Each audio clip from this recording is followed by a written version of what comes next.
in. Welcome. I'm E.G. Marshall. Welcome to the sound of suspense. The fear you can hear. For the next 52 minutes, we're going to take you into the world of mystery, into the world of terrifying imagination. The story you are going to hear concerns a question which has been asked since the first men on Earth were born and died. Is there a life after death? Is there a way to return from the grave? And if there is, can we come back in the body of a living creature? Even one that has claws instead of fingernails? Here is one chilling answer. Dr. Singh, you have to tell me. Could my wife have come back as a bird, a sparrow, something like that? Well, your wife was a rather big woman, Mr. Moresby, in a physical sense. How about a snake? A seagull? How about a cat? A great, big, fat cat? A cat?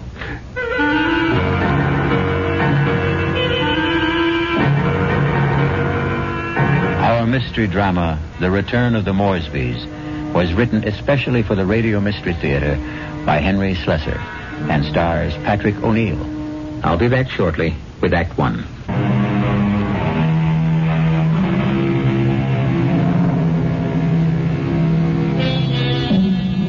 Now here is Act One. Like all murder stories, sooner or later, it reaches the office of a daily newspaper.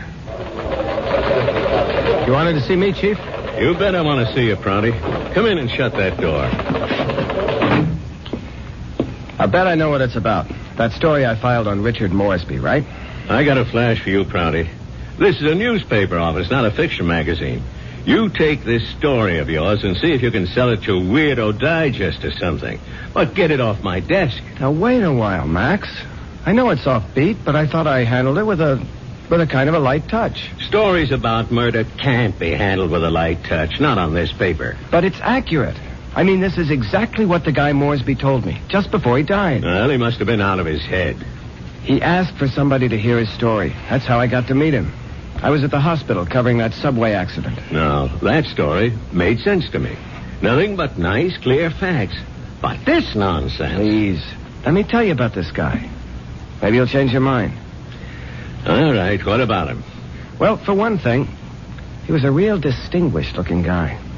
The only thing peculiar about him was his eyes. His eyes? Yeah. They were the palest blue eyes I ever saw on a man. They weren't really blue at all. They're like silver. Big deal. So he had silver eyes. And when he started to tell me about himself, well, I just had to hear the whole story, Chief. Yes, I was born in London, but my family moved to the States when I was young. They didn't improve much on the climate when they did. We lived in Vermont. I don't think I was ever warm enough until the age of 24 when I moved to Southern California. I lived on beaches. A superb swimmer, a superior surfboarder, and a terrible bum. It was on the beach at Malibu that I met the woman who was to become my wife. Her name was Una. She was as pale as a gardenia with bones. Una had more bones than any other woman I've ever met. Lovely day, isn't it? I beg your pardon? I said it's a beautiful day. I don't think I've ever seen the ocean look prettier. Frankly, the Pacific always looked a little muddy to me. I wonder if that's what Balboa said when he first saw it. Well, he probably said, what a great place for surfing. Ah, I see you have a surfboard. Yes, as a matter of fact, I think I see a wave that I like. Will you excuse me? Oh, I wish I had the nerve to try it. Yeah, you really should. Well, bye now. Maybe I'll ask my chauffeur to teach me. I'm sorry. What did you say? Charles, my chauffeur. He's very good at sports. Come to think of it, that wave doesn't look so good after all. By the way, my name is Richard. Richard Moresby. How do you do? My name is Una.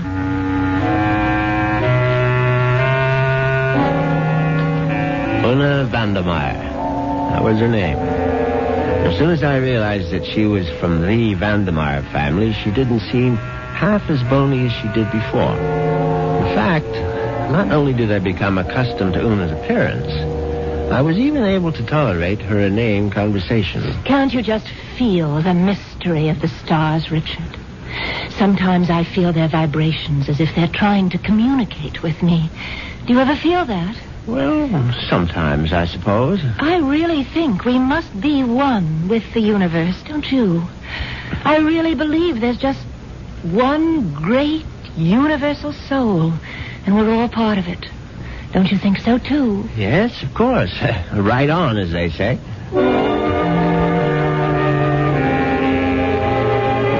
You see what I mean?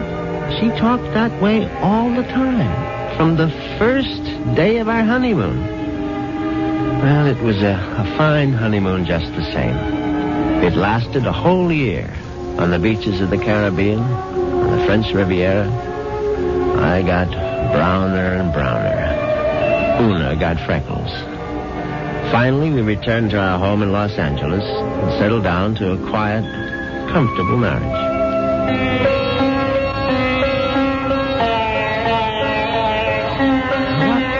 Earth is that you're playing? It's sitar music, darling. Oh, it's just so spiritual. What made you buy the record? Oh, Dr. Singh recommended it. Who? Dr. Singh, at the Temple of Metapsychosis, you know. The Temple of what? Metapsychosis. I told you about joining the temple last week. Oh, Richard, sometimes I think you don't listen to me. Now, as you may know, Southern California abounds in quasi-religious organizations. And she'd gone through a number of them without discovering the universal soul at any of their altars. Darling, please come to one of Dr. Singh's lectures. He's such a magnificent speaker. He emits such vibrations.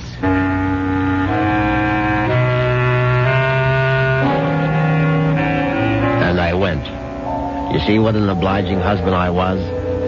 Actually, it turned out to be more interesting than I thought. The temple itself was unpretentious, and Dr. Singh was an impressive man. And when he spoke, I realized why his message had such appeal for Una, because he preached a doctrine that combined eternal life with a love of small animals. The soul is immortal.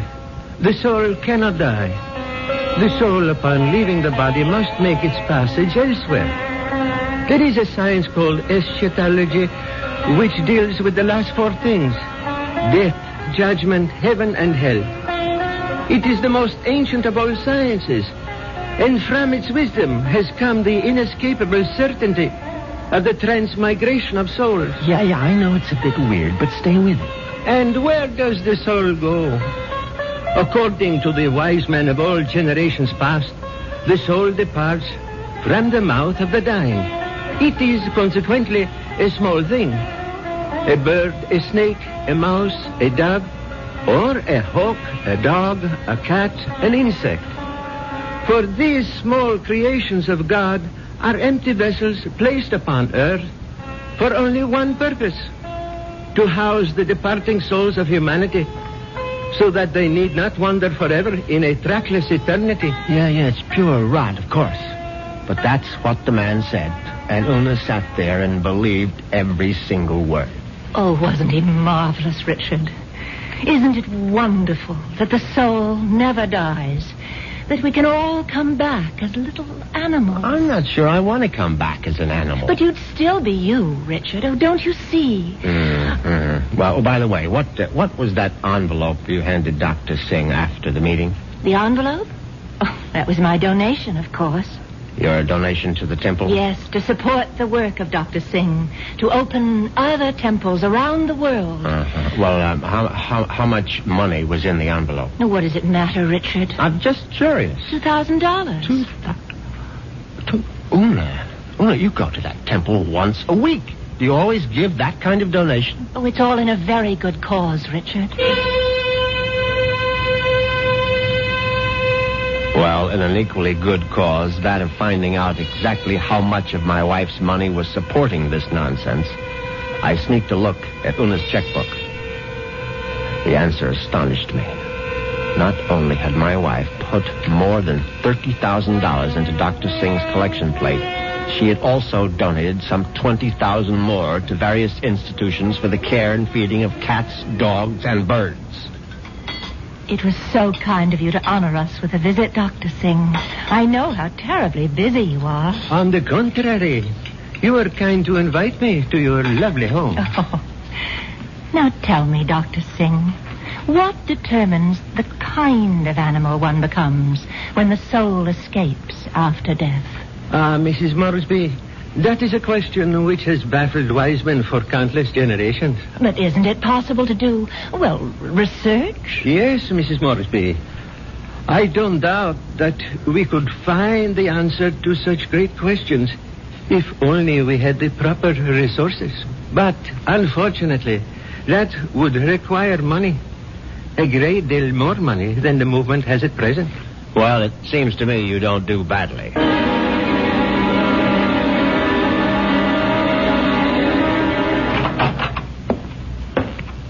Well, there you are. Hello, Richard. Where have you been all morning? Right here, in my little sewing room. Don't tell me you were sewing. Oh, don't be silly. Actually, I've been composing something. A letter? Oh, something more important than that. Richard, do you realize that I have no last will and testament? Well, why should you? Healthy young chicken like you. I can't call myself young anymore, Richard. You'll always be young to me, darling. Oh, that's very sweet. But just the same, it's only practical to have a will. Would you read it over, Richard, and see if it sounds legal enough? Certainly. Well, let's see now. I, Una Vandermeyer Moresby, a resident of the city of Los Angeles, state of California, residing at 8 Sheridan Drive, being over the age of 21 and of sound and disposing mind and memory. Darling, this is superb. Where on earth did you get the language? Well, to tell you the truth, I copied it out of Daddy's will. The one that left you $10 million? Yes. Well, I don't see how you could go wrong. Let's see now. Not acting under duress, menace, fraud, or undue influence of any person whomsoever... And good Lord, Una. What's that? What is it? What? You're not serious about this. Oh, about making a will? Well, of course I am. I mean, this bequest to the temple, mumbo jumbo. What's wrong with it? Now, listen, darling. I told you how important Dr. Singh's work is, but it requires money to carry it on. Tons of money. So the least I can do is to help the poor man as much as I can. But you're giving him 90% of your entire fortune. You'll still have $1 million if I go first, Richard. Isn't that enough? No, it isn't. I mean, the whole thing is ridiculous. Don't you realize that man is a fraud, a charlatan? What? Oh, for heaven's sake, Una, open your eyes. Don't you realize the simple truth? Your money won't build any temples. It's just going to line the pockets of that turbaned phony. Richard, what a terrible thing to say. Well, you told me you liked Dr. Singh, that you were very impressed by his theory of transmigration. Darling, I was only saying all that to please you. But now I'm telling you that the only thing Dr. Singh is planning to transmigrate is your money into his savings account.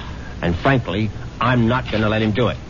Richard, what are you doing? You're tearing up my will. That's right. How dare you do such a thing? It's my money, and I'll do whatever I please with it. Una, darling, I just want you to have a chance to come to your senses. Oh, there's nothing wrong with my senses.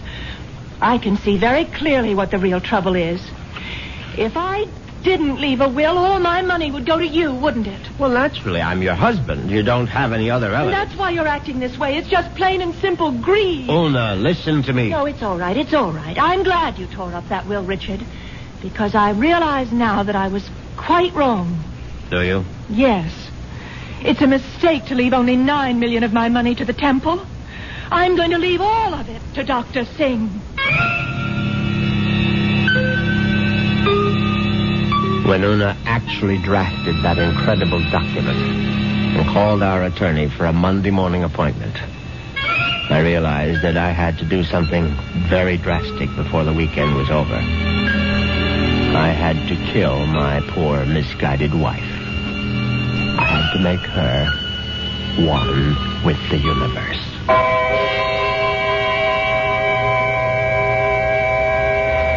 It's obvious that Mr. Moresby is going to be a very reluctant murderer. The question is, will his reluctance get in the way of his efficiency? We'll get the details when we return shortly with Act 2.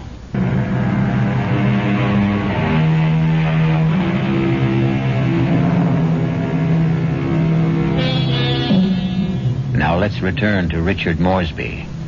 In order to find him, we'll have to search the highway, for Richard has taken his white Jaguar out for a spin.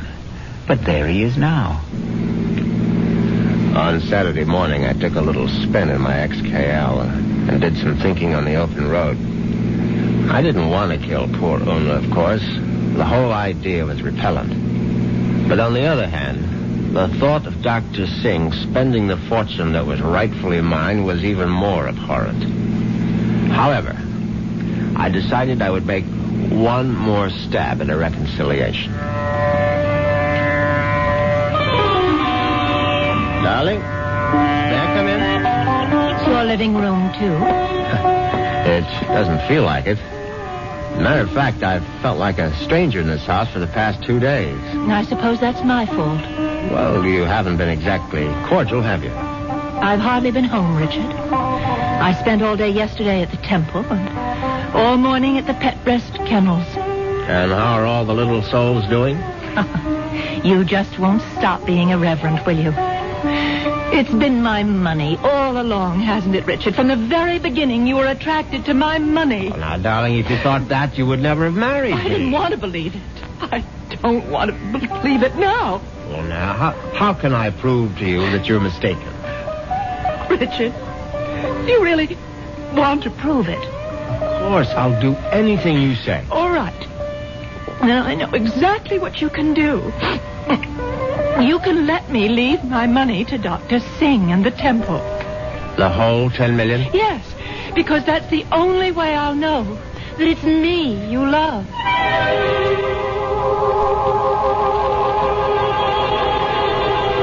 Well, you can't say I didn't try. But Una's decision now left me with absolutely no alternative. I was still deeply unhappy about the necessity of taking her life. However, fate was kind to me that very afternoon. Now you're sure that you want me to continue reading, Richard? Of course, darling. Well, I'm sort of embarrassed about this part. It's a paper that I wrote myself. Something you wrote? Yeah, I wrote it this morning. I was going to show it to Dr. Singh. It's, it's sort of a poem. It's called Death. Snappy title. Hope I can read my own handwriting. Death has become nothing to me. Death holds no fear for me. Come, death, I welcome you. Lead me to the woods, the waters, the air above the earth. Come, take me, death. Your touch is kind. Richard? Oh, Richard, why do you look like that? Is it really that terrible? Oh, terrible. Oh, no, my darling, it's beautiful. Do you mean it? You must give it to me, Una. I must have it. You like it that much? Yes, I certainly do.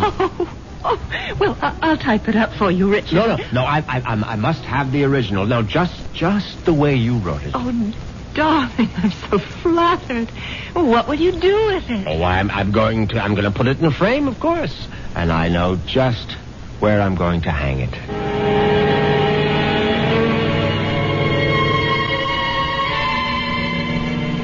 Yes, I could hardly believe my ears. Una had written her own suicide note in her own handwriting. It was truly karma at work. Now there was no question of failure, and no longer any need for delay. Oh, what a lovely idea this was, Richard. Candlelight dinner for two. Yes, I thought you'd enjoy it. So sweet of you to handle the whole menu with cook. You spoil me shamefully.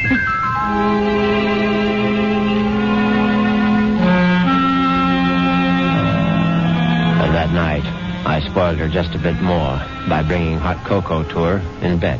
Oh, Richard, you shouldn't have bothered. But I know how you like your hot cocoa before retiring, Una. You can't get to sleep without it. No, but Parker could have brought it to me. Oh, no, this is something I had to do myself. Oh. Yeah, drink it down now. Yes. I'm drinking it. Does it taste all right? Oh, tastes just fine.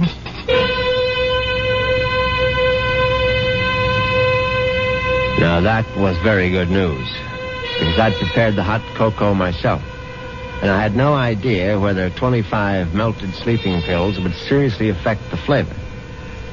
Finally, Una was all tucked in for the night. I went into my study, picked up the poem she had written for Dr. Singh, and brought it to the bedroom. I placed it carefully on the night table beside her. Then I bent over my sleeping darling to see if she was getting along all right. She was very, very quiet. And then a dreadful thing happened. Una opened her eyes.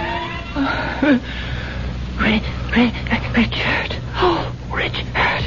Hush, darling. Now go back to sleep. Richard, I'm sick. No, my love. No, you're only sleepy. Cocoa tasted so strange. I didn't want to upset you, Richard, but I'm sick. No, you'll feel much better in the morning, Una. I promise you. Tomorrow morning, you'll be one with the universe. Richard, that paper. What paper, darling? It's my poem. My poem for Dr. Singh. What's it doing there? I was just reading it over, darling, that's all. And bottle, my sleeping pills. Oh, it's empty. The bottle is empty. Oh, Richard. What have you done? Nothing, darling, nothing. Now, just go to sleep. Cocoa. You put sleeping pills in it. All of them. Don't try to get up, Una, please. Now, don't.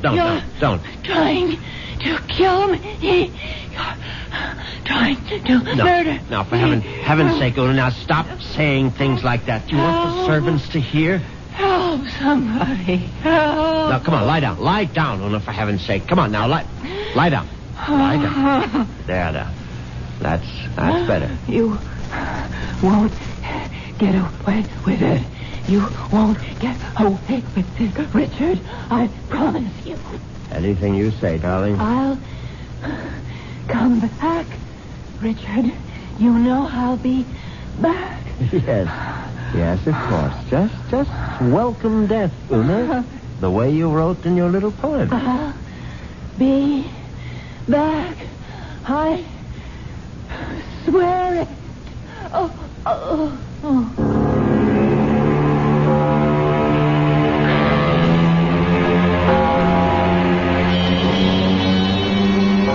The funeral was held 2 days later.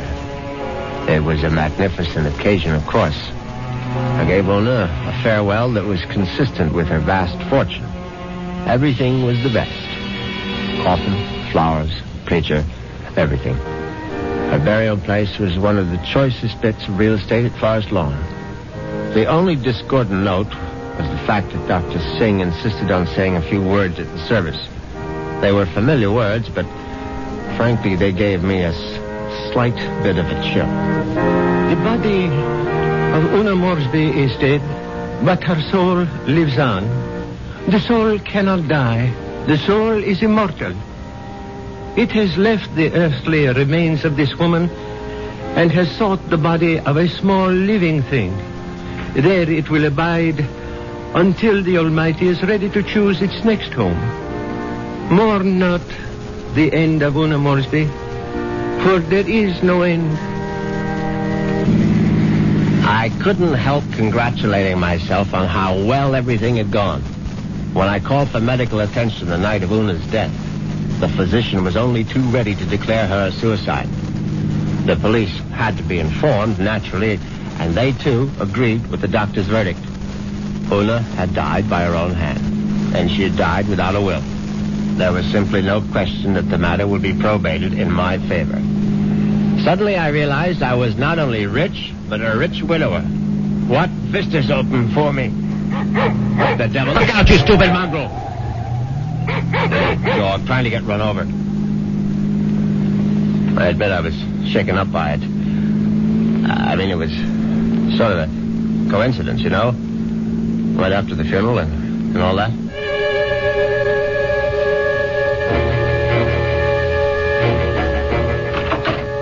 was very glad to be home again. You can be sure.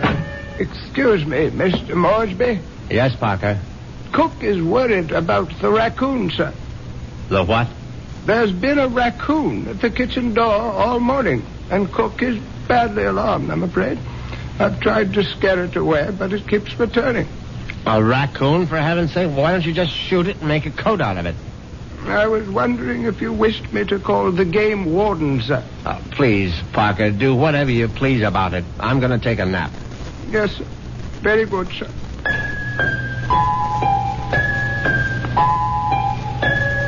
I went upstairs at once, undressed, and got into bed. It was a warm day, and yet I found myself cold.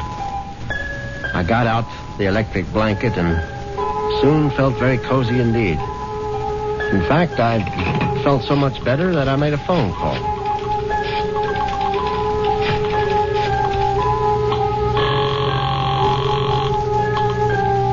Hello. May I speak to Rachel? Thank you very much. Hello, Rachel? Yeah, who's this? Rachel, you probably don't even know my name, but it's Moresby, Richard Moresby. Huh? Who? You met me at the club numerous times. I'm the rather distinguished-looking gentleman who sits at the table on the far right corner. Oh, yeah, well, that's not my station. Yeah, I know it isn't, and I've always regretted it. Frankly, I would have enjoyed my lunches at the club even more if you had served them. Listen, I'm pretty busy right now. Well, what I wanted to find out was if you're busy this evening. Oh, what'd you have in mind? Oh, a little, quiet dinner, perhaps? Is that all you had in mind? Why don't we just wait and see? I can pick you up outside the club whenever you're free. Yeah, how I know it's you. I mean, I'm still not sure which gentleman you are. I'll be sitting in an XKL Jaguar. Do you think you'll recognize it? A Jag? I get off at 6:30. See you then.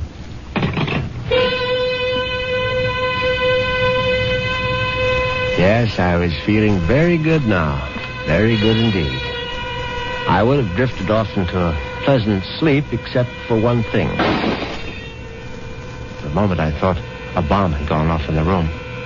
Then I realized it was nothing more than a bird. A foolish sparrow had dived in headfirst into the plate glass window of the bedroom and now lay stunned on the carpet. I looked at the thing's fluttering little heart, and suddenly I was struck by a terrifying palpitation of my own. The dog, the raccoon, the bird. Good Lord. Could one of them have been Una?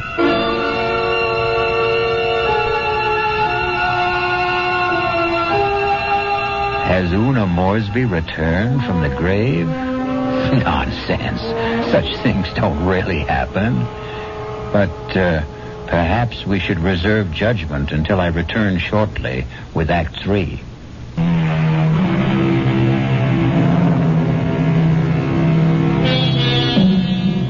Now let's see if common sense has returned to our hero.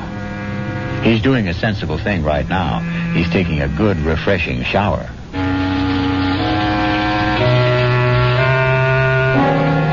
By the time evening came, I was feeling better. All my peculiar notions about Una's animal reincarnation seemed ludicrous as I stood in front of the shaving mirror. I thought about the delicious young woman that was waiting for me at the club.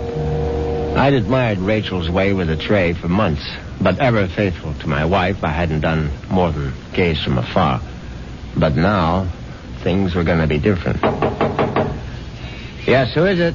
It's Parker, sir. Yes, come in, Parker. It's all right. Excuse me, sir. A bit of emergency in the kitchen. Well, what is it? A snake, sir. A what? Cook insists that there's a snake curled up in the telephone wire. Oh, that's ridiculous, Parker. Cook says it's there, Mr. Moresby. They do get into the house sometimes. Well, tell Cook she's seeing things. Tell her to stop nipping at the cooking sherry, and she'll soon stop seeing snakes. Yes, sir. What was that? I would guess it was Cook, sir. Oh, for heaven's sake, go down and see to it, Parker. I'll try, sir. But I'm not very good with snakes, sir. Well, what do you think I am, an expert?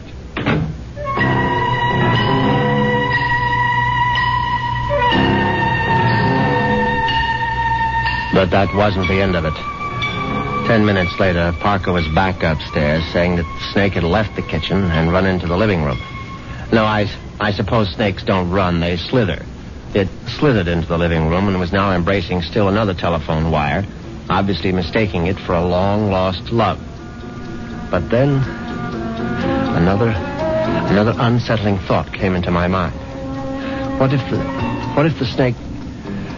No, that was ridiculous. Hello? Hi. Is this Mr. Moresby? Yes, who's this? Rachel, from the club. Oh, yes, Rachel, what is it? Listen, could you make it 6 instead of 6:30? I'm trying to sneak out a little early. Yes, fine, I'll be there as soon as I can. In the Jaguar, right? Yes, in the Jaguar. Listen, the reason I want to leave earlier is because my husband always picks me up at 6:30. What was that? So I asked one of the girls I work with to tell him I got another job someplace. He won't care. He likes me to earn extra money. Yes, I see. So, just to make the story look good, I guess you'll have to lend me a few dollars after our date. Yes, of course. And listen, I really do remember you, sugar. You're the handsome one with a cute bald head. See you soon.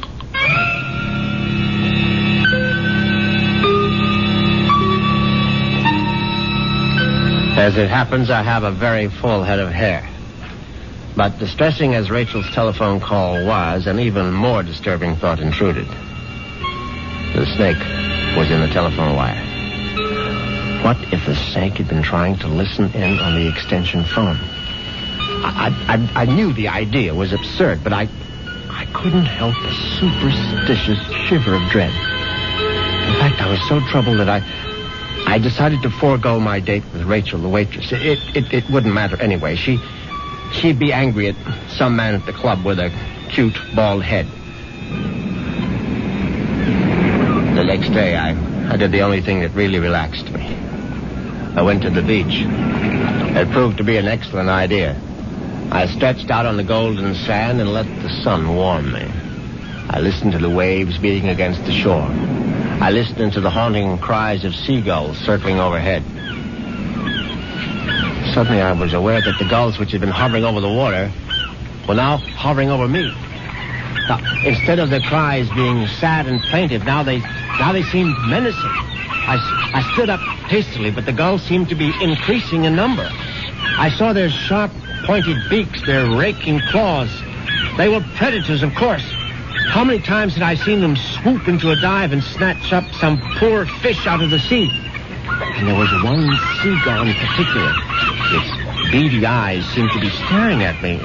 No, it was my imagination, of course. I wasn't a fish. I was a man, but just the same, I found myself running down the beach.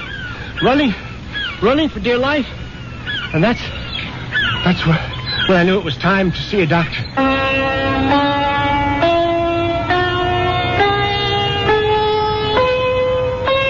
Yes, Mr. Moresby. I'm very pleased that you honored the temple with your presence. I'm grateful that you're willing to see me, Dr. Singh. I realize that, well, you've had a disappointment. A disappointment?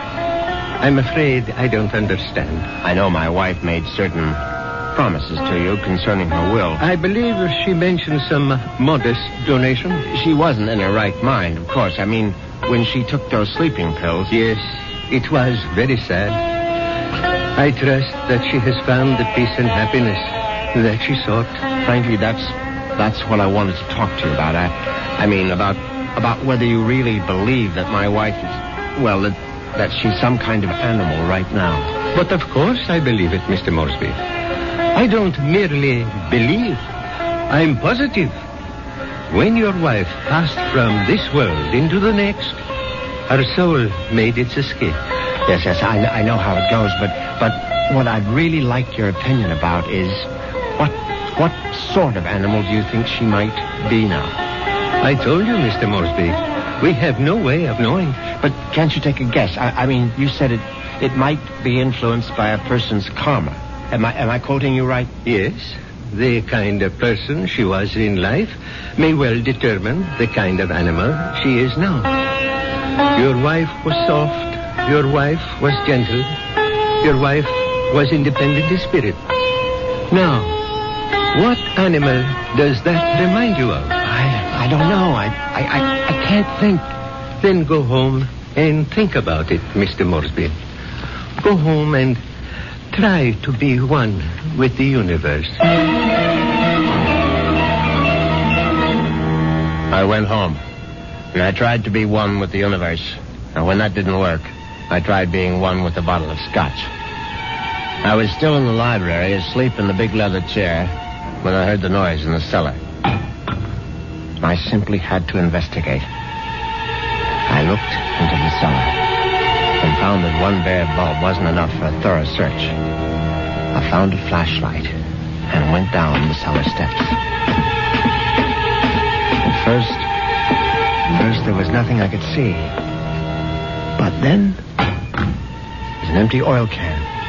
Swiftly, my flashlight picked out the culprit. At first, I thought it would turn out to be a mouse, but instead, it was a large, white cat. I don't like cats. I never have. Skulking, cynical creatures. When the beam of my flashlight hit it, the cat froze. I saw it was an alley cat.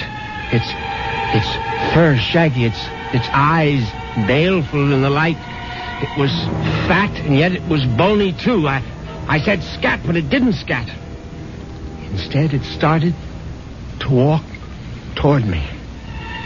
And I knew for certain what Dr. Singh had meant. I knew for certain I was looking at the reincarnation of my wife. As soon as that hideous apparition howled at me, I made a cowardly dash for the cellar door. Once I was on the other side, I remembered the hunting rifle that Una had given me for Christmas. It stood unused in an upstairs closet. I found it. I loaded it and brought it back to the cellar. I hadn't fired a rifle since boyhood. I stood on the top of the stairs with my flashlight picked out the ghostly white form of the cat. I put down the light, raised the weapon, and squeezed the trigger. The report was deafening, but the recoil was worse. My precarious balance on the top step was lost. I fell to the bottom.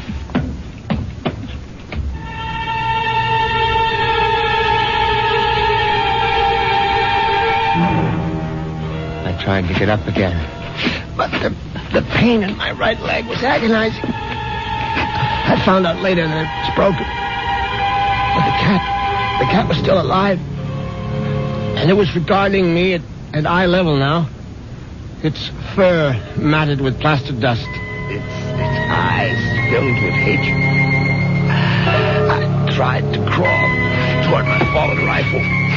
Just as I saw the creature advancing toward me, I screamed, "Una!" My hand was on the rifle now, grasping it too quickly in my panic. My fingers touched the trigger. The rifle went off again.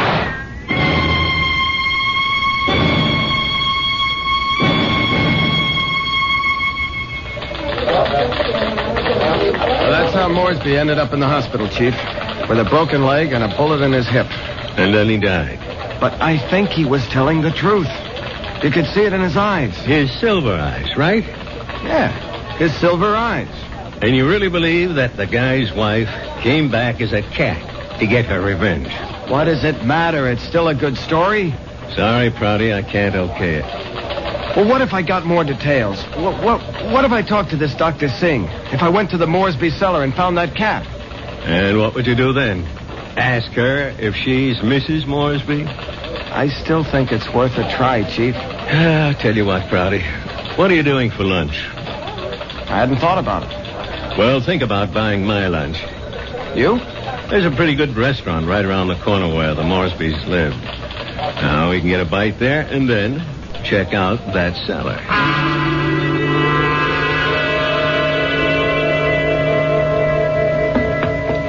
So, this is where it happened, huh? Moresby fell from these steps when he fired that rifle. Hey, you can still see the plaster dust where the bullet hit. Yeah, I see it. But I don't see any white cat. It might be hiding someplace. Or it might be a figment of his imagination. Maybe so. Hold it. Did you hear something? No. Listen. There it is. Look. It's a cat, all right. And it looks like it just found its supper. Oh, that mouse is still alive. Yeah, but not for long. Look at it squirm.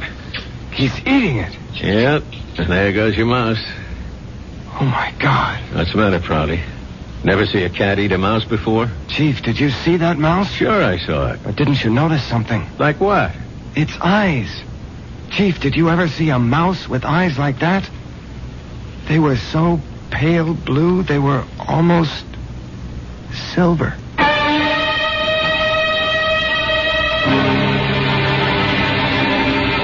And so the cat and mouse game comes to an end. But according to Dr. Singh, there is no end. Perhaps Richard Moresby will have his turn next in another afterlife. I'll be back in a few moments.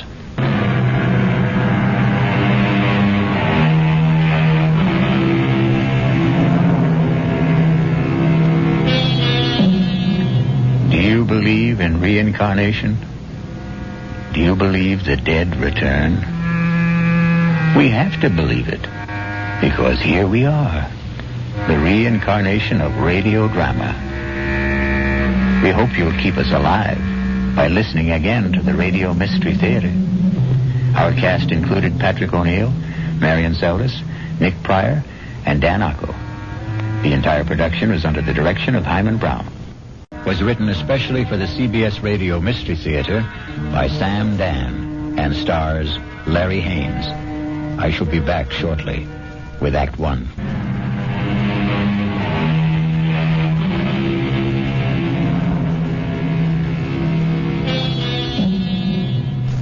It's a quiet little bar, Paddy Noonan's, and Jerry Price stops there every evening on his way home from work. He's not looking for anything special in the way of atmosphere, adventure, companionship, and he has no intention of getting drunk. Just a couple of beers, perhaps, to bridge a busy day, to ease the fatigue, the strain on his nerves. In the comfortable half-light of Paddy Noonan's, the world outside becomes vague, distant, especially when Old Man O'Rourke is holding forth. And he lay there, his head against the barricade, and the blood from him falling soft upon the pavement. I looked in his face, and I could see his death was upon him. "'Tis a bitter thing," I said, "to die at 17. And for a moment his darkening eyes held mine. And with his last strength he said, "'Tis a sweet thing to die for Ireland." Sweet indeed, Mr. O'Rourke. Any calls for one on the house? I thank you, Paddy Noonan. I see Jerry Price. Excuse me. Good evening, Jerry. Hi. I didn't notice you come in. Well, when Old Man O'Rourke's in form, you don't see anybody, Paddy. The old man there, he carries his war. I know I carry mine. You ever think of yours, Jerry? No, never. Never? No. The day I came home from Vietnam, I put away the uniform. I also put away everything that went with it. The army, the war, like a snake sheds his skin. Now, the past is gone, Paddy. It's dead, so you forget it. You go on to other things. Hey, what's everybody drinking? This round's on me. Set 'em up, Paddy. Mr. Edward Clark himself. And what's the occasion? Hey, I got a little announcement. Guess what the old lady tells me this morning?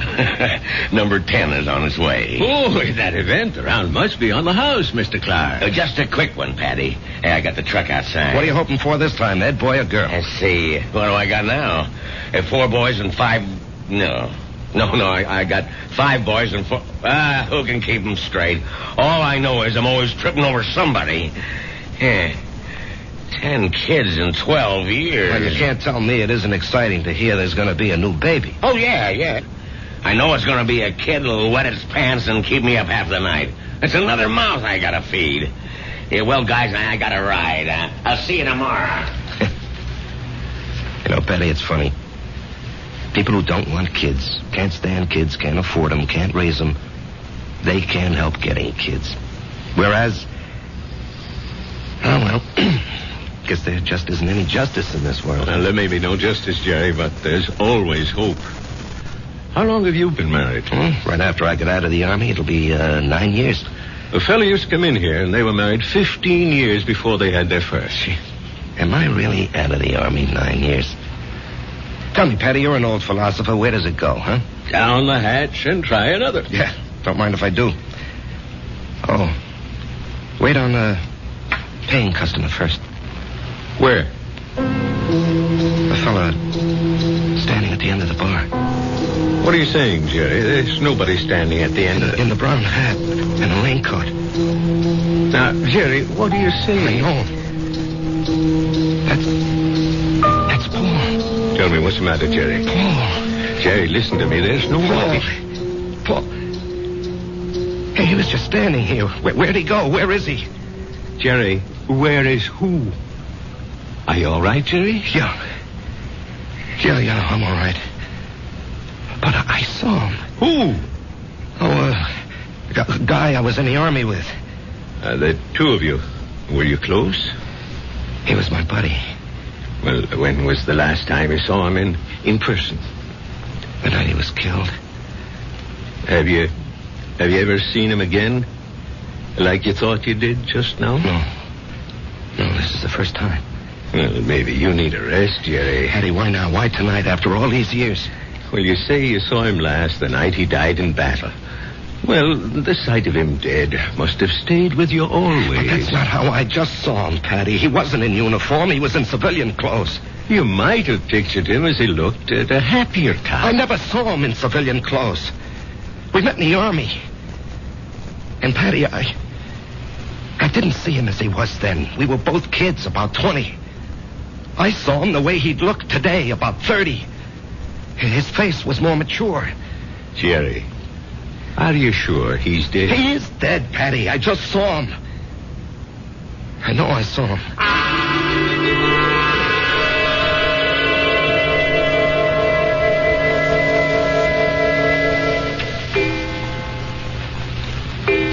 Jerry, it's after midnight. Oh, I'm not finished, honey. I got to clean up these reports, Marge. Honey, a new rule has just been passed in this house. All paperwork shall be done in the daytime. Marge, I have to call on customers. Be reasonable, huh? Am I the kind of wife who makes idle criticism? No, indeed. Constructive suggestions, that's my motto. Northeast Distributors can solve all your paperwork problems by hiring a girl. Honey, I'm lucky to have the job. No, Jerry. You're not lucky. They're lucky. Well, everybody knows you're a terrific salesman.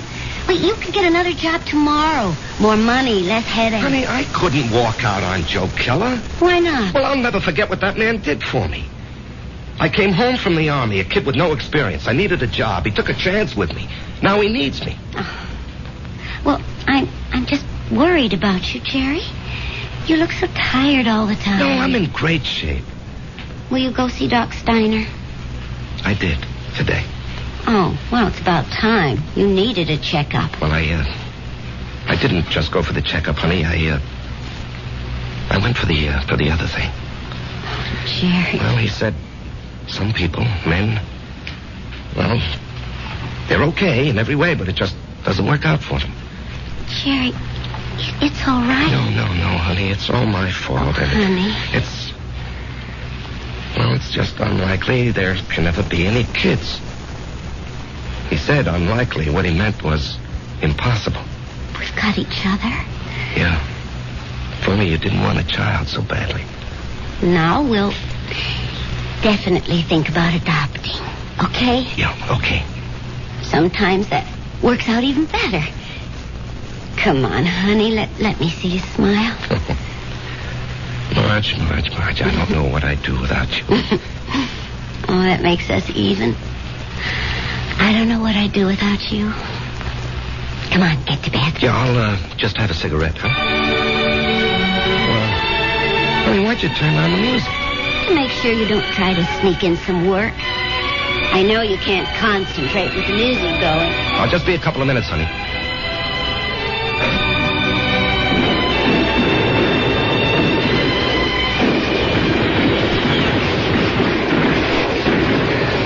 Halt! Let's hear that password. Paul, is that you? Jerry. Hey, Climb down the hole. Make yourself at home.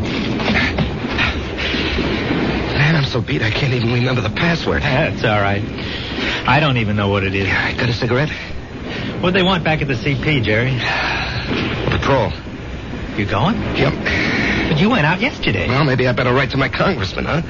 I don't have any more cigarettes. Here, finish this one. Paul, I don't know if I can go out again. We're being relieved tomorrow. We were promised a rest. I just don't know if I can go out again. But you ain't going out, Jerry. Didn't you hear? I'm going. Oh, no. I'll say you and I made a trade. No, Paul, I can't let some other guy but do... I'm not some other guy. I'm your buddy. What's the matter, Jerry? You never did it for me.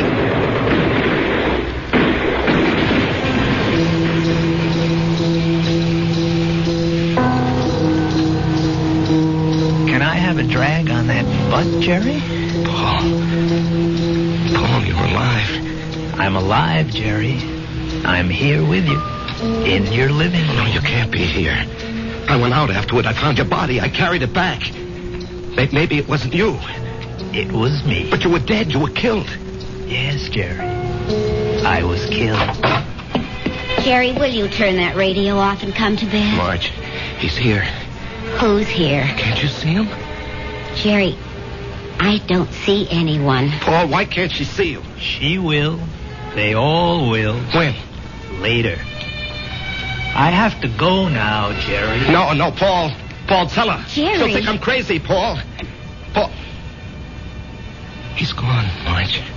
He's gone. Jerry, honey, what's going on here? Marge, he was here. He was right here. Now, you got to believe that. I'm not drunk, and I'm not crazy. I believe you. I believe you, Jerry. Now, here, just sit down. Don't do anything. Don't say anything.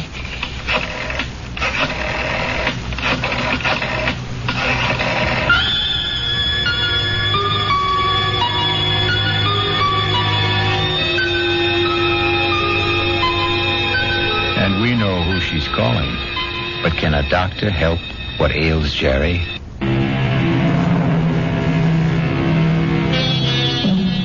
And now, Act 2 of The Bullet. Let us trace the path of the bullet.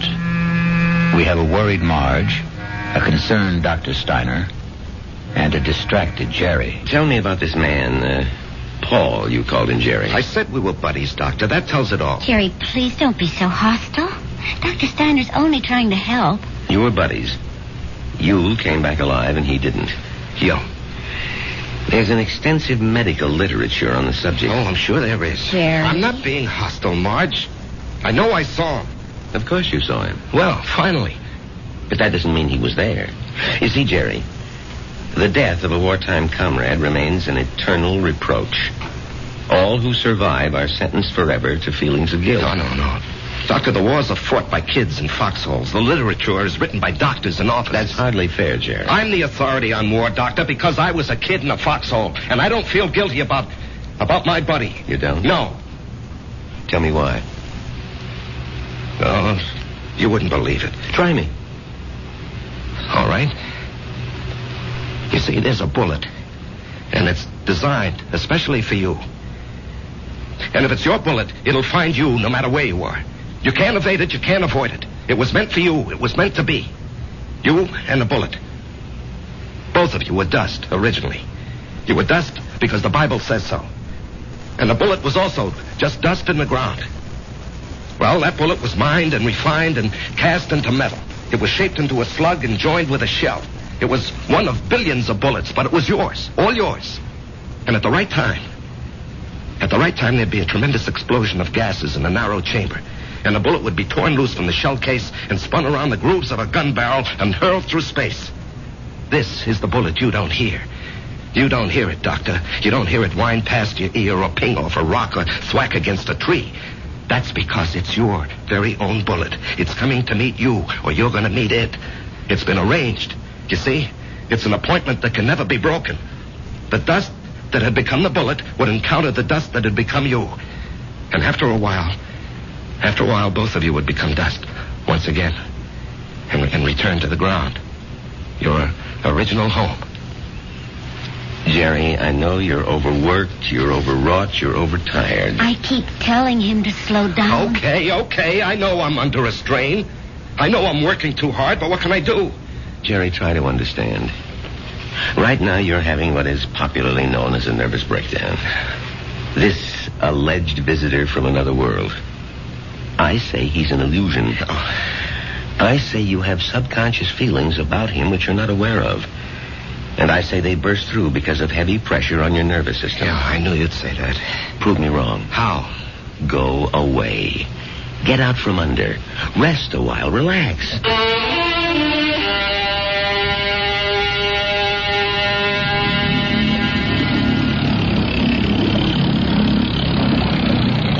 Oh, honey, this looks like a good spot.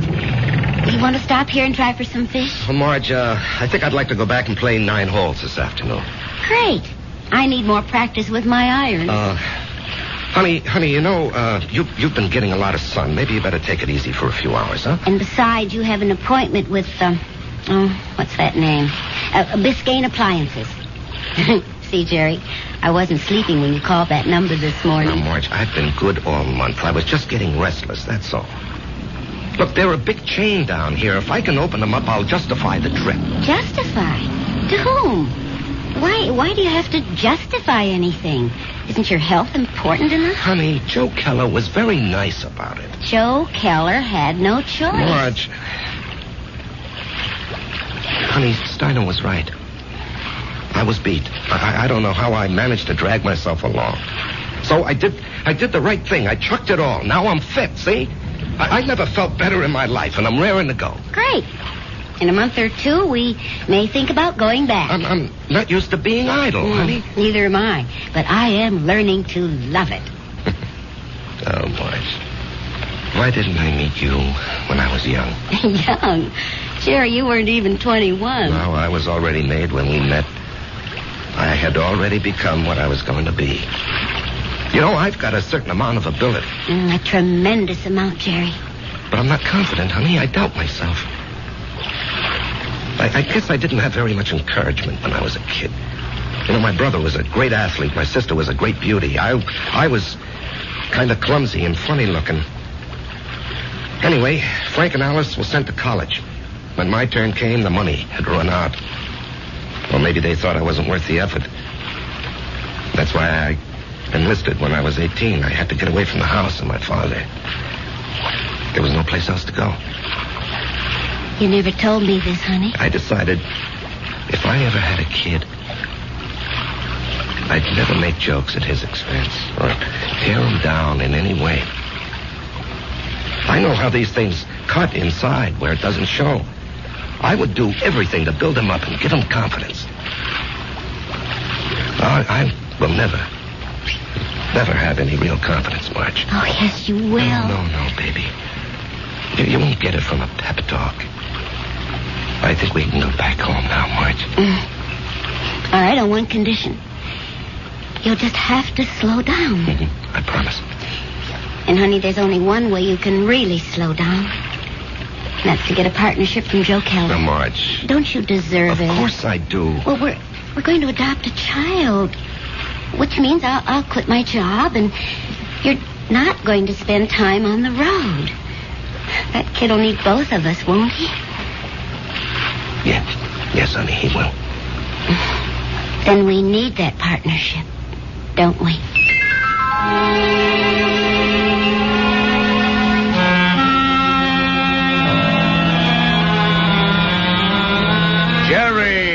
Jerry, baby. You look like $1 million. Less 2% for cash, of course. Yeah, Joe. Hold it. Ramona, no calls. I'm in a meeting. I can't be disturbed. Well, anyhow, Joe, hello. I want you to take it easy for a while, you hear? Yeah, I'm ready for action, Joe. Oh, you think you're ready. Now, listen. I know you had a lot of expenses. I want you to take this little check. It's only $500. I'm strapped for cash this week. I had to pop for a whole new computer setup. But anyway, I decided to increase your bonus to 5%. That'll amount to a pretty sweet raise, huh? Now, Joe... Don't thank me, kid. You're entitled to it. We got to make sure you don't get sick again. Joe, I have to talk with you. Well, sure, kid. What about? Well, it's, personal and important. Well, let me buy you lunch.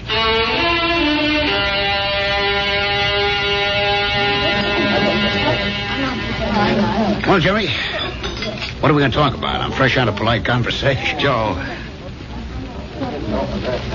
I want a partnership. No, you don't, Jerry. But, Joe... No, don't interrupt. You don't want one. You'd like one. Two different things. Now, don't nitpick, Joe. You'd like a partnership, which means it would be swell. Great if you had it. But want is something else. It means lack. It means need. I know you'd like to own a business, but you're not cut out to be an owner. Why? Because an owner is an officer. And in your heart, you'll always be an enlisted man. Tell me, could you ever fire a guy because you could get someone else cheaper? If an old customer, a good friend, was getting slow paying bills, could you cut him off? Thousands of guys like you go bankrupt every year. You're nice, sweet, big-hearted. But you don't have the guts business needs. Well, I'd like to remind you of the volume I sell. I know it to the penny, Jerry, and you're well paid for it. Well, I'm worth more now. You are. You got a sweet raise this morning. Joe, don't think I'm not grateful. You gave me my first break. But I think I can do better elsewhere. Where? Anywhere. Consolidated. Freeman and Singh. Should I go down the list? Oh, they'd love to have you, Jerry. What'll they pay? They handle the nationally advertised brands. What'll you be, their glorified order taker? They don't need your full selling ability, so they don't have to pay you full price for it. Sure, with me, you push out all the schlock. It's rough, but you get top dollar. There's 20 outfits like mine. They grab you tomorrow, but where's the improvement? They won't pay you more. At least here, you got 9 years equity in a pension plan. You and me are used to each other. Besides, I really like you. Sometimes I feel like a father to you, Jerry. It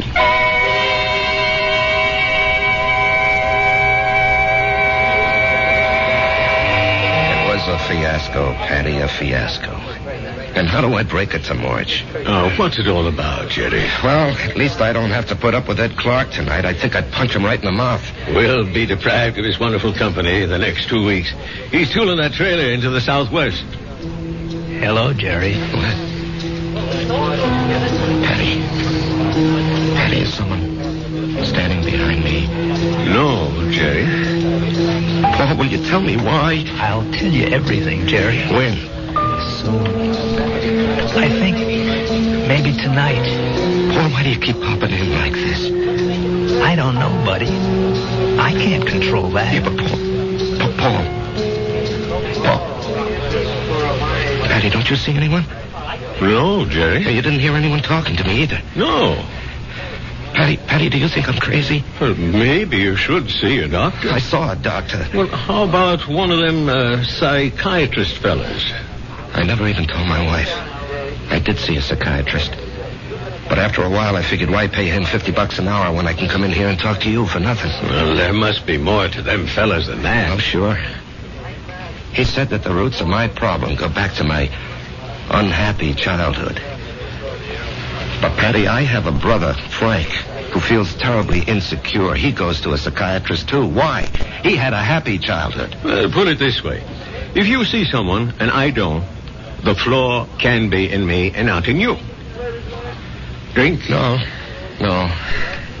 I better go home and face the music.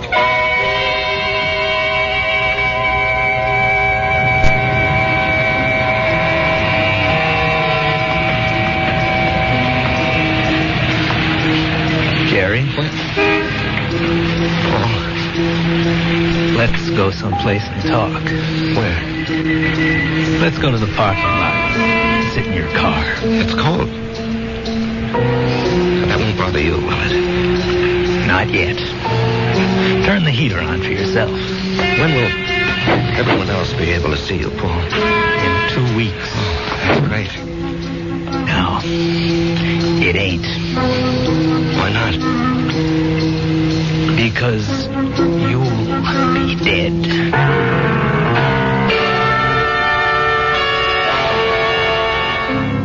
Because you'll be dead. Cold words from a warm friend. The chill inside the car becomes intense. But Jerry knows there's no point in turning on the heater.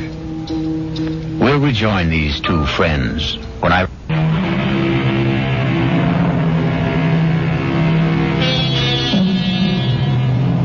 And now we return to the final act of The Bullet and a reunion of two war buddies who haven't seen each other in almost 9 years. Jerry Price, who is alive, and Paul Gardner, who is dead. The heater in this car doesn't do much good. You're shivering. Why am I going to be dead, Paul? Remember the night I went out on the patrol? Yeah, I'll remember that night as long as I live. I completed my job. I was headed back. And then I felt something smash against my head. And I knew I just met the bullet. You know, the bullet we used to talk about? I bet you don't remember. No, I remember. I felt it slam into me. And then I didn't know anything anymore. Yeah, well, when the guys told me, I went out to get you, Paul. Yeah, I might have known you would. 1 minute, I was moving through a rice paddy. And the next minute, I'm sitting in an office. And I knew a lot of time had gone by. Don't ask me how. I knew, that's all. A man was talking to me. What kind of man? You know the type that's a clerk in the government or a big corporation, fussy, self-important. Everything's got to be in the right place. He doesn't even look at me. He's got a piece of paper. He says, Paul Gardner, you're going back. You should not have died that night. The computation was for you to survive. The plan was for you to marry a girl named Marjorie Stone. I married Marjorie Stone? Yeah. I told the guy, I want no part of it. And he gives me a look, this clerk does, like he couldn't care less about me or you or anybody else. And he says, come with me. He leads me to a door. It opens. And all I can hear is a hum and a clicking. And all I can see is a computer. I mean, there's no end to the thing. That's all you can see is computer. And he says, there it is, friend. City Hall. Go fight it. By this time, I'm shaking. That machine scared the pants off me. You couldn't see the top nor the bottom of it. There was no end to it, just a machine wherever the eye could see. Well, then what happened? This clerk, he tells me there's a plan. A capital P plan. It calls for me to come home. Not you. Yeah, well, maybe that's fair, Paul. You were always the better man. No. You got more on the ball.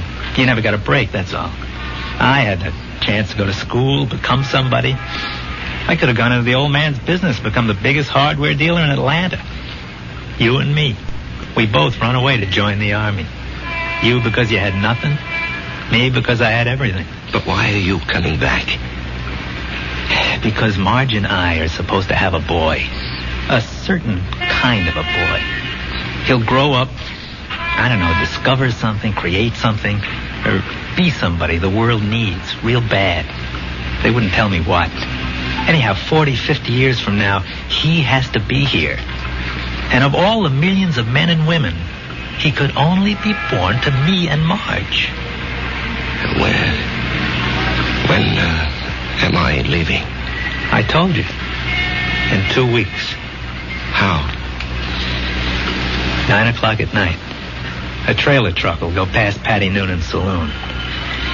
Just as you're crossing the street. Why does it have to be like that? Because you don't know how careful these things are figured. You could get killed a million ways. But the plan calls for a truck driven by a guy named Ed Clark. Oh, yeah, I know Ed Clark. He doesn't have a good record, so it'll be easy to prove he's a careless driver. He works for a big outfit, so Marge will have a good settlement. But why? I still don't understand. She'll need the money. You see, I won't be a good father. Not as good as you, for sure. Oh, I'll love the kid. I'll love Marge, but I won't be there a lot. You know me. I have to keep moving. But if you know how important it is for the kid... I won't know. Once I'm alive, I won't remember any of this. And you say it's all figured out, maybe not. The human element. How can the machine predict Marge would go for you, huh? With all due respect, Jerry, did I ever have any trouble landing any dame I had my sights on? Well, with all due respect, I can't see Marge falling for your line of chatter. She will, Jerry. I'll be there when she's having a bad time. She'll be all alone. She'll need somebody. Things will take their natural course. Sure, she'll see through my line, but after a while she'll get to like it. I'm different. You're quiet. I raise hell. You let things eat at your insides, not me. I pop off. Maybe my way's no better in the long run. And she's married to you, and she loves you. But deep in her heart, she loves my way better. She'll fall in love with me. Jerry, you have to believe I don't want to do this, but it was your bullet, not mine.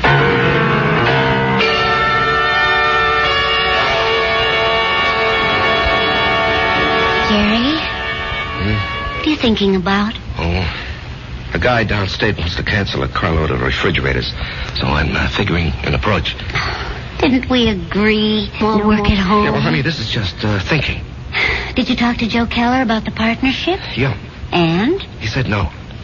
Did you give him notice? No, he gave me a raise. Oh. Okay. Marge. Why don't you mix us a drink? Honey, aren't you going to say anything? Mm-hmm. Don't put in too much ice. Marge, please, you don't understand. I understand. I married a certain kind of man. And you're stuck with him? No. I'll stick by him. Because I love him. Would you have wanted a guy who'd barge into Joe Keller's office and say, Joe, either give me half the joint or I'll open up across the street and run you out of business? Oh, come on, Answer me, Marge. I have to know. Well, maybe I did. Why didn't you marry him? He never showed up. So you settled for me? That's what's known as falling in love.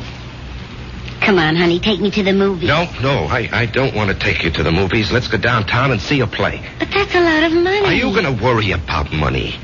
Now, and look, this weekend, would you like to fly out to, say, Snow Valley and ski? Yeah, or how about Las Vegas, huh? Jerry, what's gotten into you? Honey, we're going to have 2 weeks of the most fantastic fun. Why 2 weeks? Oh, what's so special? You. Me. I just want to spend the rest of my life having a ball with you.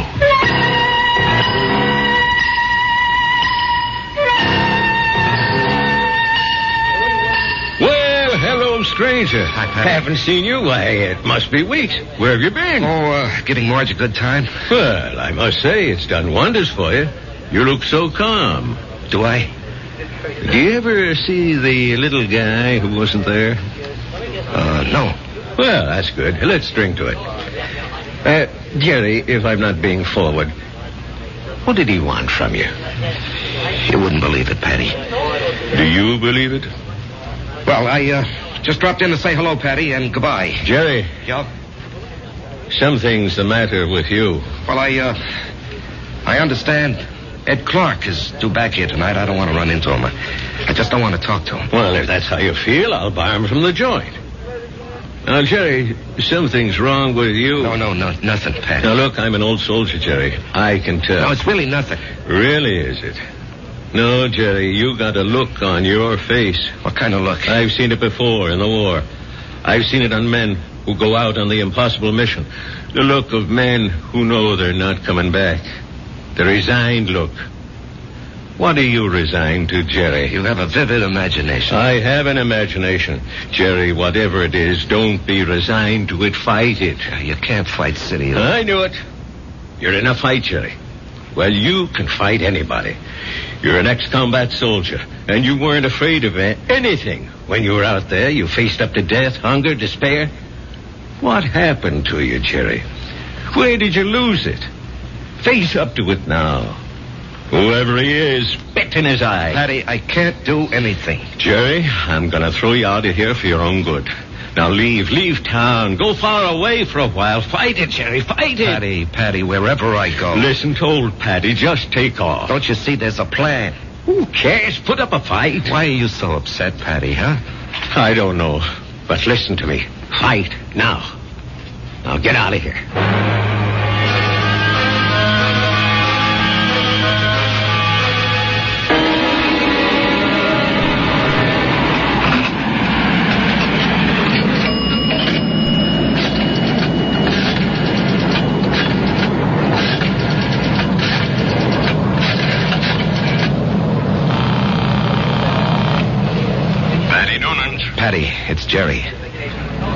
I decided to fight it. Good boy, Jerry. You know, Patty, there's something about your place. I don't know how to say it, but I feel stronger, better, away from it. Well, I don't mind. So I'm going to fight.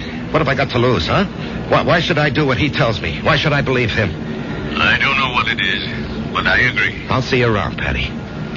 Universal Airlines, flight number 3 for Los Angeles and Mexico City, now boarding at gate 17. Who you calling, Jerry? Marge, I have to tell him. Jerry, don't do it this way. There'll be 100 other people on that plane. Do it the way it has to be done. Paul, I have to fight you. Why? Because it isn't fair. Was it fair for me to stop your bullet? Come on, Jerry. Ed Clark will be tooling by Patty's in less than an hour. Paul, I don't know if I have the nerve. I'll help you, buddy. I'll help you. Come on. Hello? Hello?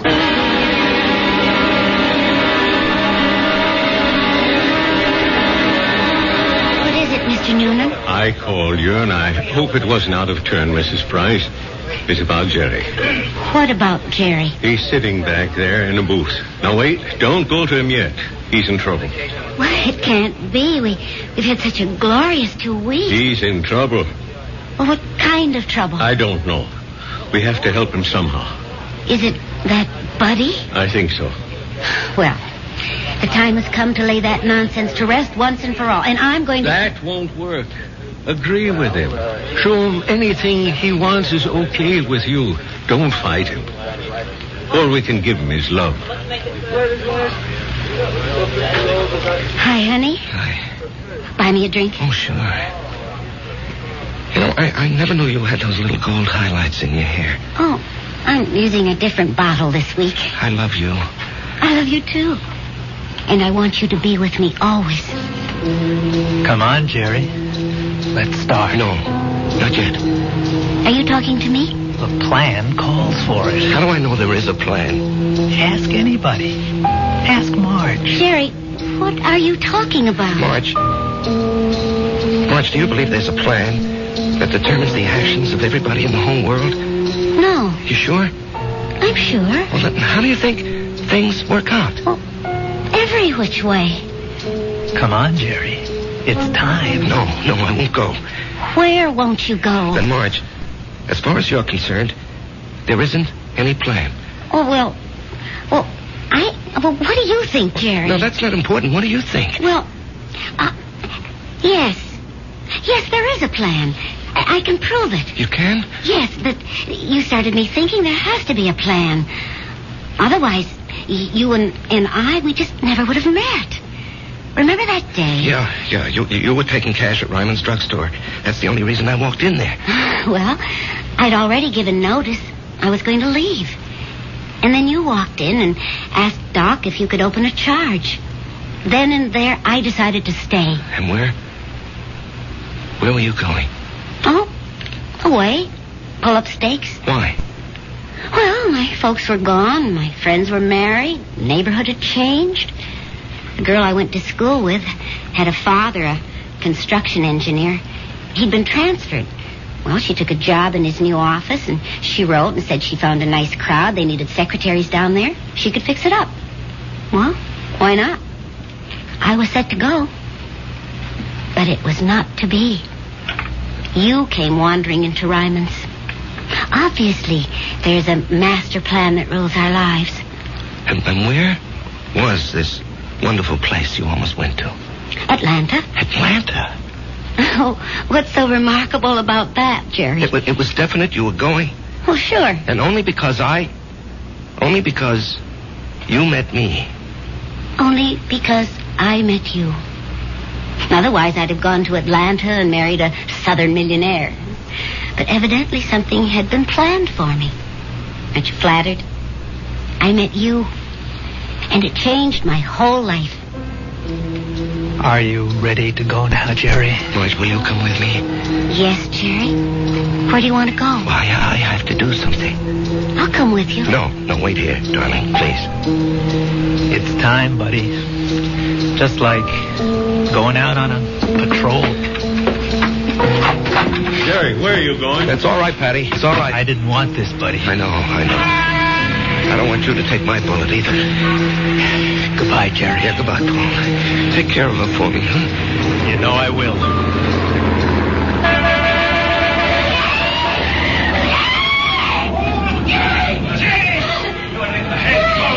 Call the police! Get an ambulance! Oh, dear. Barry. He's dead. Here, miss. Here, you're cold. Let me throw this coat over you. She's gonna faint. It's all right. I've got her. We'll bring her into that bar where it's warm. Give her a little stimulant. It's all right. Everything will be all right. Everything will be... It'll be all right.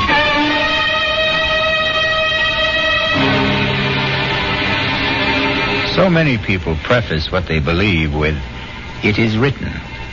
It is written in the stars. It is written on the wind. And for so many like Jerry, it is written on the bullet. I'll be back shortly.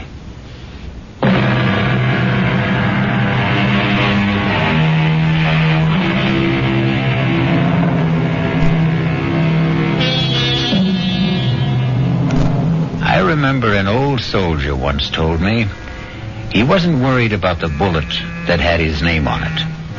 What really bothered him was the bullet marked, "To whom it may concern." Our concern is mystery, excitement, suspense, thrills and chills. Our cast included Larry Haynes, E.V. Juster, Martin Newman, Ralph Bell, Leon Janney, and Danny Acco. The entire production was under the direction of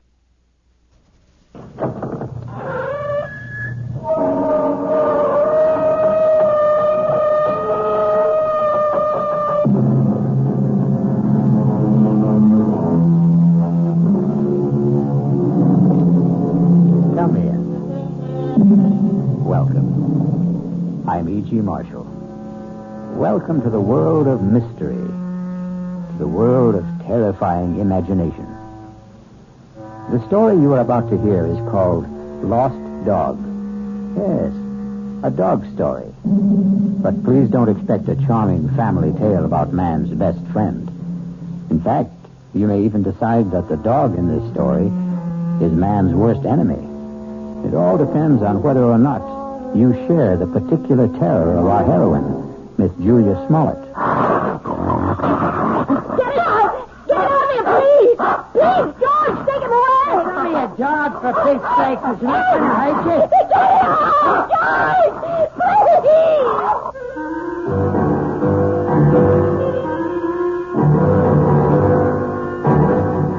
Our mystery drama, Lost Dog, was written especially for the Mystery Theater by Henry Slesser and stars Kim Hunter. It is sponsored in part by the Kellogg Company, makers of Kellogg's Special K cereal. I'll return shortly with Act One.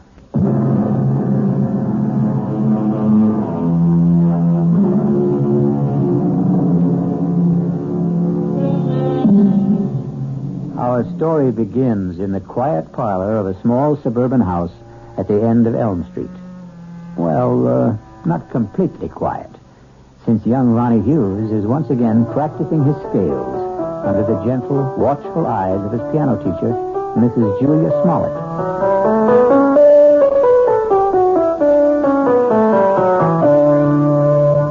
Well, that was very good, Ronnie. It was much better than last time. I still wish we could skip this scale stuff, Mrs. Smollett. I mean, I'm not saying that I'm ready to play concertos yet, but just the same... Why does it bother you so much, Ronnie? Well, playing scales makes me feel like a little kid, I guess. Oh, that's silly. All the finest pianists had to learn their scales before they could play any composition. I guess it's my fault for starting to learn to play so late in life. Ronnie, 19 years old isn't very late in life. I'm 20, Mrs. Smollett. Are you? Already? Oh, now, don't tell me you've been coming here a full year. No, just about 4 months. But my birthday was last week. It was on Thursday. You weren't well last Thursday. Oh, yes, that's right. You still don't look well. Listen, why don't we see how well you know the chromatics? Your cheek, it's swollen. It's still swollen. Does it hurt? No, it doesn't hurt at all. It was silly of me to stumble and fall that way. Know that your husband hit you, Mrs. Smollett. Now, that's a very silly thing to say. You can't tell me it isn't the truth.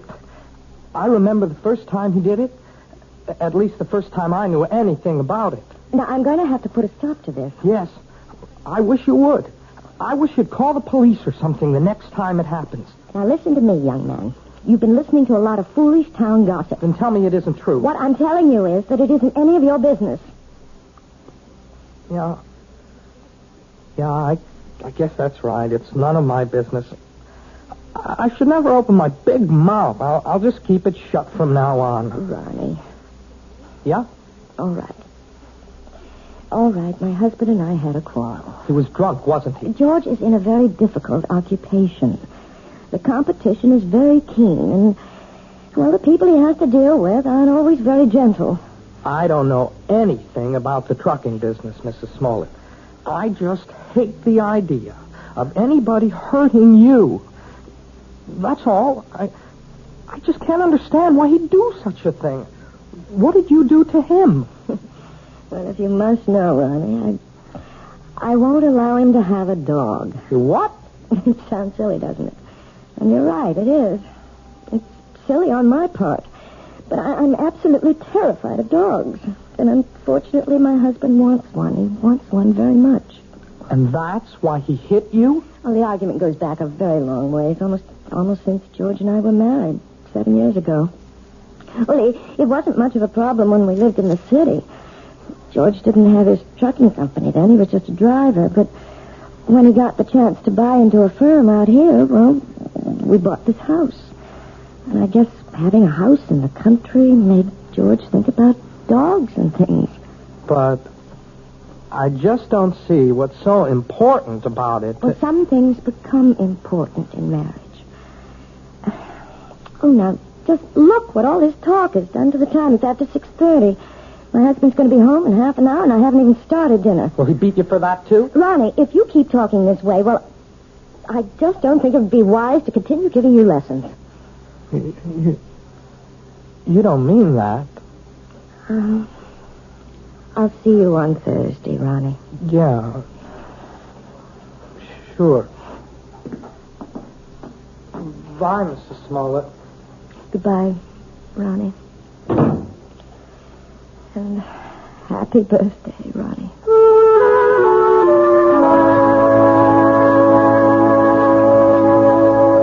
What else could I tell the guy? I had 2 semis in a repair shop. If I wanted the job, I had to use his equipment. Well, fine. Only nobody was going to hook me for a $500 premium. Hey, are you listening, Julia? Yes. Yes, I'm listening, George. What's the matter with you tonight? I'm a little tired, I suppose. Tired? You? From what? Listening to piano cover? Nah, you make me sick, you know that? You weren't listening to a word I said.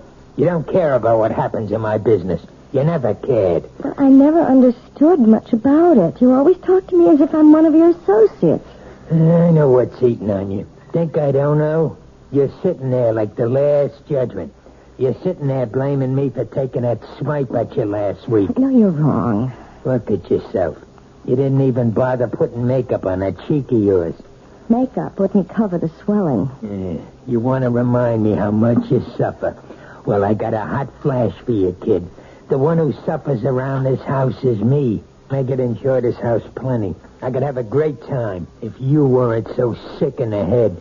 You're talking about the dog again. Why not? You think I forgot? But surely it can't mean that much to you. I've had dogs ever since I was 6 years old. You never talked about it when we were living in the city. That was different. Who put a dog in that air-conditioned chicken coop?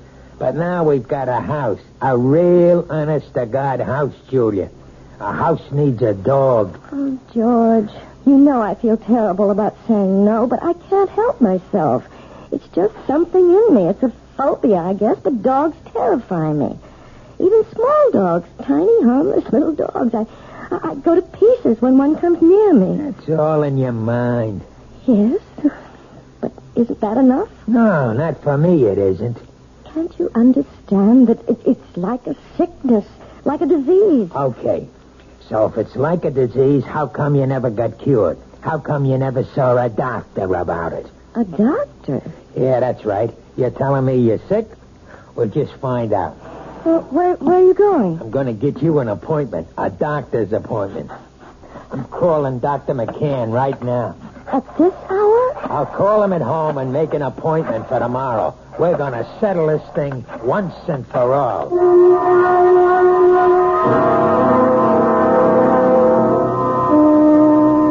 Well, Julia, maybe I'm the wrong kind of doctor. What do you mean? Well, if you're serious about getting rid of this phobia, that would take a specialist. You mean a psychiatrist? Oh, some kind of head doctor.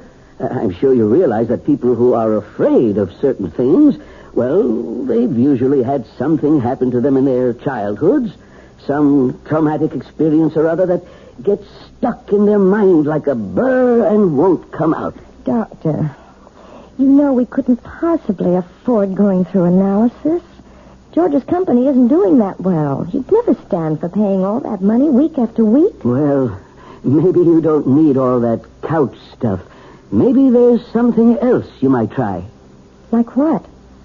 Do you ever hear of hypnotherapy? You mean getting hypnotized by someone? Not just by someone. I mean someone who can put you under and maybe help cure you of this thing. I'm not saying it always works, but it does sometimes. Oh, I don't know. The thought sort of frightens me. Nothing frightening about it. It might be just the way to find out why you're really afraid of dogs.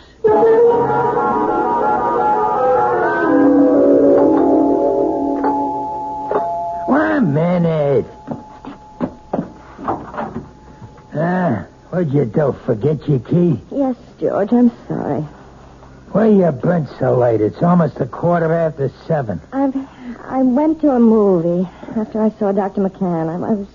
I was just so nervous. I had to get out of myself, so I went to this movie, and it lasted longer than I thought it would. Oh, that's great. Just great. Now what happens to my dinner, huh? Dinner's all ready. All I have to do is heat it. That's a fine thing. I come home early to surprise you. You're not even here. I'm sorry, George. Oh, do you think you should have more to drink now? I mean, it won't take me more than 10 minutes to get dinner on the table. Never mind how much I drink. Besides, I'm in no hurry for dinner. I want to know what the doctor said. Well, it's just as I told you, George. There's nothing Dr. McCann can do for me. It's not something that can be cured with a pill. There's gotta be some way. Well, he suggested that maybe a different kind of doctor, a hypnotherapist. A what? Someone who hypnotizes you, who tries to make you go back into your past. It sounds like a lot of junk to me. Well, it might do some good. I really don't know. I'll tell you what would do some good. A little direct action. That's what you need. What are you talking about, George? The only way to learn how to swim is to jump in the water, right? Well, that's what you need, Julia. I simply can't make you understand, can I? Well, maybe I can make you understand. Forget it. You want to get that dinner ready? I'm hungry. Yes, I'm going now. Look, why don't you change first? Change? Yeah, your clothes. Get more comfortable. Well, yes, I think I'd like to do that, George. I won't be long.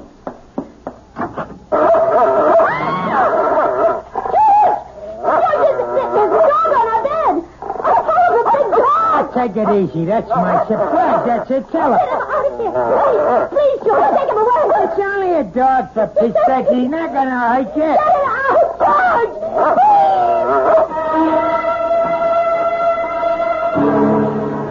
George. It only goes to prove that there are more terrors in this world of ours than anyone imagines. But the question in the Smollett house is, which one is the real terror? Attila the dog or George the husband? We'll learn more about both of them when we return shortly with Act Two. This is WOR New York, your station for the Mystery Theater.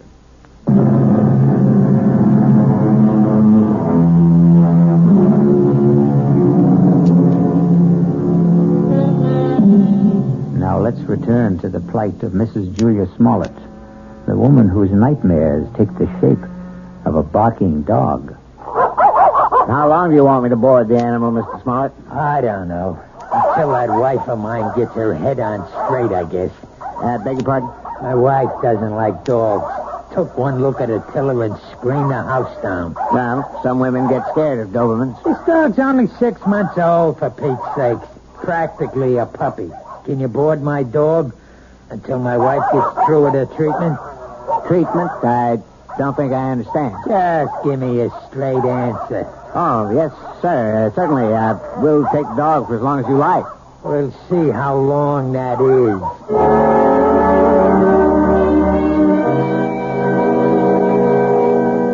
Please sit down, Mrs. Smollett. Thank you. Right here, Mr. Smollett? Yeah, thanks. You both seem a little nervous. I'm sorry, Dr. Froelich, but I suppose I am. I know. Dr. McCann explained to me. He said that hypnotherapy was an accepted kind of treatment. For some cases, yes. Not all of them. All I want to know is, will it work? Well, frankly, I don't know much about your wife or her problem. I'm not going to say I can help her get over this particular phobia until I do. Please, George, let me tell the doctor about it. I can tell him in one sentence. My wife's afraid of dogs. All dogs. Big ones, little ones. Falls apart when she just looks at one. No, that isn't true. I don't fall apart, as my husband said, unless I'm close to them. Animal phobias are one of the most common types I deal with, Mrs. Smollett, and I might say that I have a great deal of success with them. But how do you do it? I use a technique called hyperamnesia. Amnesia? Actually, it's the opposite of amnesia. After placing the subject in a trance state and making her completely willing to free herself from critical judgments about her past... Hey, wait a minute. I'm not following you. What we do is get the subject to remember long-forgotten, very, very deeply repressed experiences. Sometimes they remember them in great detail, even though they still maintain amnesia at the conscious level. And do you see? I'm not sure I do. Do you mean you can find something in my mind that I don't even know is there? Possibly. It may take some time. We might need several visits to establish a rapport between us. But if all goes well, we should soon be able to find out if anything in your past is causing this problem. And, of course, that something will most likely concern a dog.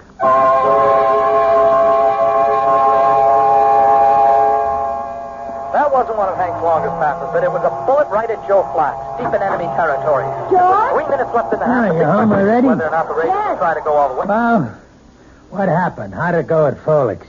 It was all very strange. Well, come on, let's hear it. Did he get you hypnotized or didn't he? Look, I just want to hang my coat up. Look, I'm missing a big game just because I want to hear. You might as well turn it on again, George, because all that Dr. Froelich did was what he called the first stages. What does that mean? I mean, well, he put me under all right. There wasn't any problem about that. Yeah, I figured that. Tell me what he said about the dog. He didn't say anything, George. Oh, what do you mean? Just that. He didn't start talking about my problem. That's going to have to wait until I'm more receptive. What's he trying to do? Keep stringing you along until he bleeds me dry? Those visits cost $50 each, you know that? I know it's expensive, but you're the one who insisted that I go. $50 a week plus kennel charges. A couple of months of that, and I'll be hocking half of my trucks. Look, you tell that guy to get down to business. It's only my second visit, George. Well, we better start seeing some results on number 3, understand? I'm not waiting any longer. There doesn't have to be a number 3. As far as I'm concerned, we can stop right now. What are you talking about? George, I don't want to do this thing. I hate being put under. I hate anybody poking around in my subconscious. for something that isn't even important to me. You mean you want to be sick? I think I'll lie down for a while. Don't you walk out on me. I'm sure you'd rather watch a football game. Oh, tell me what to do. I know. You think I'm Mr. Lowbrow. But let me tell you something, kid. You're no fairy princess anymore. Maybe that's what you used to think you were back in the old days. But the only fairy around this house is that piano student of yours. I don't like to talk to you when you're like this. That's what you always say when I'm drinking. Well, I'm not drinking now. And you better listen to what I'm saying. Oh, please, George, don't touch me. Yeah, I knew that was coming next. Don't touch. That's your favorite phrase, night and day. Don't touch, George. You're hurting me. That's the only thing you understand. The only touch that means a thing to you. Let go of me. Stop being such an animal. I'll show you what animals do. No, George, please, don't. I'll show you what kind of an animal I am. I'll show you. Don't, George, please don't. Please.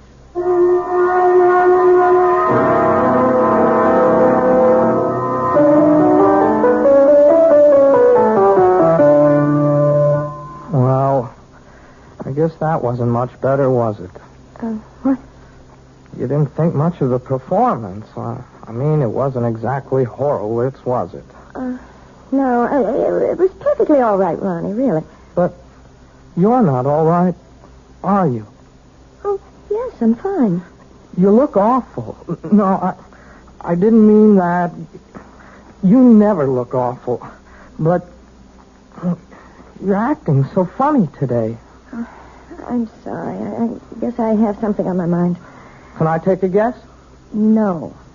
What you can take is the next page of this lesson. Listen, Mrs. Smoke. Look. Can I call you Julia? Oh, really, Ronnie? I know. You're going to give me all that stuff about teacher-student relationship. Only I'm sick of calling you Mrs. Smollett. I hate it. I hate it because it's his name. Ronnie. No. You're the most important thing in my whole life. Please, Ronnie. I don't want you to say things like that.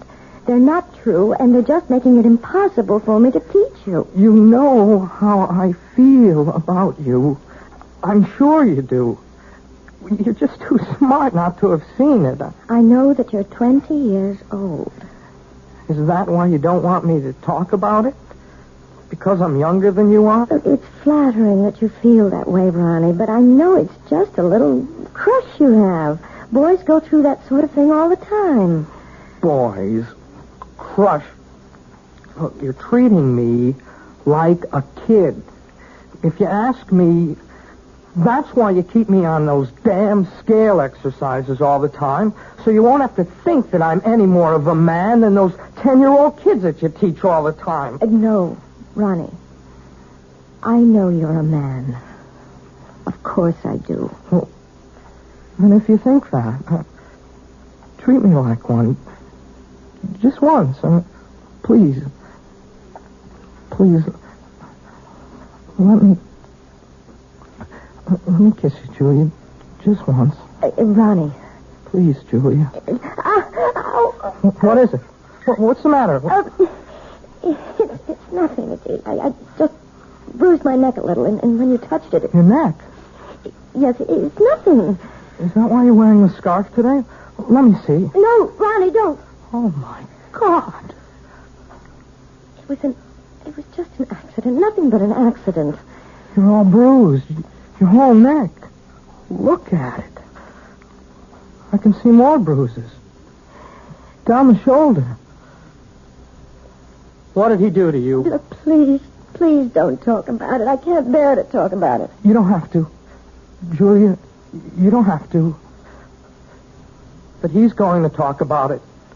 With me.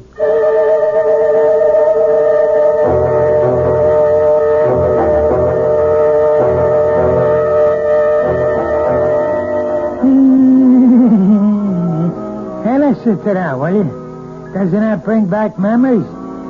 Hey, Julia. What? That song. We used to dance to it, remember? In the girl room, first year we were married. Hey, You want a drink? No, thanks. You're drinking enough for both of us. Makes me feel good. Yes, I know. That's the thing about wives. They ought to do what their husbands do. A man needs a pal, not just a wife. I'm sorry that I'm not a pal, George. That's why I need a dog, you understand? A man's got to have a friend. Somebody who understands him, you see? You really think that dog, what's his name, would understand you? His name's Attila. Attila. That's an awful name for a dog. A frightening name. Everything scares you, even names. Oh, who the heck is that? I don't know. Hello, Mr. Smollett. Hey, what is this? Since when do you give piano lessons at night, Julia? Ronnie, what are you doing here? I didn't come for a lesson. I came to talk to Mr. Smollett. You want to talk to me? About what? May I please come in, sir? Yeah, sure. Come on, Sonny. Ronnie, you shouldn't have come here. I won't stay long. I just want to say something to your husband. Sure, kid. Go ahead. I wanted to say that I know what you're doing to Julia. I know how you've been hurting her, and I won't let you get away with it. What was that? Oh, Ronnie, no. Look, even if she doesn't want to say anything about it, I will. You touch her again, I'll go to the police. I mean that.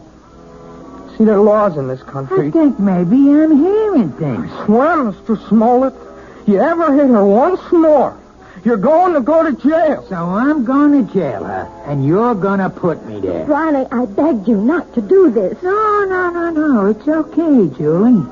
I like hearing this. I mean, I want to know what the younger generation is thinking.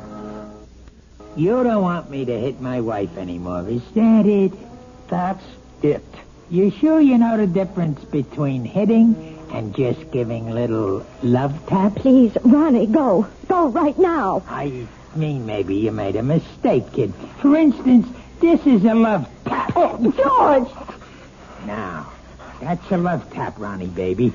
This is... Oh, George, stop it! Don't! You see the difference, kid?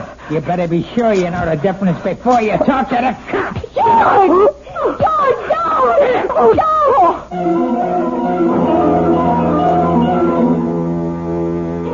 Yes, it's sad to realize that all men who love dogs aren't necessarily lovable themselves. But obviously George Smollett is a man who believes that brute force trains people as well as animals. He may be right in some respects, but perhaps he should be aware of the old saying that every dog has his day. I'll be back shortly with Act 3.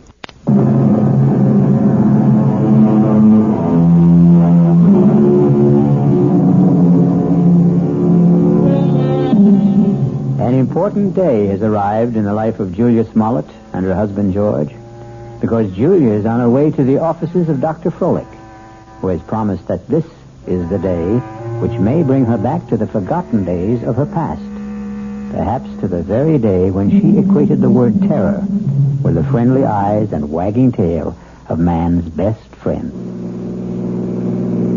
This better be the payoff. That's all I've got to say. I hope you're not disappointed, George. Well, at least you're talking to me. That's the first word you've said to me in 2 days. I haven't had much to say. Look, the kid Ronnie's all right. I didn't mark him up. He's still as pretty as ever. That worries you, doesn't it? Nobody's got a right to walk into my own house and say those things to me. You have nothing to worry about, George. Yeah, that's what you say. $50 a visit is something to worry me, and $40 a week for the dog, and a lot of other things. We've also lost a piano pupil. I suppose you realize that. Who cares about that? Ronnie paid $20 a week for his lessons, George. I won't miss it. Not as much as you'll miss your little Prince Charming. Well, what about it? About what? You're going to miss him, right? You're not going to have any shoulder to cry on, are you?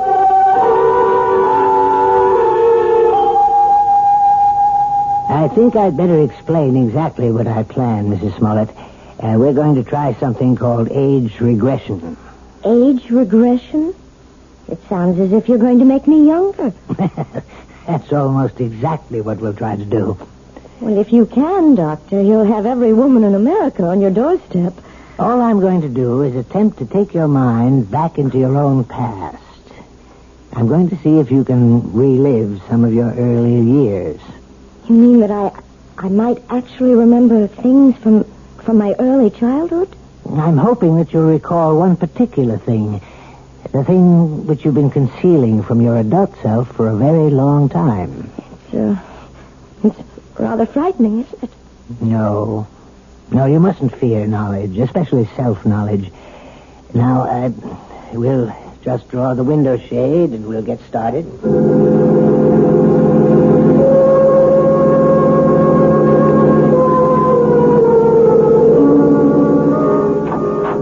Mr. Smollett, would you like to come inside? Me? You mean you're all through so fast? No, we're not through, but your wife is in a deep trance, and I thought you might want to be here when we begin the age regression attempt.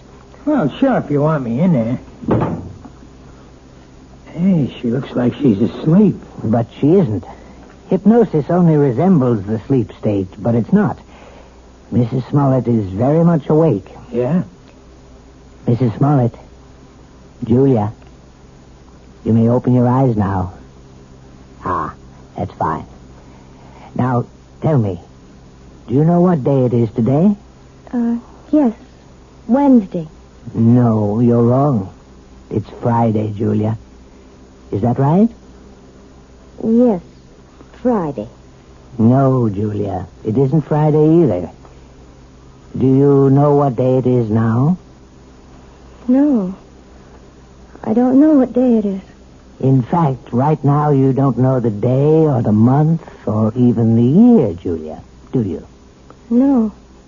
You see, Mr. Smollett, I'm purposely doing this to dislocate your wife in time. Oh, yeah, I understand. Julia, you're going to be a child all over again. You're going to see and hear and feel everything you did since you were a baby. And you're going to tell me everything I want to know about what you see, hear, and feel. You're going to answer all my questions starting right now.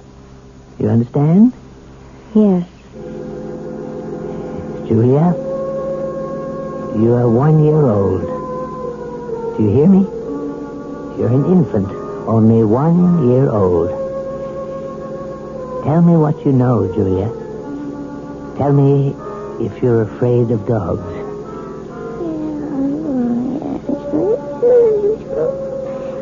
Oh, my God. You sound like a happy baby to me, Julia. I don't think you had any fear of animals when you were a little baby. Did you? Now you're 2 years old, Julia. You can probably say a few words now. Are you afraid of dogs? No. And now you're 3, Julia. You're growing up very quickly. Now you're a big 3-year-old girl. And are you afraid of dogs now, Julia? No. I'm not afraid of Bow Wow. You're 4 years old now, Julia. Tell me if you're afraid of dogs now. It's all right to shake your head as long as you tell me, Julia. Now you're 5 years old. What? Still not afraid of dogs? No, I'm not afraid. Now you're 6, Julia. 6. This can go on forever. Please, Mr. Smollett. Not afraid at 6, Julia? Then let's be 7 years old. You're 7 years old. Still not afraid, are you? Now, what about 8? You're an 8-year-old girl now. Topper. What was that? Topper. Poor Topper. What's she saying? Julia, who is Topper? Is Topper a dog? Topper's my dog. Where is Topper now, Julia? Topper's dead. They put Topper away. They killed him, and it's all my fault. It's all my fault. What's your fault? What did you do, Julia? No. It's his fault. It's Bobby's fault. Who's he, Julia? Is Bobby a friend of yours? I hate him. He teases me all the time. I'm glad I did it. I'm glad. Only don't kill Topper, please. Please don't kill my dog. Does all this mean something? Yes, it means a great deal, Mr. Smollett. Julia, now please listen. I want you to tell me all about Bobby and Topper. Bobby lives next door. He's 10.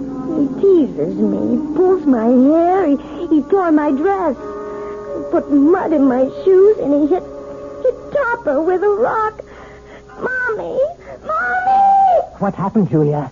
Why are you calling your mother? What's happened to Bobby? He's killed him. He's killed him. Who?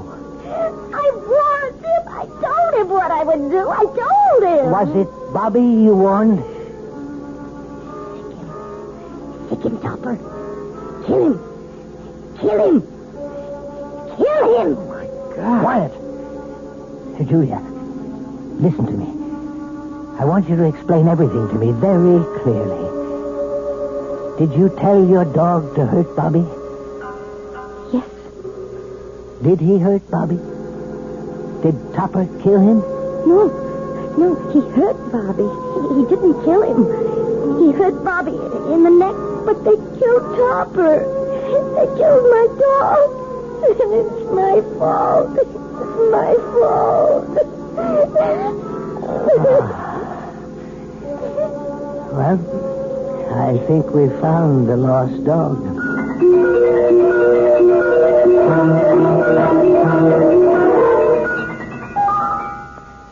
So, now you know, Mrs. Smollett. Now you may be able to understand. It was this one incident in your childhood, this one tragedy of your past innocence, which is responsible for your phobia. More than anything, you have a strong feeling of guilt.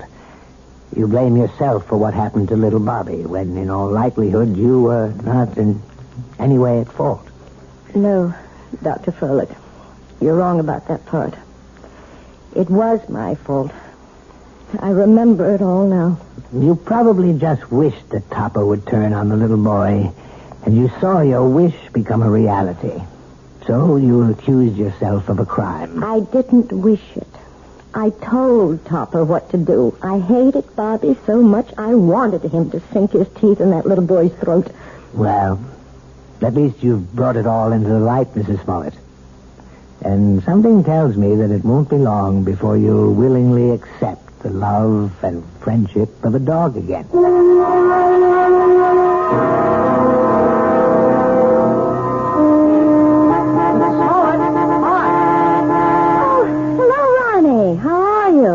I'm okay, I guess. That looks like a brand new car you're driving. Oh, yeah, it is. My parents gave it to me for my birthday, but, well, it took a couple of months to get it here from the factory. Well, you see, I wanted a couple of special things done to it. It's very handsome, Ronnie. I'm sure you're enjoying it. Yeah, it's great. I guess you've been shopping, huh? Yes, I have been. Ronnie, maybe you'd like to come inside for a few minutes for some tea or something? I'm afraid I can't right now. I'm supposed to pick up Lisa at her house. Lisa? Yeah, Lisa Bryant. We, sort of going steady now. Yes, of course. Well, it was very nice running into you, Ronnie. Yes, it was. Hey, by the way, you're looking, you seem real fine these days, Mrs. Smollett. Yes, Ronnie. I'm really very fine. Now I've got to go inside. It's time to feed Attila. Who? Goodbye, Ronnie.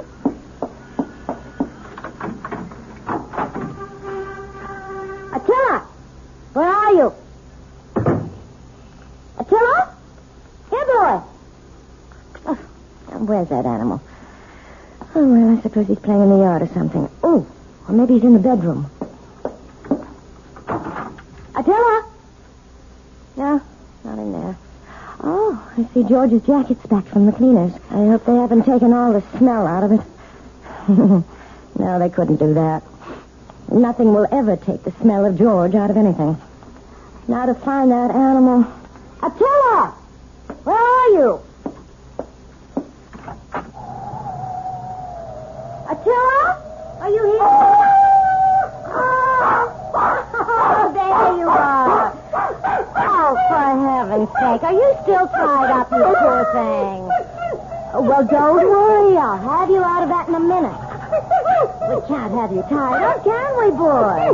We can't play our little game if you're tied up. Yes, that's a good dog. Good boy, Attila. Now, let's play our little game. See the jacket, Attila? See? Smell the jacket, boy. Go on, smell it. That's a good boy. Now, stick him, Attila. That's it. Stick him, Attila. Stick him.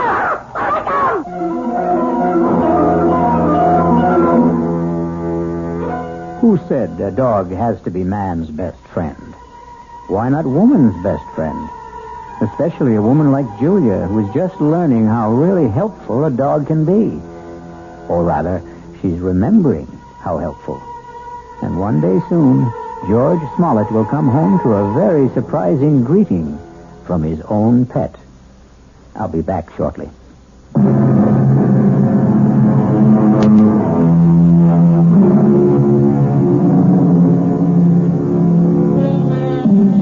We hope we haven't given you the impression that we don't love dogs. We love them very much, especially since dogs are descended from wolves.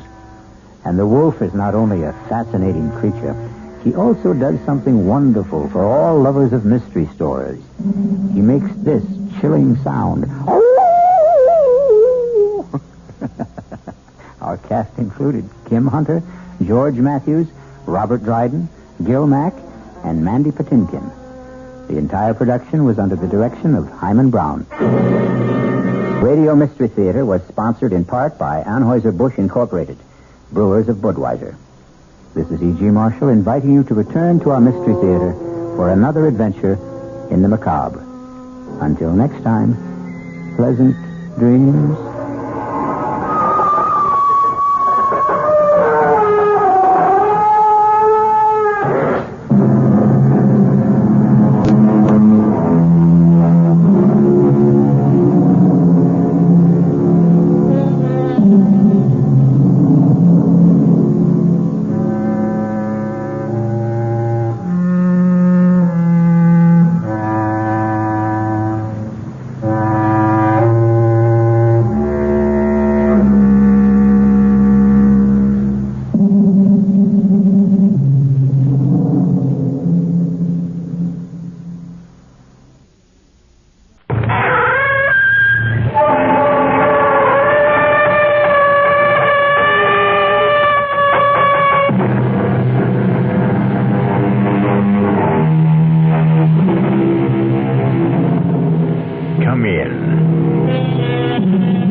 E.G. Marshall.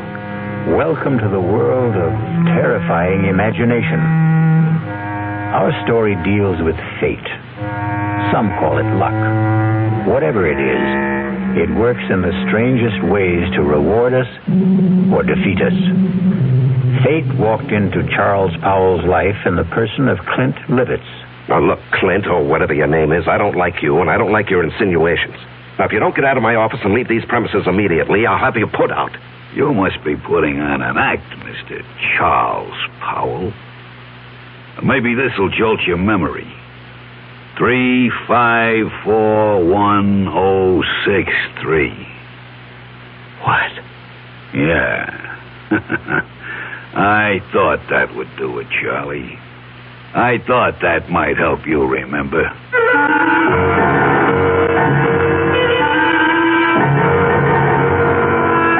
Our mystery drama, No Hiding Place, was written especially for the Mystery Theater by Sidney Sloan and stars Larry Haynes. It is sponsored in part by the Kellogg Company, makers of Kellogg's Special K cereal. I'll be back shortly with Act One. And now another tale of the ball and chain. At Kellogg's Special K Presents Overweight on an overnight train. Is the seat taken? Please, sit down. You have exceptional legs. But why is one of them attached to a ball and chain? This ball and chain? It's a symbol. Funny, I would have sworn it was a ball and chain. I mean symbolic. Because carrying around a few extra pounds can be just like lugging around this ball and chain. I see. May I suggest something? Try a bowl of Special K, skim milk, orange juice, and coffee. It's the Special K breakfast. Will it make me lose weight? No. You must also exercise and eat smart at every meal. I see. Do you know the Special K breakfast is less than 240 calories, 99% fat-free, and delicious? No, but if you hum a few bars... And that's another tale of the ball and chain. Your happy ending could begin with the Kellogg's Special K breakfast. That's Kellogg's Special K. Good night. Well, it's all right to tell one lie, isn't it? You can't. Then how about lying just a little bit? Not a little bit. You mean you can never lie? Never. Well, why not? Because when you tell a lie, Yeah? it gets dark inside your heart. You mean that just one lie will make your heart dark? Makes you sad, too. Oh, then what should you do if you tell a lie? Well, you just say I'm sorry. And then what? Then the light goes inside your heart. Oh, the light goes on? Yeah. Oh, a light doesn't really go on in your heart, does it? Yes, it does. Well, how do you know? Because the light in your heart will shine in your eyes. Oh. And then you'll be happy. I wonder why people tell lies. I wonder why, too. From the Franciscans, with love.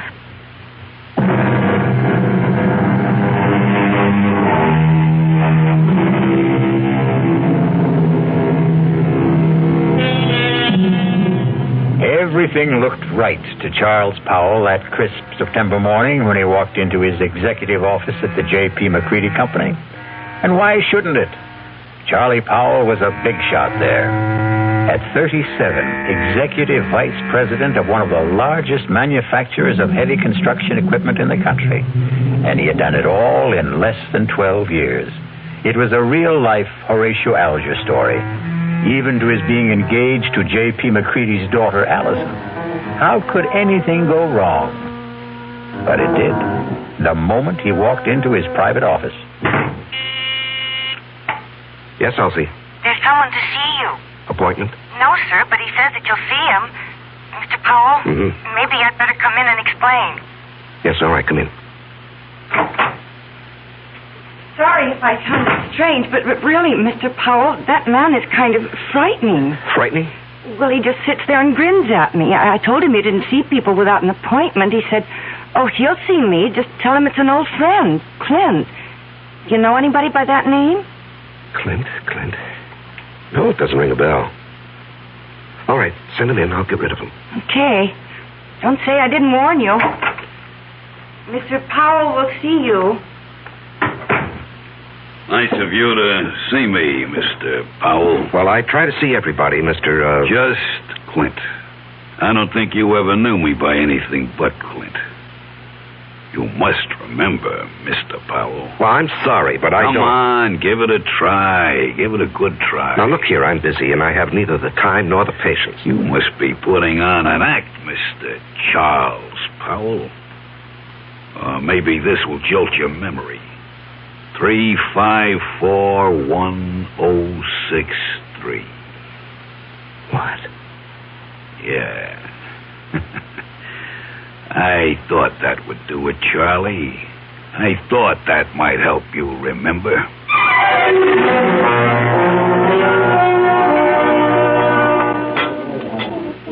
Charles? Oh, I'm sorry, Mr. McCready. I guess I was daydreaming. Something bothering you, young man? Oh, no. I hope not. Here I take you to the best French restaurant in town. You pick at your food, gaze into space, send your dinner away hardly touched. Oh, did I send all that good food back without eating it? You did? I particularly wanted to see you alone, Charles, because I have a little news for you. News? What kind of news, Mr. McCready? And that's another thing. You're so damned formal with me. Mr. McCready. Do you realize that in exactly 5 weeks you're going to be one of the family? Yes, of course I realize. How could I overlook it when Allison keeps reminding me regularly? Very well, then. Do you think it proper to call your father-in-law to be Mr. McCready? If you don't start calling me John... Okay. John, it'll be. I'm going to leak a little information to you. Yes? As you know, I've been thinking of stepping down from the presidency of the company. Yes, well, it has been rumored, but I wish you'd reconsider. Now, sincerely, the place wouldn't be the same without you. Oh, I'll still be there, Charlie. I'm not giving up my stock. The name of the company will still be J.P. McCready Company. The only difference will be that you will be sitting at my desk. Sitting at your desk? Well, I thought Hedges was slated to take over when you stepped down. No. Well, Tom was seriously considered, but he's a bit too old for the job. No, the company needs young blood. Well, I'm really bowled over. I've watched you grow. Come up on merit, ability. You're going to go far, my boy. Of course, the board will have to vote on your appointment, but that, as the saying goes, is in the bag. Well, there's something you've omitted, John. You haven't asked me if I wanted the job. Is it necessary to ask? I remember another lunch with you several years ago. We got talking about ambitions, and you said that you would never be satisfied with second best. It had to be the top job, or you'd move on. Yes. But that was before this morning. What? Nothing. Just mumbling. I'd like to know how you feel about it, Charles. Well, even to be considered for the position is an honor, Mr. John. And your answer? Let me think it over. I must think it over.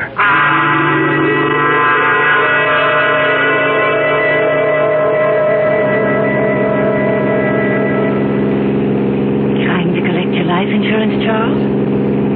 What? The way you're driving. Are you out to get me, yourself, or both of us? Oh, I'm sorry, dear. I guess I didn't realize how fast I was going. This car has more power than it needs. More than I need. I'm sorry. At least it gave us a topic for conversation. What did? You're driving. Darling, I'm the girl you asked to marry you. Something is troubling you, something big.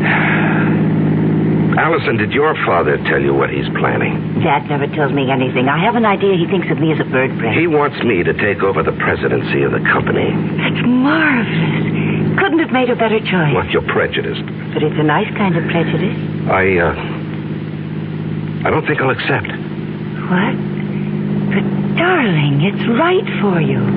You've worked toward that goal. You're the right man for the job. Am I? What is this? Lack of confidence, buck fever? You're being ridiculous, darling. No, I'm being practical and sensible. My being president of the McCready Company would bring nothing but trouble. What are you saying? I'm even considering resigning my present job. Why? Allison... Tell me. Whatever it is, I'll never stop loving you. I'll tell you. When I get up enough courage. Please, darling, be patient with me. Just be patient. I love you, too.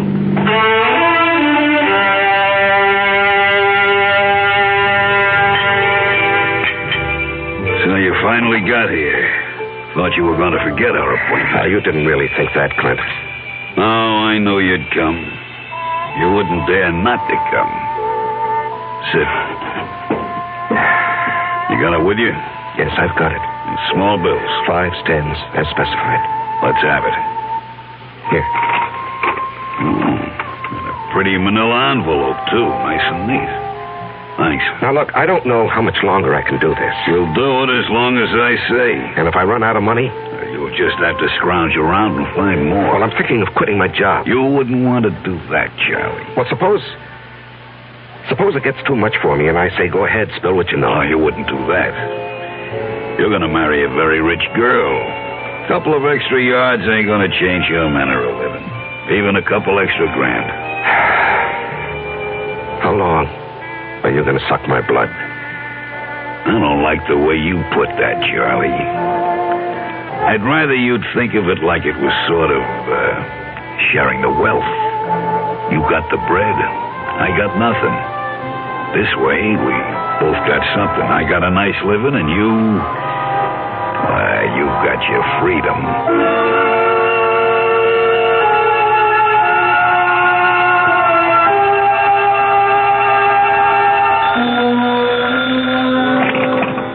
Hello? Charles? Oh, yes, Mr. yes, John. Sorry to bother you at this hour. You wanted to sleep, were you? At 10:15, no. The reason I'm calling... Yes. Is something bothering you, my boy? Well, I've had some things on my mind lately. I'm sorry it was so noticeable. Well, it occurred to me that a young man gets a bit absent-minded as the day of his wedding approaches. Perhaps a bit frightened. No, it isn't that, J.P. Oh, excuse me, John. Someone's at my door. Hold on. Just a moment. Forgive me for coming here. I've got your father on the phone. Come in, darling. Hello, John. It was just the porter with a package. What were you saying? Oh, nothing really. I'm just concerned. Whatever's troubling you can be taken care of. I'm backing you all the way. Well, I appreciate your feelings, J.P., but there really is no cause for concern. I'll snap out of this in a day or so. Good. It's reassuring to hear you say that. Now, forgive me for disturbing you. No, I wasn't disturbed. Thanks for calling. Good night. Good night, J.P. Even Dad notices that something is wrong. Yeah. I haven't seen you in 3 days. You trying to tell me something? All I want to tell you is that I love you very much. From a distance. I called you at your office twice this afternoon. Allison, I can't keep this from you. I thought I could, but every day, every hour, it grows bigger. Until now, it feels as though it's going to engulf me.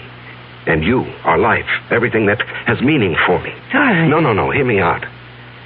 And then if you want to go out that door quietly, I won't say anything more, and you can forget that you've ever known me. Loved you? Are you trying to say you don't want to marry me?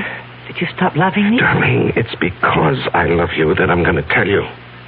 I considered keeping the whole matter from you, writing out the trouble and probably overcoming it. Darling, how little you know me. No matter what the trouble is, I want to be with you.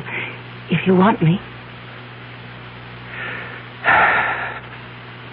Allison, I'm a fraud. What? I'm not Charles Powell. It's a name I assumed to hide my real identity. Want me to go on? Yes, darling. Go on. At the age of 22, I was charged and convicted of murder and sent to San Quentin for life. I was innocent. Evidence, circumstantial evidence. Court-appointed attorney who didn't know what to do or didn't care. A weak effort to appeal, which was refused, and there I was, at 22, in prison for life. Chance of a parole only after serving 20 years. I'd be old, all my young life confined in prison. So, when I had a chance to get out... You escaped. And ran for 2 years. Do you know what it means to be hunted? You can't get a job, you have no place to live, you can't ever sleep for fear someone will see you and turn you in. Oh, darling. I was ready to give myself up when I suddenly discovered that it wasn't necessary to run any longer. I picked up a 2-week-old newspaper and read a report of my death. What? Yes, a man had been burned to death in a flophouse fire. The only thing he had on him was something that I had kept, my only possession, a locket belonging to my mother. It had a picture of her taken when she married my father. And it had been stolen from me as I lay asleep in a freight car. I guess the thief thought it was gold. It was just cheap gold plate. And the man was identified as you? My mother and father's names were inscribed on the back. The man was so badly burned that the locket was the only thing that could possibly identify him. And after 2 years of hunting, the authorities were glad to close the file on Robert Hagen. Robert Hagen? Sounds so strange.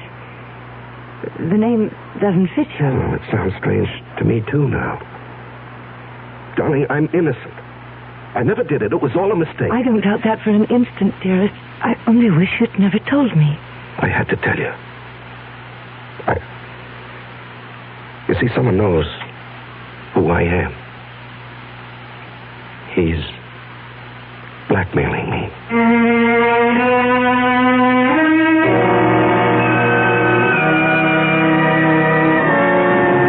When you're being blackmailed, you don't have many alternatives. Charles Powell's whole life, his future, the happiness of the woman he loves, all hang by a very thin, flimsy thread. I'll be back shortly with Act 2. I'm Hy Brown, producer of Radio Mystery Theater. And as you may imagine, I'm excited about this new adventure in modern radio, this new statement of radio's marvelous power to stir the imagination. Now, we're wondering about your reaction, about who you are and how you like what we're doing. So to encourage you to get in touch with us, we're holding a drawing for 3 weeks. 50 prizes a week, 2 AM/FM stereophonos, 2 travel clock radios, and 46 anthologies of modern suspense. Just mail us your name and address, and you're eligible. Of course, we'd like knowing whether your glad radio drama is back, but name and address will do it. To Mystery Theater, Box 50, Radio City Station, New York, 119. That's Box 50, Radio City Station, New York, 119. All for good everywhere, unless locally prohibited. It's always a pleasure to add beautiful new furniture to your home. And it's even more a pleasure when you can save substantially on its purchase. You can do both this week at Adele Hunt's, 7815 Snyder Plaza during Adele Hunt's great winter furniture clearance sale. Take advantage of Adele Hunt's staff of professional interior designers at no extra cost, of course, and save on such famous brands as Henriton, Drexel, Thomasville, Lazy Boy, and many others. For instance, there are exciting accent pieces on sale from Baker, Tomlinson, and Irwin Lambert. The hundreds of fine values in bedroom, dining room, living room, and occasional furniture may not be equaled again. Even a large selected group of lamps and pictures are as much as 60% off the regular price. So shop early while selections are good during Adele Hunt's great winter sale. Adele Hunt's, 7015 Snyder Plaza, near the corner of Lovers Lane and Hillcrest in University Park, where Dallas buys with confidence. Open tonight till 9 p.m.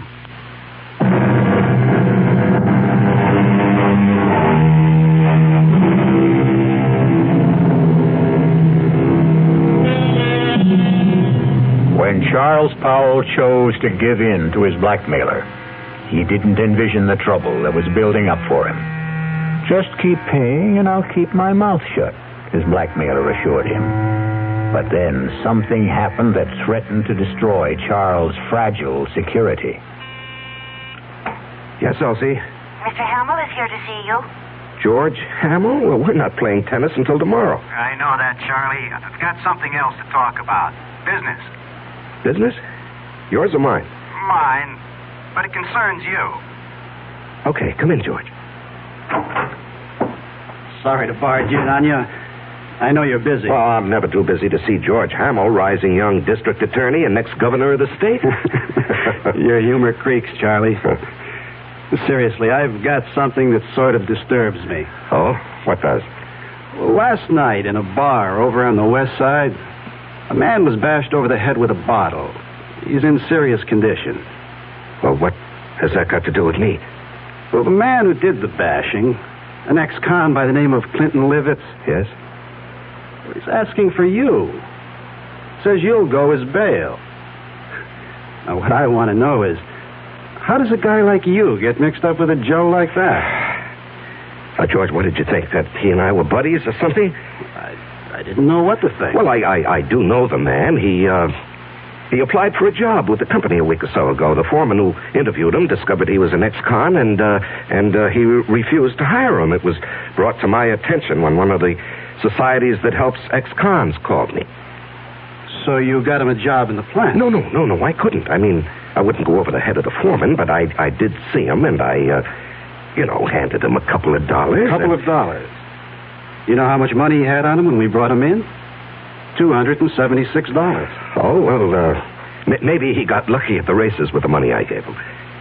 How much was it? Oh, gee, I don't remember. 15, 20. I just took it out of my pocket and handed it to him. It was a way of easing my conscience. I felt bad about the way our foreman had treated him. Well, take my word for it. This Clint Livitz is a bad customer. Stay away from him. What will become of him? Well, he'll go back to the pen where he belongs. Well, what's the bail set at? $5,000. And you're not seriously considering putting it up, are you? No, I was just asking. Because if you are, that's the last you'll see of your money. For that matter, Mr. Livitz, he'll jump bail. Please, George, I'm a big boy now, and I think I can make my own decisions. Well, who would have thought it? Charles Powell Bleeding Heart. Now, look, we've been friends for over 5 years. When you were running for DA, I backed you with substantial contributions. I like you. You're my friend. Now, let's not kick that all out because of some stupid disagreement. No. Let's not kick it out. I'm sorry, Charlie. But I just can't understand what your connection with that ex-con is.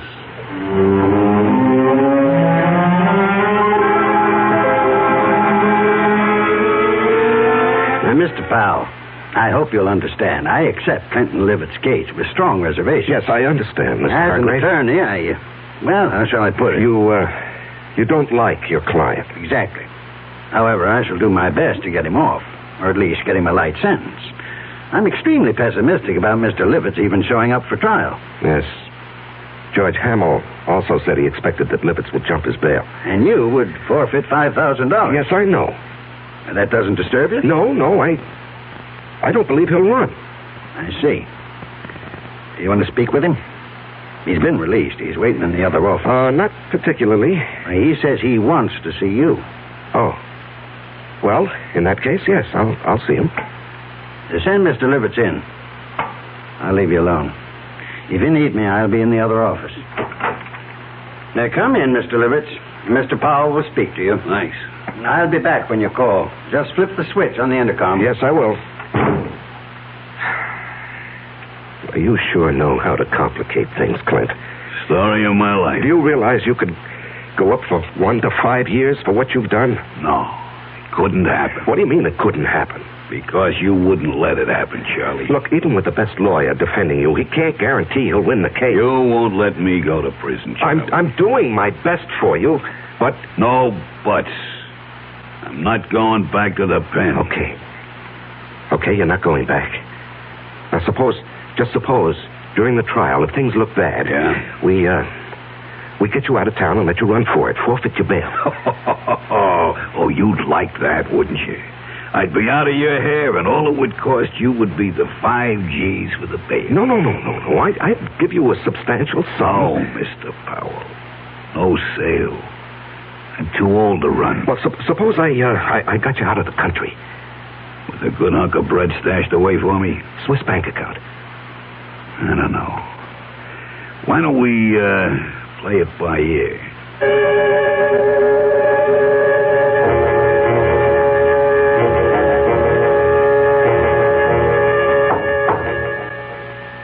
Come in. You wanted to see me, J.P.? Yes. Can you spare a minute? Yeah, sure. I've heard it on the grapevine that you were... how shall I put it? That you were aiding some ex-convict in trouble with the police. That true? Yes, it's true, John, and I think I know what kind of grapes grow on that grapevine. All right. Now, George Hamill. Oh, that damn busybody. Why can't he stick to his job and... Now, George is a friend. He tells me that the man you're protecting is a rather reprehensible character. Will you let me explain? It's just a matter of policy, my helping this man. Policy? Well, yes, you did ask me a few days ago to consider taking over the job of running this company. You're going to accept? Well, I was going to tell you today. Wonderful. Wonderful news. Allison will be delighted. I know she's been worried about your seeming reluctance. Oh, no, not reluctant any longer. In fact, I've got all sorts of ideas about what I want to do. This business of giving a hand to ex-convicts is just one of them. Do you realize what this would mean in publicity for the company? To take an interest in the rehabilitation of men who would otherwise be lost, a burden to the taxpayer? I'm going to hire a PR man. We're going to be The big corporation with a heart, JP.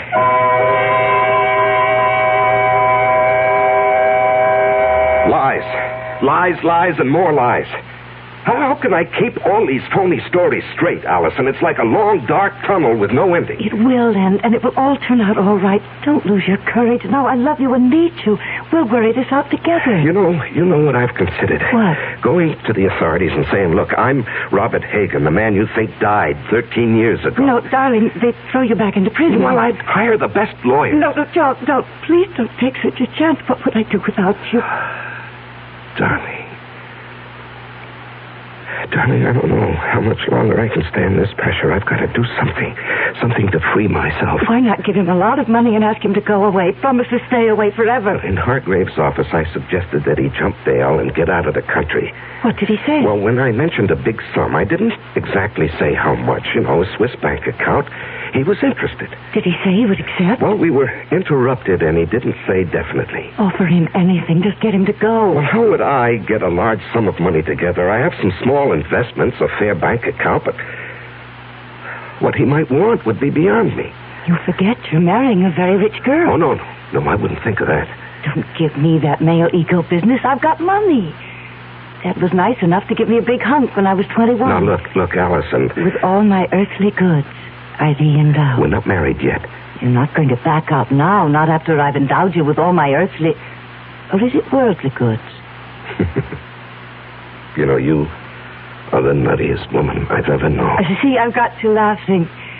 Darling, all our troubles are going to evaporate, vanish. No. It won't work, Allison. It'll never work. But you said... No. Clint Livitz will never stick to any bargain.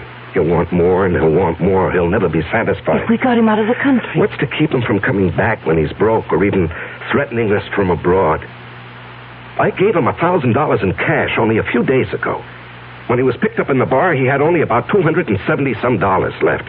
In a matter of 2 days, he'd squandered over $700. But if he were made to understand that the sum agreed on was all he was going to get... Can't I make you understand? We're not dealing with a rational, honest man.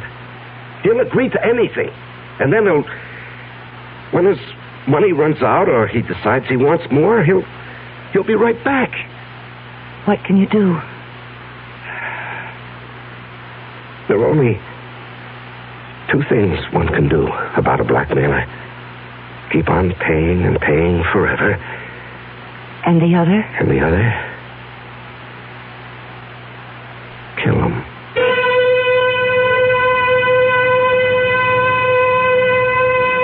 Just 2 ways to deal with a blackmailer. Charles now must face his conscience. The thought that has been in the hidden recesses of his mind has been spoken aloud. We will be back shortly with Act 3.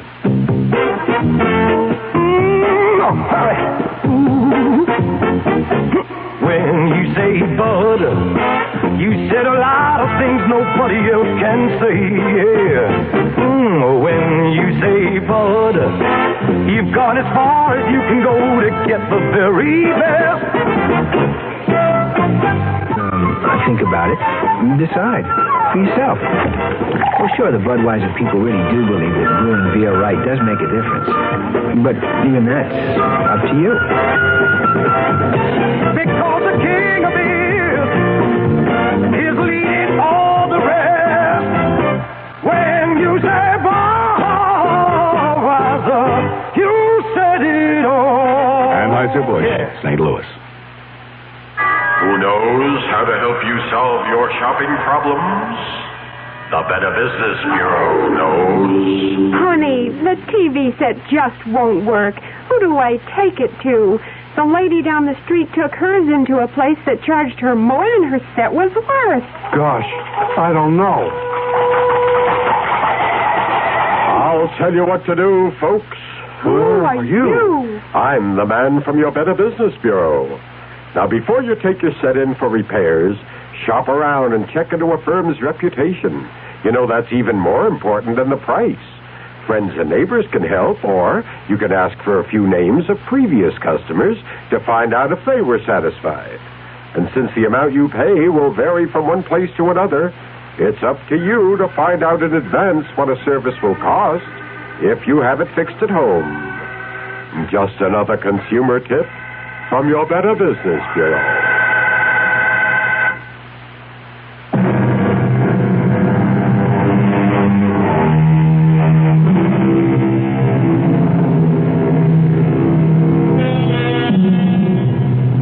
Charles Powell's life has reached a climax. He must make a decision to rid himself forever of his blackmailer. And perhaps that very decision will destroy his life and the life of the woman he loves. The alternative is to keep paying and paying, never feeling safe.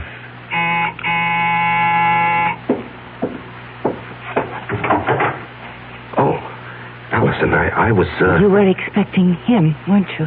Yes. I gathered as much when I called you at the office this afternoon. Aren't you going to ask me in? Yeah, come in.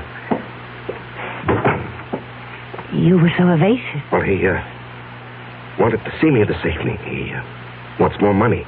And you're going to give it to him? Well, I haven't many choices, have I? You mentioned one. No, Allison, I'm sorry I let that slip out. I didn't mean it. I couldn't go through with that if I wanted to. I could. What? Honey, you don't know what you're saying. I know very well what I'm saying. How long do you think you can keep this business hidden? Well, I don't know. Maybe forever. Look, he's not a young man. All those years in prison, the kind of life he's led. How many years do you think he has left?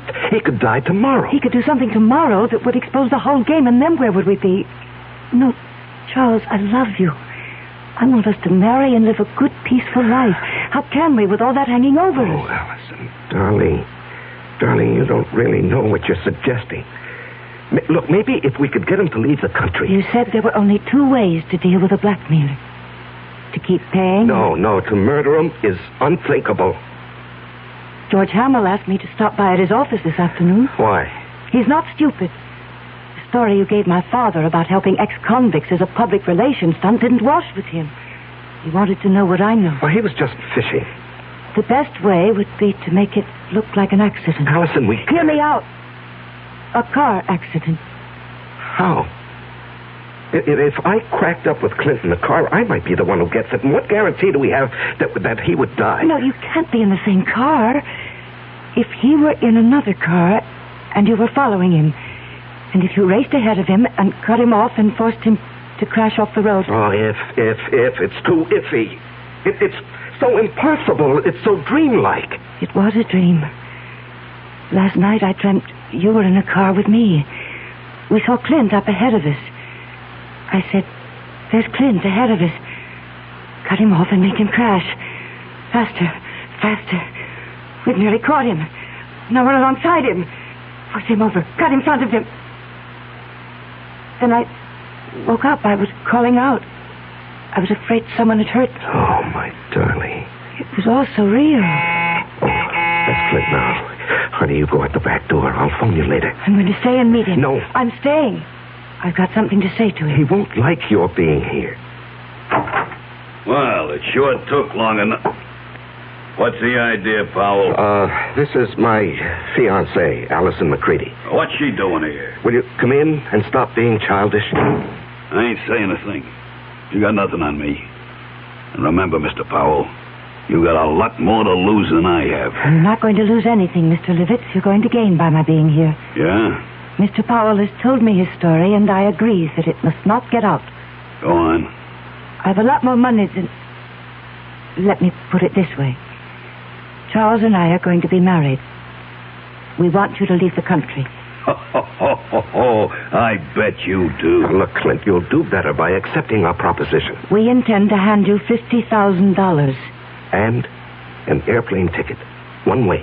And never come back. And never come back. Well, I always wanted to travel, but... What? 50 G's. Just chicken feed. Well, that's all there is. Not enough. I'm thinking around $250,000. Out of the question. I'm not going to bargain with you. I can raise $100,000. No, Allison. It's worth it, Charles, if we can depend on Clint to wipe the whole matter out of his memory and just go away. Oh, you can depend on me. I'll keep my bargain. Then it's a deal? A deal. Good. It'll take about 10 days to raise the money. I ain't in a hurry. You are. And, speaking of money, that was the reason I, came tonight, Charlie. Yeah, here. That's 500. What? You said a G like the last. That's all I could raise in a hurry. When that runs out, I'll have more. You went through that first 1,000 awfully fast. Well, I got rolled in that bar where I had the trouble. Oh, that reminds me. Your trial comes up in less than 3 weeks. Yeah. Lawyer called me at my hotel. To see if I was still around, I guess. Our plan is for you to jump your bail. I'll forfeit the 5,000 I put up for it. And get you out of the country. With a keister full of green. Hey, wait. I ain't got a passport. Oh, that can be arranged, Clint. Just leave that to me. Okay, friends. You got yourself a deal.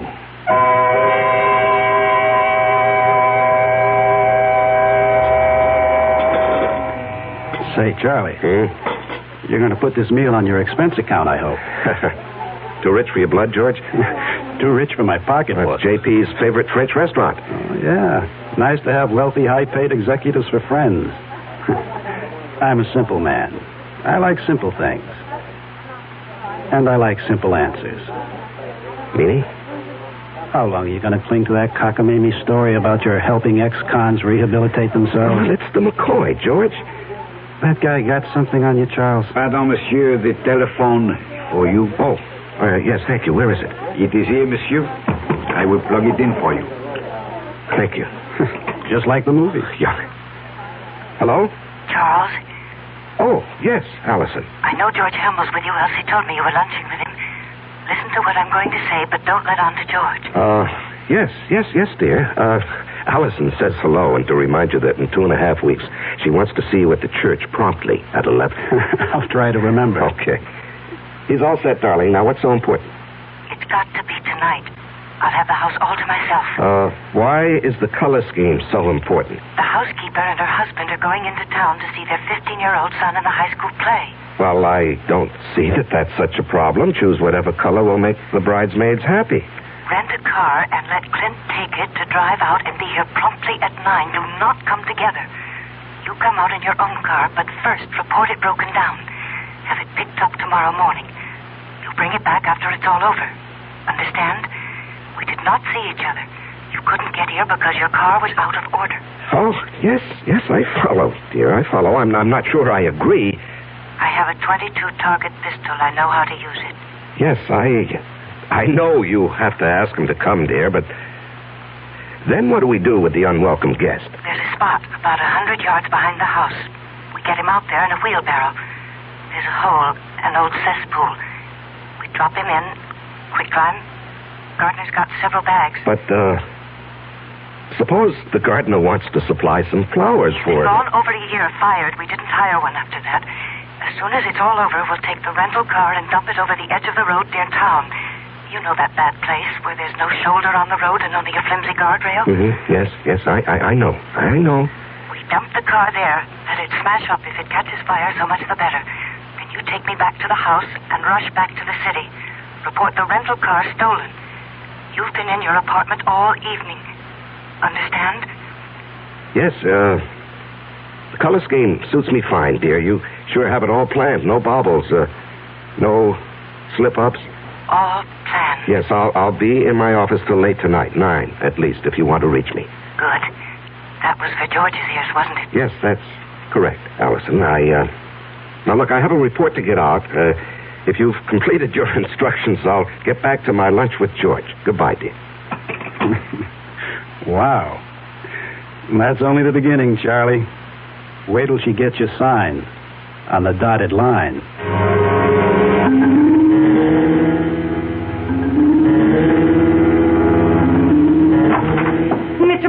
Mr. Powell, something terrible's happened. What is it, Elsie? There's been a terrible accident on the late shift. Man's caught in a machine. The big press, they said. Oh, good Lord. Has the hospital been called? I don't know. Well, call them on your phone. I've got to use this one.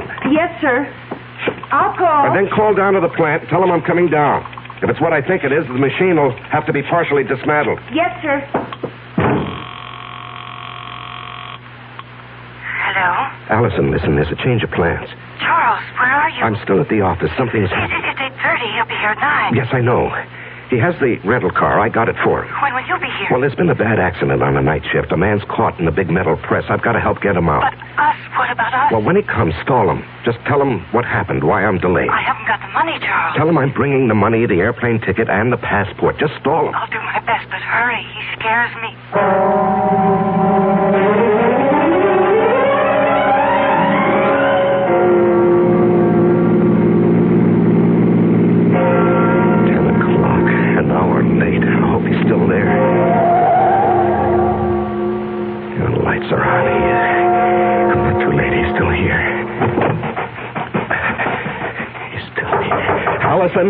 Allison, open up.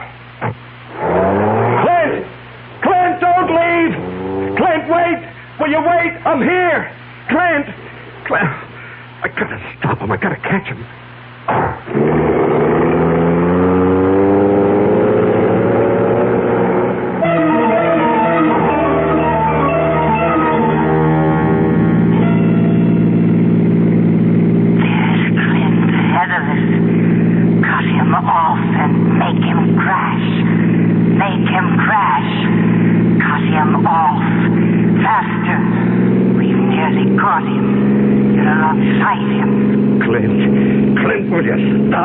I'll run you off the road. Force him over. Force him over. You've got him off. You've done it.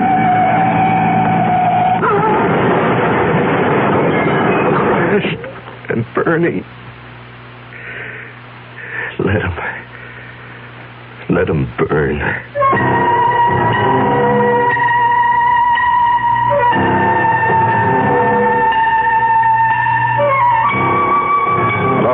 Is this, Arrow Car Rental Service? Well, I rented a car from you people this morning. No. No, there's nothing wrong with the car. I just want to report it stolen.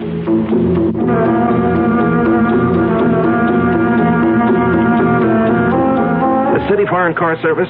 Look, I asked for my car to be picked up in my driveway. It's still here, and I called, or rather, my secretary called at 10 this morning. My name is Charles Powell.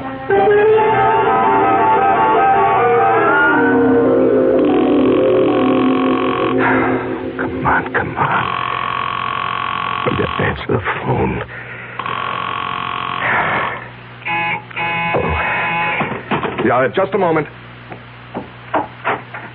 Oh, George.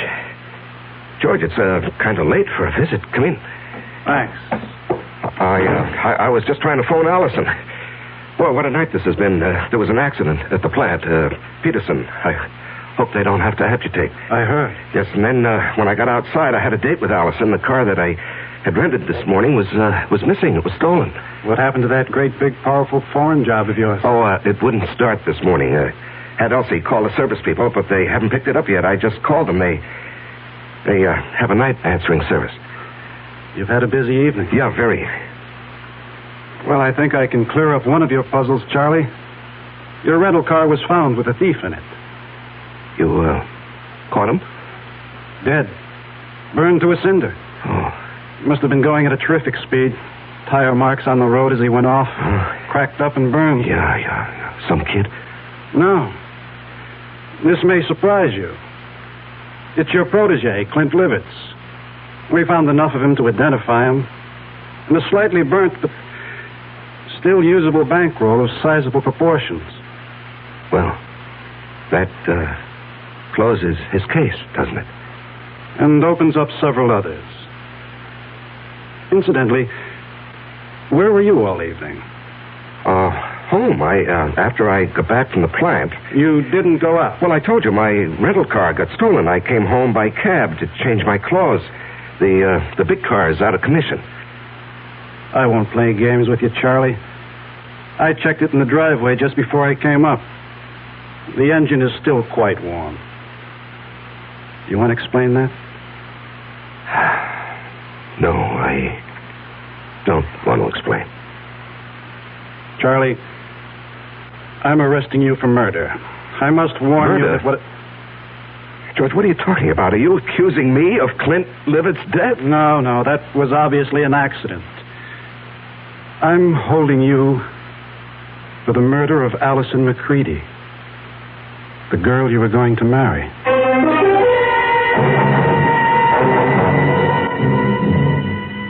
And in conclusion, ladies and gentlemen of the jury, my prosecution of Charles Powell, or Robert Hagan, has been a painful task.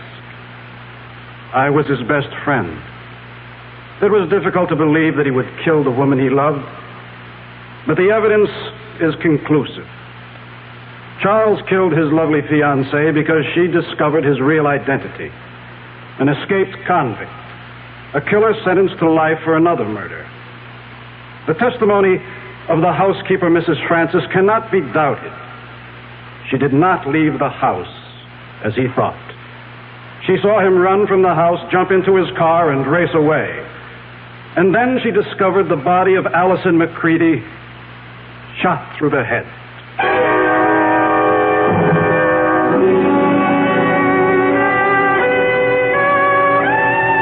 Your Honor, may I make a statement before you pronounce sentence? I did not kill Allison. I loved her. To say anything more in my defense is useless and unnecessary. Allison is dead. All I ask is that I be given the chance to follow her. Swiftly and efficiently.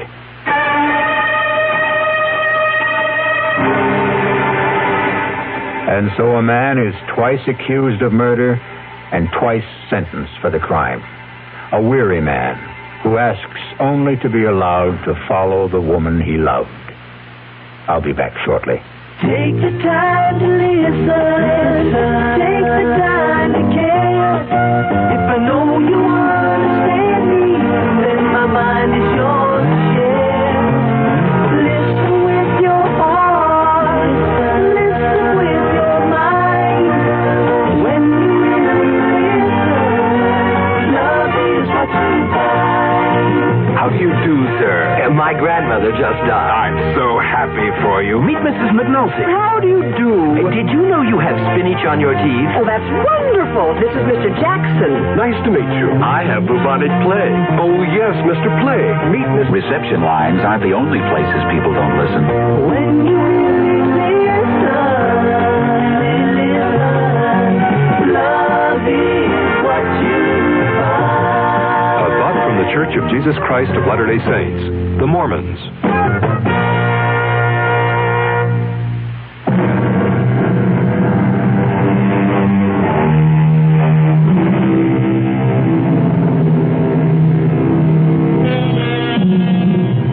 And there we have it. Charles Powell's joust with fate. What difference did it make that he knew that Clint had murdered Allison? They didn't believe him, and he was too weary to try to make them believe. Our cast included Larry Haynes, Ann Meacham, Jackson Beck, Sidney Walker, and Tom Keener. The entire production was under the direction of Hyman Brown. Now, a preview of our next tale. I don't understand it. Tub's bone dry, ma'am. Hasn't been used. No, not tonight, anyway. His clothes. Howard's clothes. He'd empty his suitcases and put his clothes in the closet. Here's his suitcases, too. Just ladies' clothes. Yours, ma'am? Yes. Hey, look, this dream you had. It was no dream. Okay, so maybe you imagined... I didn't imagine anything. Do you imagine a husband? Do you imagine a month-long honeymoon? Do you imagine a man in a chair with a knife in his chest? Radio Mystery Theater was sponsored in part by Anheuser-Busch Incorporated, brewers of Budweiser.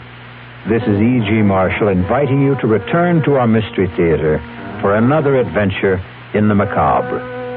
Until next time, pleasant dreams.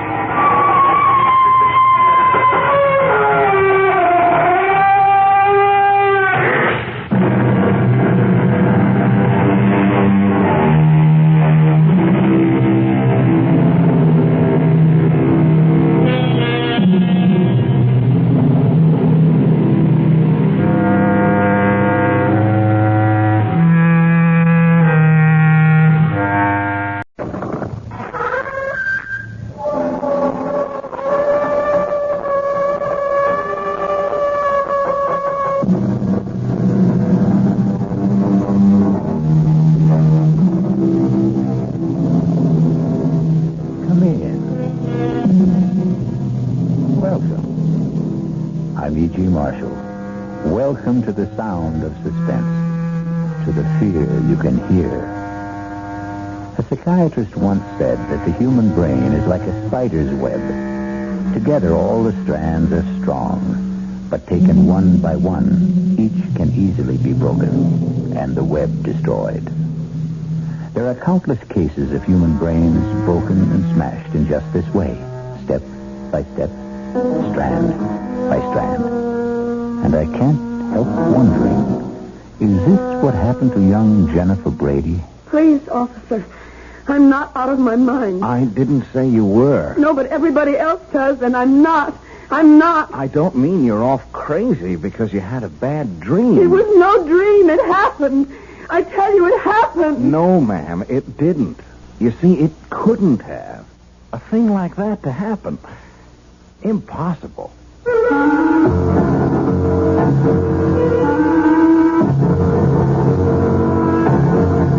Our mystery drama, Honeymoon with Death, was written especially for the Radio Mystery Theater by George Lothar and stars Lois Nettleton. It is sponsored in part by Anheuser-Busch Incorporated, Brewers of Budweiser, and by the Kellogg Company, makers of Kellogg's Special K cereal. I'll be back shortly with Act One.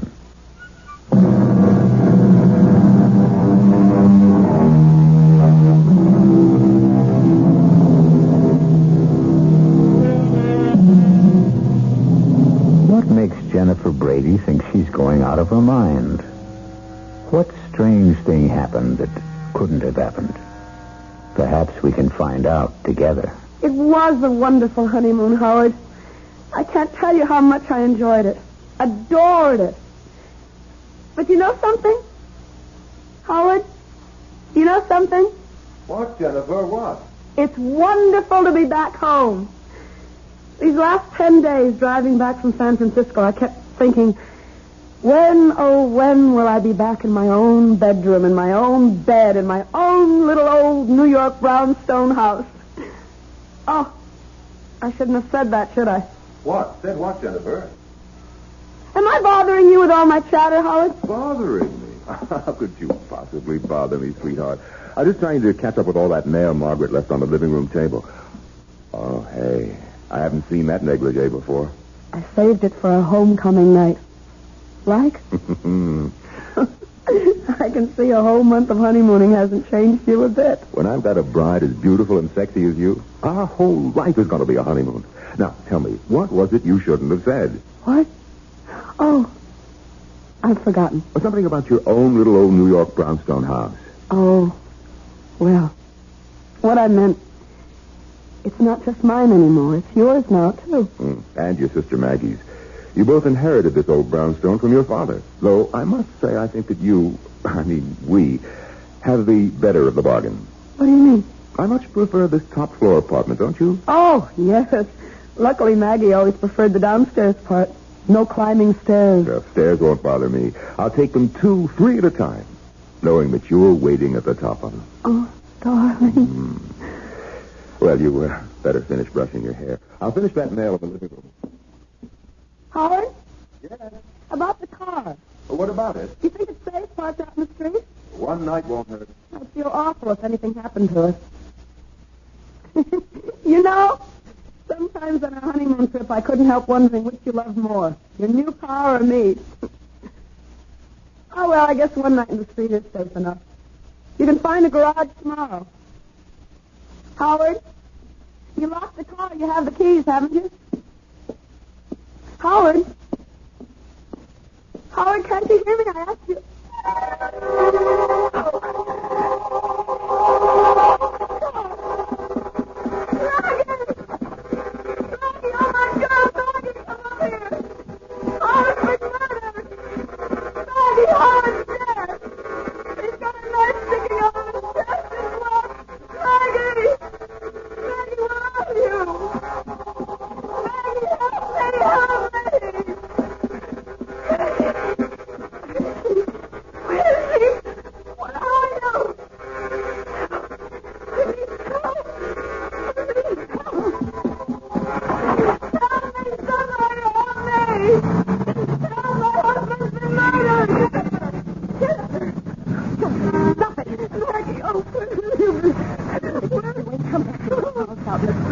your nightcap. Maggie, it's Howard. Come back into the house.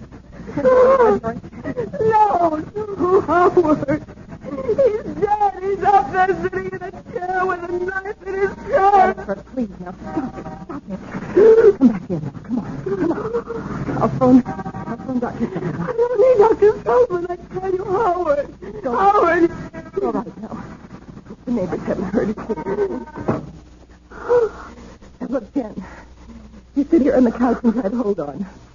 I'll phone Dr. Sullivan. Maggie! Howard is dead. He's up there in our apartment. Dead. Jennifer, please, now try to control yourself. There's no one named Howard here. What do you mean? No one named Howard? You know Howard Lansing, my husband, the man I've been on a honeymoon with for a whole month and home just a few hours ago. Stop looking at me like that. All right. Now, look, Jennifer, I'll tell you what I'm going to do. I'll go upstairs, and I'll see if anybody's there. Howard's there. All right. If this Howard is there, and if he's dead, then I'll phone the police. All right? Yes. But if he isn't, then I'm going to phone Dr. Sullivan and have him come right over. Now, that agreed? What's that? It's just the front door bell. Oh, yes, officer? Officer Helmet, ma'am. Ed Helmet. Anything wrong? No. What do you mean, no? My husband's been murdered. He's upstairs dead, a knife in his chest. Jennifer, please. Officer, there is no one upstairs, dead or alive. Well, then what was all the screaming about? I'm walking the beat just up at the corner, and I hear all this screaming. It's nothing. Believe me, it's nothing. Officer, will you do me a favor? Oh, sure, if I can. Would you go upstairs, please, and see for yourself? Officer, my sister is a highly emotional woman. Please? Would you please? Sure. Make you feel any better? Sure. Oh, Jen, what am I going to do with you? You know what Dr. Sullivan said. Dr. Sullivan? He said if you had another one of these attacks, you were going to have to be... I am not having an attack. I am as sane as you are. Don't look at me like that, Maggie. I am. Well, officer? Well, there's nobody up there, ma'am. Nobody. But there is somebody. My husband, Howard. He's sitting in a chair with a knife in his chest, blood all over. No, ma'am. But that's impossible. Impossible, I tell you. It's impossible. I couldn't. Maybe you want to see for yourself, huh? I'll go up with you. Officer, thank you very much, but there's no need. I do want to see for myself, will you? Sure. I'll come with you.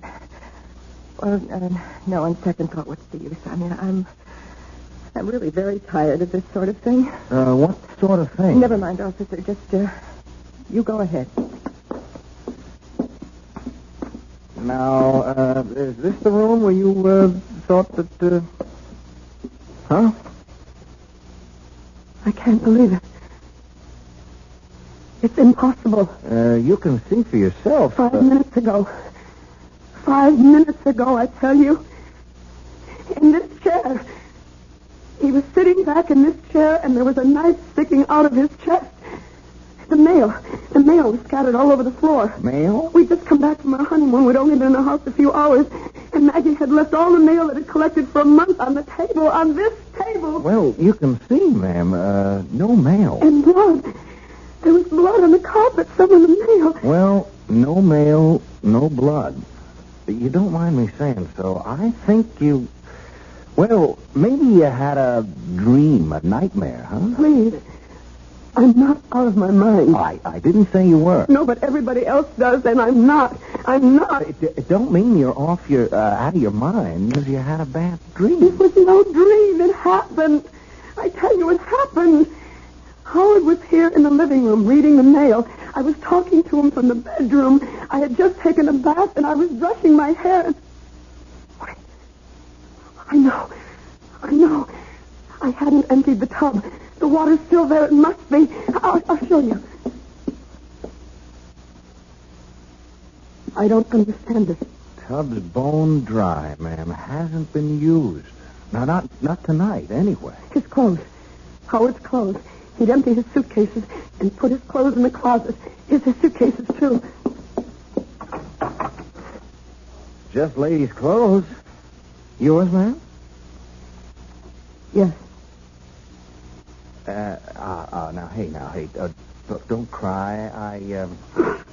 Hey, look, this dream you had. It was no dream. Okay. So maybe you imagined... I didn't imagine anything. Do you imagine a husband? You imagine a month-long honeymoon? You imagine a man in a chair with a knife in his chest?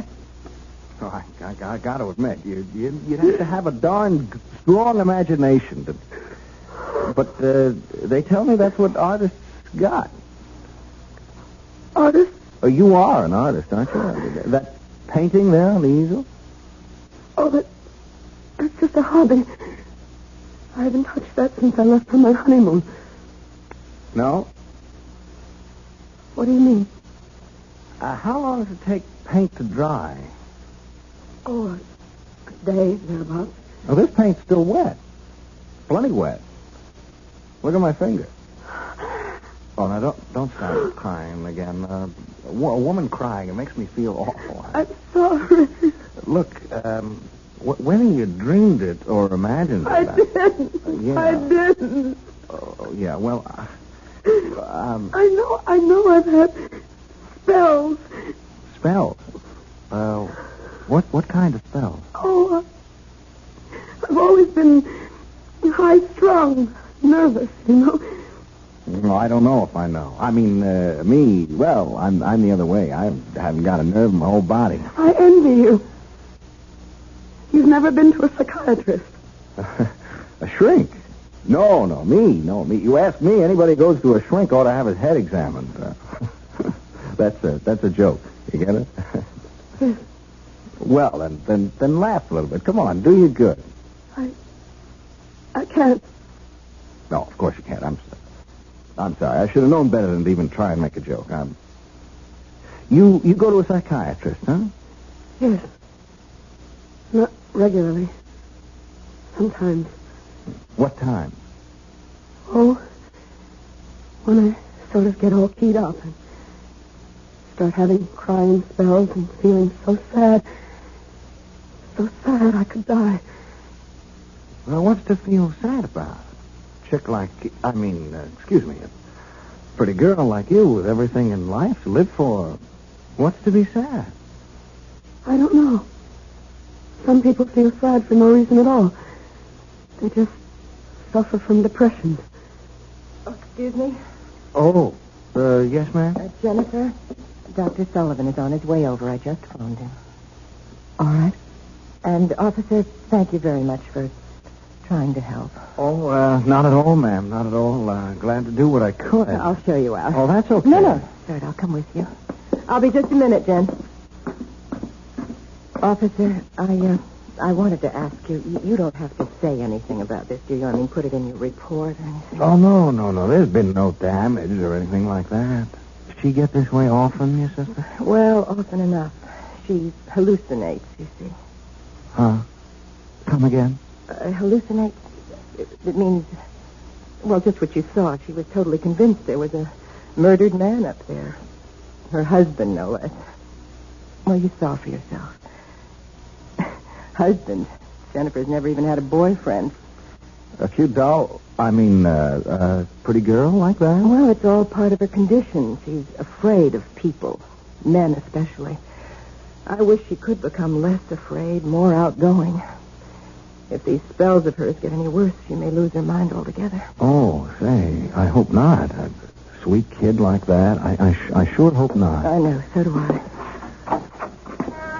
Well, looks like we've had a little shower. Street's wet. It was drizzling a little when I came in.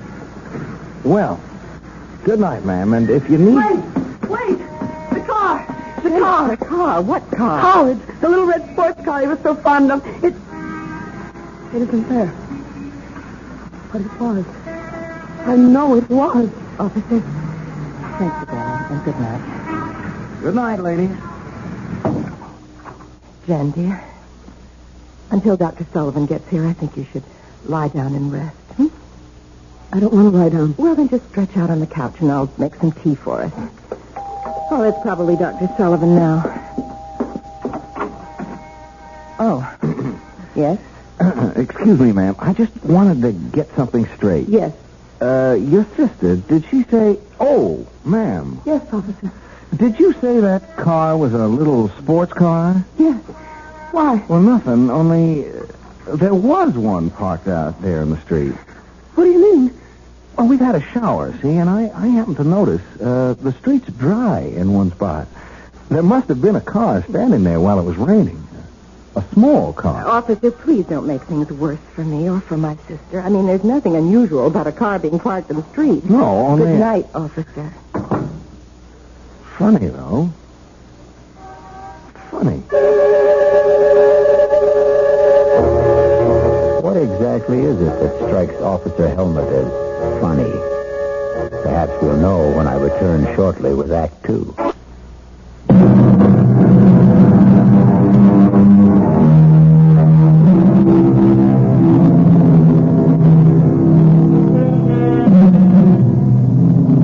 Has a horrible murder been done? Or is Jennifer Brady losing her mind? Did she find the body of her husband, Howard Lansing, seated in the living room with a knife in his chest? Or did she imagine the frightful scene? Is she married? Was there a honeymoon? Oh, here's young patrolman Ed Helmut at the front door of the brownstone house where Jennifer and her sister Maggie live. And it's the following morning.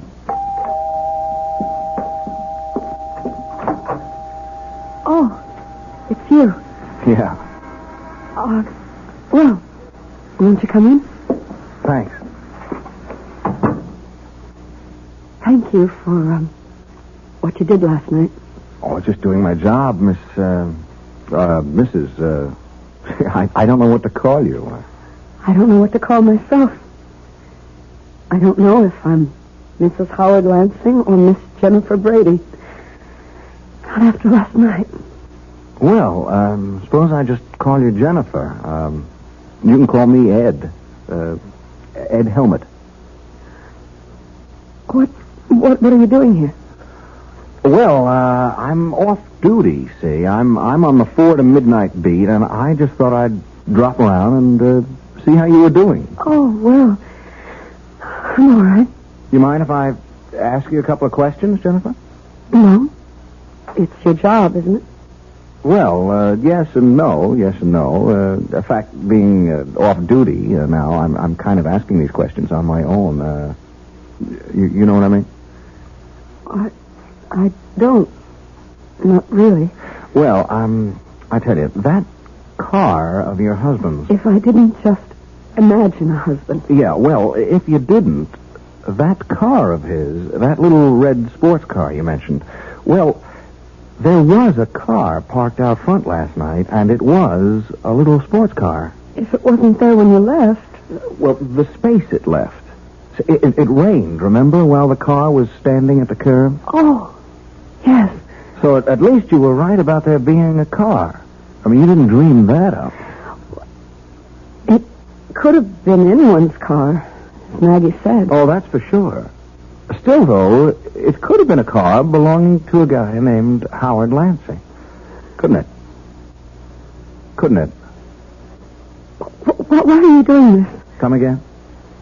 Well, you know that I'm not well. That all my life I've had nervous problems. Oh, I can't believe it, but I must have dreamed it all up. Howard Lansing, marrying him, going on a honeymoon across country and back, coming home last night, finding him murdered. I must have imagined it all. Maggie says I did. Dr. Sullivan says I did. So why are you... You know something? I don't know. Maybe it's because, well, what? I kind of like you, and, me, I didn't get much sleep either last night, thinking about this whole thing, thinking about you, and, Well, I'm kind of wishing I could straighten things out for you. That's very sweet of you, officer. But... Call me Ed. Ed? It's sweet of you. But you're wasting your time. I'm mentally... Oh, come on now. Don't cry. You had a bad dream, that's all. A nightmare. Oh, it was more than that. Much more than that. When you dream something, you wake up and you know it was a dream. I'm still living it. I remember the ceremony. The hotels we stayed at. The things we did. Even Howard constantly fussing with his new car. Yeah, there's that car again. What do you mean, fussing with it? Oh, just that he was always polishing it, checking this and that. Fussing, that's all. And you remember all about the ceremony and the hotels and like that? It's all as vivid as if it had actually happened. Tell me about the wedding. Who married you? Nobody married me, Ed. I imagined... Okay. So where did you imagine you got married? A little town in Jersey. By a justice of the peace. What little town? What JP? I don't know. It was night and we just pulled off the Garden State Parkway. Howard had said he knew a place, a justice of the peace. Okay. What about hotels? Well... I remember we stayed at the Ambassador in Chicago and the Statler in St. Louis, the Beverly in Los Angeles, and... Oh, that you, Maggie? Yes, Jen. Johnny calls. Well, Oh. Hello, Miss Brady. Aren't you the policeman who was here last night? Yeah, that's right. You're wondering what I'm doing here now, huh? Well, yes, I am. I just dropped in to see how Jen was doing, that's all. Jen? Excuse me, Miss Brady. I was never much for being formal. Yes, obviously. Have you been here long? No, 10 minutes or so. Well, I don't mean to hurry you, officer, but Jennifer and I have an appointment in 1 hour with her psychiatrist, Dr. Sullivan. Say, would that be Dr. Martin Sullivan on Park Avenue? No, Dr. Arnold Sullivan on East 82nd. Oh. You seem terribly interested in Jennifer's psychiatrist. Me? Oh, no. I just ask a lot of questions. I trained myself. You trained yourself? You're going to laugh. I know you're going to laugh, but would you believe I want to be a detective someday? Of course I believe it. Why shouldn't I? Ask my sergeant. He thinks I'm something else wanting to be a detective. Laughs himself silly. Well, I certainly wouldn't laugh. I think it's commendable. You think I could make a detective? Of course you could. Well, say, that's a real shot in the arm. I mean, someone like you thinking that someone like me, just a cop and new on the force. As I said, officer, I don't like to hurry you, but... I'm going, Miss Brady. Going right now. Nice seeing you again, Jen. I'll show you out. Oh, that's okay. Some detective I'd make if I couldn't find the front door. Why, Jennifer, would you answer that, please? Of course. Oh, my God. Jennifer, what is it? Help me. Oh, my God, Maggie. Ed, help me. What? He's there. At the front door, he's there. Howard. Oh, I'm sorry. Is something... What's all the trouble? You're dead. Murdered. What? Last night after we got home from our honeymoon, I found you in your chair, stabbed to death. Last night, honey, stabbed? Maggie, what is this? Jen's having another one of her spells, Howard, that's all. Oh, I see. What do you mean you see? You see what? Oh, just... Excuse me, who are you? My name is Ed Helmut, Officer Ed Helmut. I'm a cop. A cop? Howard, I'll explain later what went on here last night. I don't understand this. I don't understand it. You're talking to Howard as if nothing had happened. Jennifer, nothing did. He exists.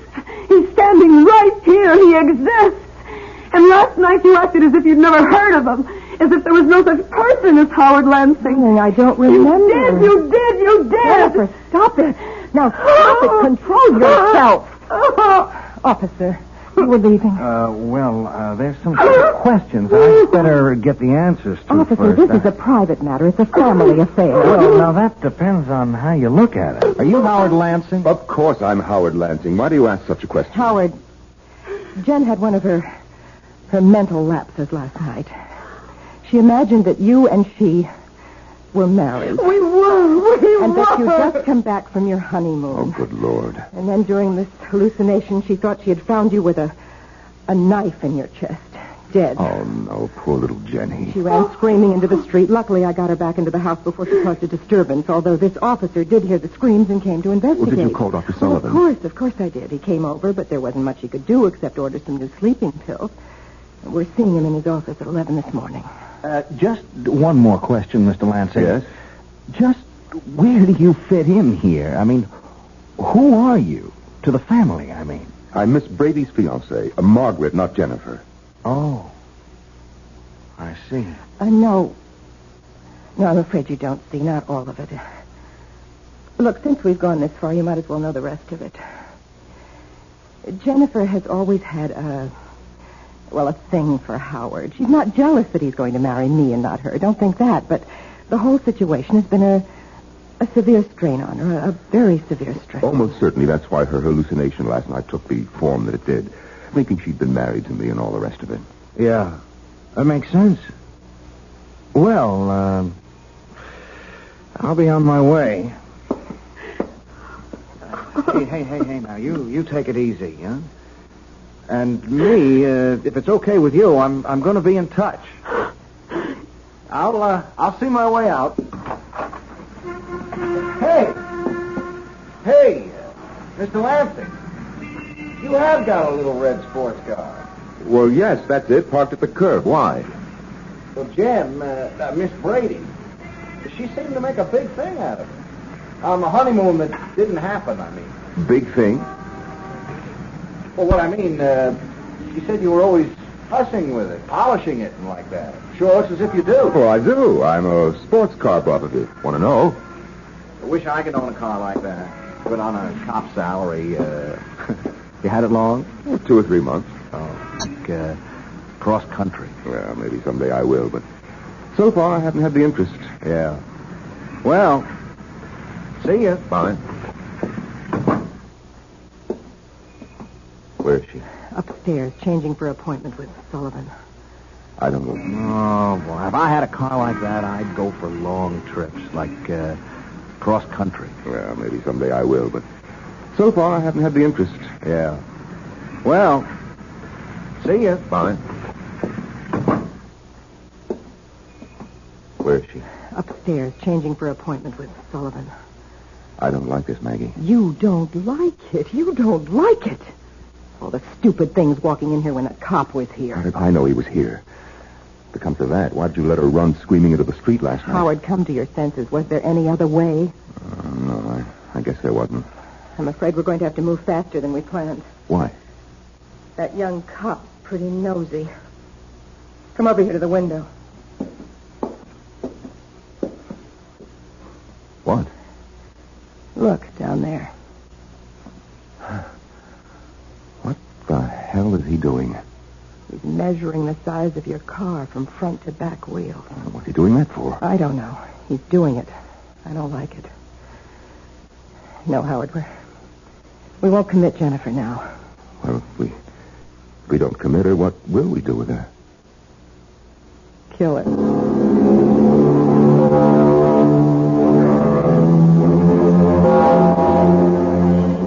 Clearly, Maggie and Howard faked his murder. But how could they have managed it? And how will they kill Jennifer? We'll return shortly with Act 3.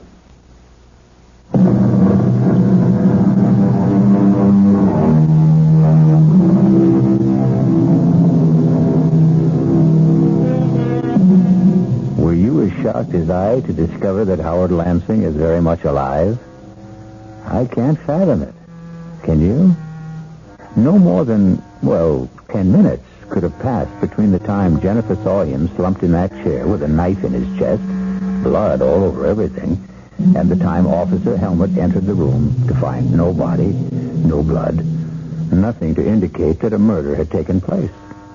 It would have been impossible for Howard Lansing and Margaret Brady to restore perfect order to that room in so short a time. Even to Howard's clothes and luggage no longer in the closet. A bone-dry bathtub, And the rest of it got me puzzled. Well, we'll soon have the answer as we rejoin Maggie and Howard. Kill her. There's nothing else we can do. Oh, we can do what we planned originally. Commit her. It won't work. Not now. Why not? Your answer is right out there in the street. The cop was just finished measuring your car. Now, what's he doing? Quite obviously getting into your car. I think I better get out there and see what he's up to. I was just about to suggest it, Howard.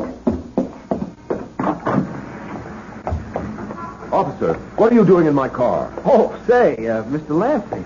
Say, I hope you don't mind. Like I told you, I want to own a little sports car like this myself someday, and, well, I just couldn't help sitting behind the wheel. Say, I hope you don't mind. As a matter of fact, I do mind. Oh, well, say, please excuse me. I just kind of flip over a car like this, that's all. Is that why you were measuring the wheelbase? Measuring? Oh, that. Yes, that. I saw you from the window. Yeah, well, now, I tell you, I want to get to be a detective someday, see? And I'm studying, like, fingerprints and stains and like that, and measuring. Now, measuring things is important, very important. You'd be surprised how important measuring things is. So I take every opportunity to measure things. Yes. Well... Like last night. Were you here last night? No, I was not here last night. Funny. What's funny? Well, last night, Jennifer, Miss Brady, she said a car, in fact, your car, was parked outside here. Only it wasn't. I mean, when we looked, no car. Well, I just told you that... Yeah, but there had been a car. You see, it had rained, and the car was standing out here during the rain and left a dry space in the street. And I measured that, too. Couldn't help myself. It's become a habit, you know? Well, I fail to see what this has to do with Identical. Same wheelbase. That car and this one. Look, there are probably thousands of sports cars in New York. I'm not saying it was the same car. Oh, no, nothing like that. I'm only saying the wheelbase was the same. Very interesting, I'm sure. But if you don't mind now, Just leaving when you came out. I apologize if I upset you getting in behind the wheel without permission. That's all right. Yeah. Well, goodbye. Oh, by the way... Now what? You got 11,243 and 9/10 miles on the speedometer. 1,000 or so more than you said you had. I just thought you'd like to know. Thank you. I'm deeply grateful for that information.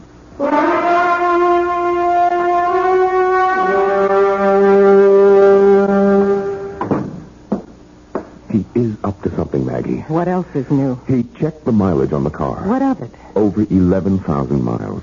I could easily have driven from here to L.A. and back, which I did. Mileage shows only how far a car went, not where. I'm not worried about your car.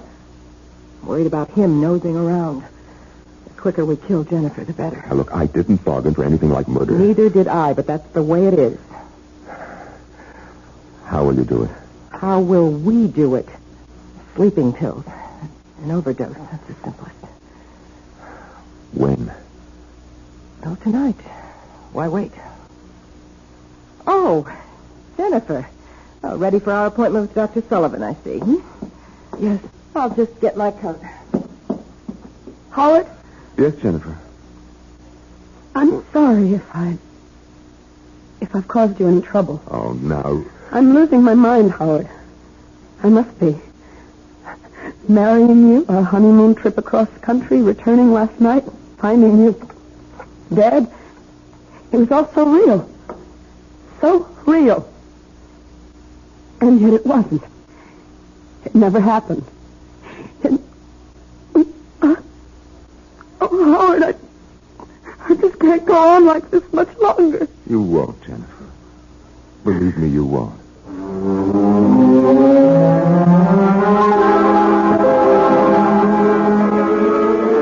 You sure of that?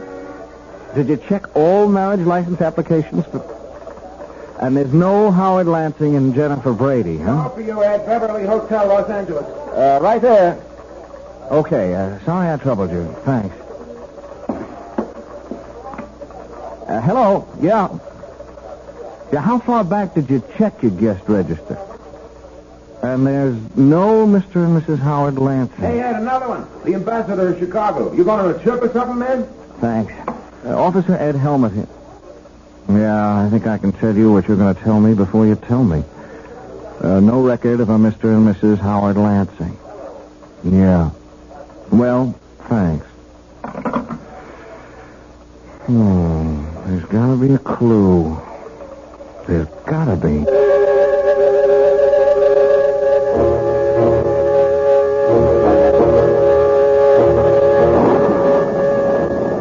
Well? She's asleep. How many pills did you give her? Enough. What's the matter, Howard? Why that look on your face? I'm a murderer.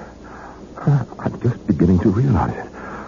I am a murderer. Not yet, Howard. She won't be dead for a while. How can you be so calm? You frighten me, Maggie. I've never seen this side of you before. You've got to be kidding. All the time we spent planning this. To commit her, not murder her. What's the difference?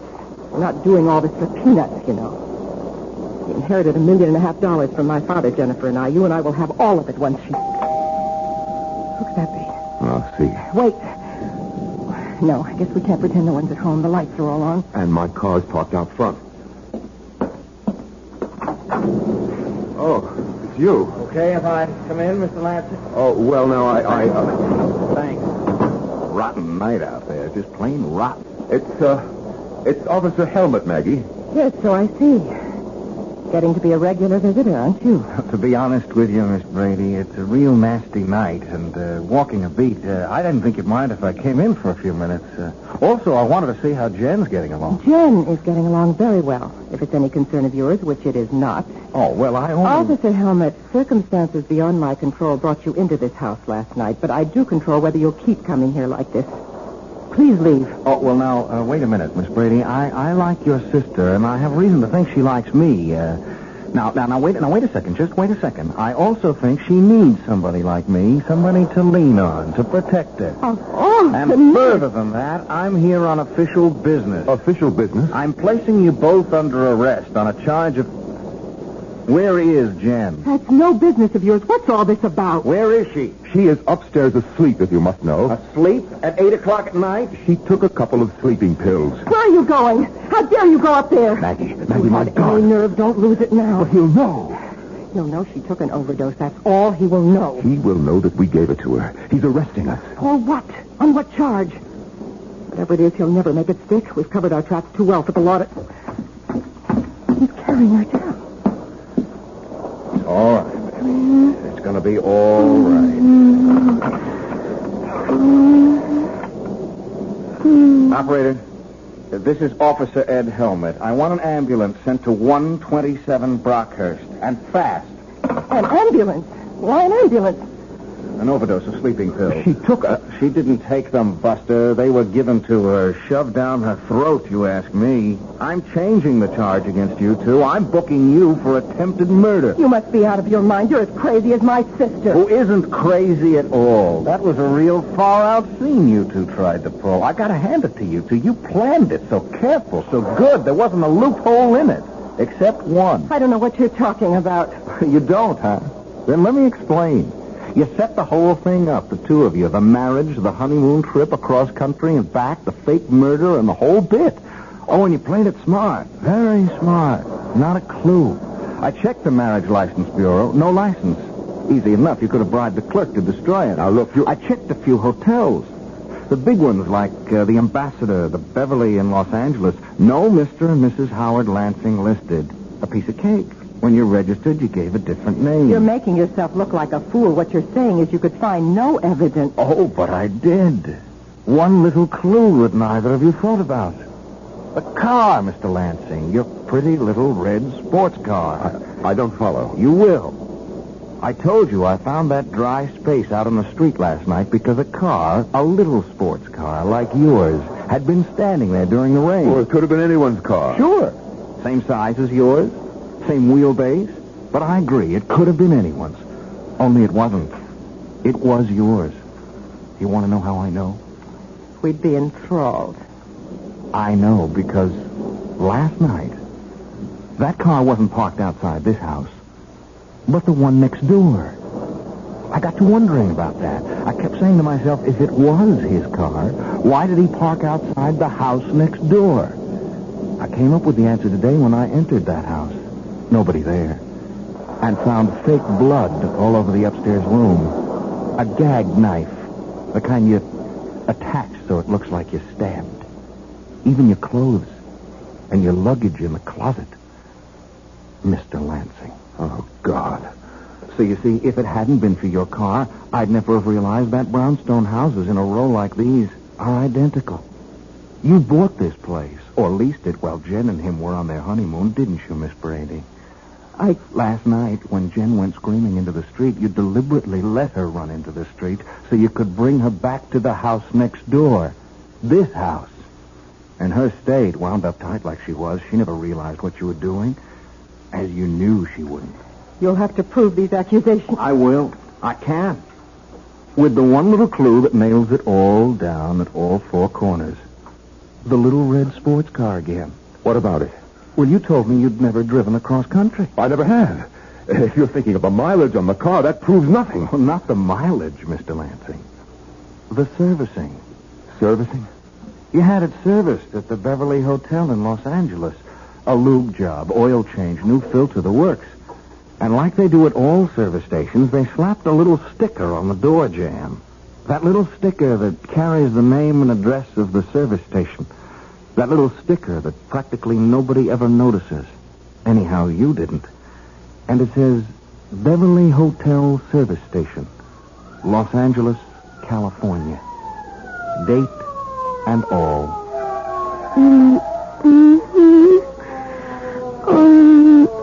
Easy, Jen. Easy. You're going to be okay. From here on in, you're going to be just fine.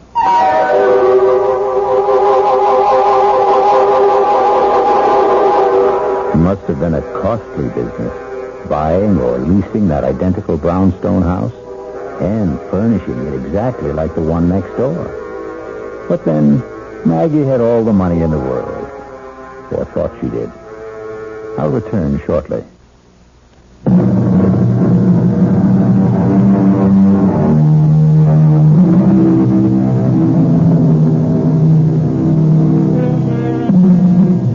Yes, like a spider's web, so strong and yet so weak, the human brain can be broken. But happily, again, like the spider's web, it can be repaired, as good as new. Our cast included Lois Nettleton, Tony Roberts, Terry Keane, and Norman Rose. The entire production was under the direction of Hyman Brown. This is E.G. Marshall inviting you to return to our Mystery Theater for another adventure in the macabre.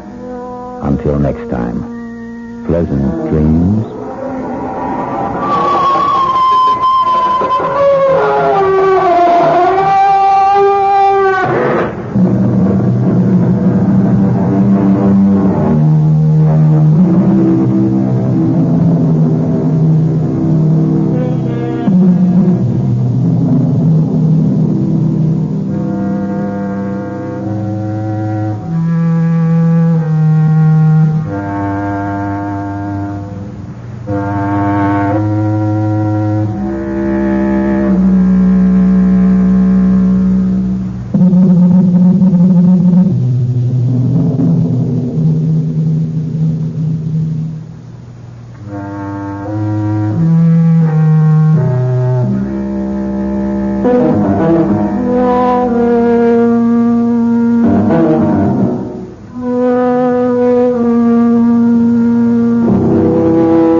Come in.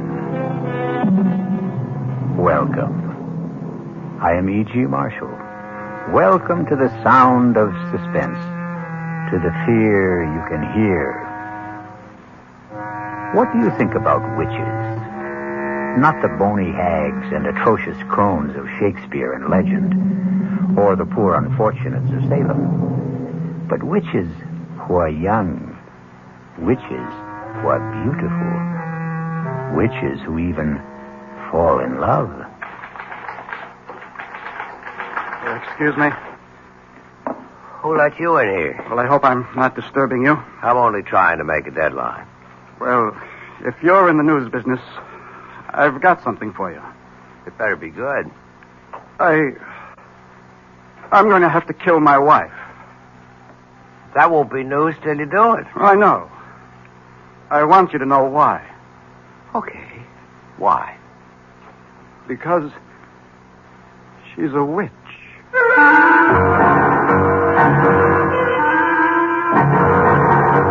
Our mystery drama, I Warn You 3 Times, was written especially for the Mystery Theater by Sam Dan and stars Joan Loring. I'll be back shortly with Act 1.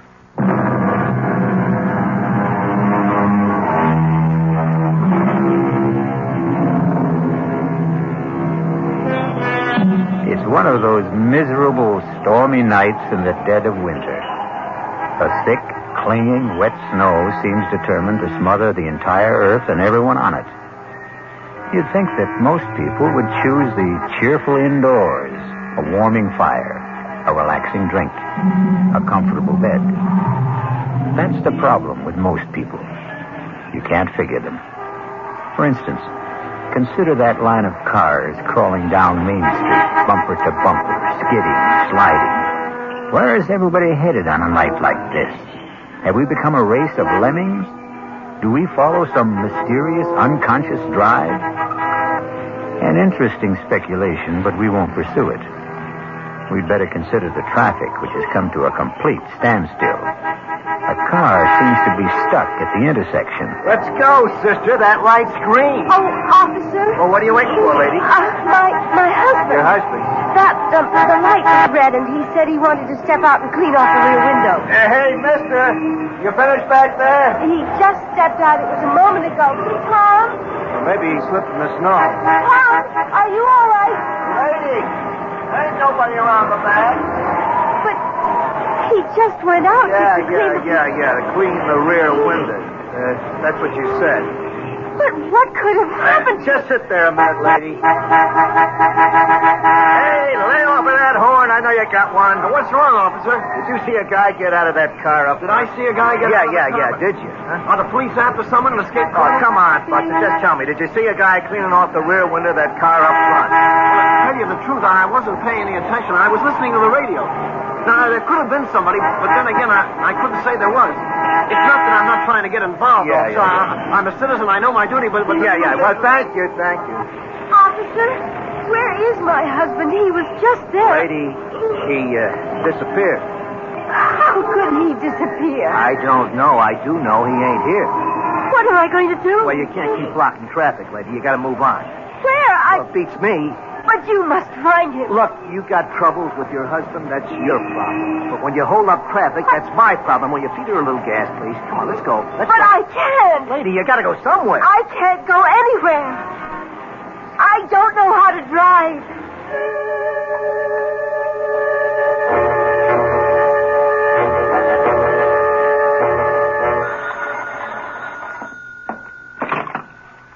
Desk, Lieutenant Carroll. Yeah. Nobody wants this guy, you say? Well, technically, that isn't true. His wife wants him. Okay. Well, look who's here. Lieutenant? You won't win any Pulitzer Prizes around this joint tonight, Peterson. I was hoping you might have a little bone to throw me. Page 1. I'll settle for 2 inches on the bottom of page 38. If you promise to remember 2 R's and 1 L. First name Irvin, not Irving. Lieutenant Irvin Carroll. We may have something shaping up. Ah. I don't know where it can go. Everywhere or nowhere. What have I got to lose? Sitting over there on the first bench. Ooh, that's nice. And married. Well, you win, you lose. A very, very weird story. Tell me about it. No. Let her tell you about it. Why don't you ask her? Excuse me. Oh. My name is Fred Peterson. I'm a reporter for the Union Messenger. Oh, no, I don't want to talk to a reporter. Why not? Because Because you're afraid? Why? Could you put Tom's picture in the paper? Well, that depends. Has Tom done anything? He's disappeared. Well, we need the how, the when, the where. When? About an hour ago. Where? On Route 986 at Main Street. How? I don't know.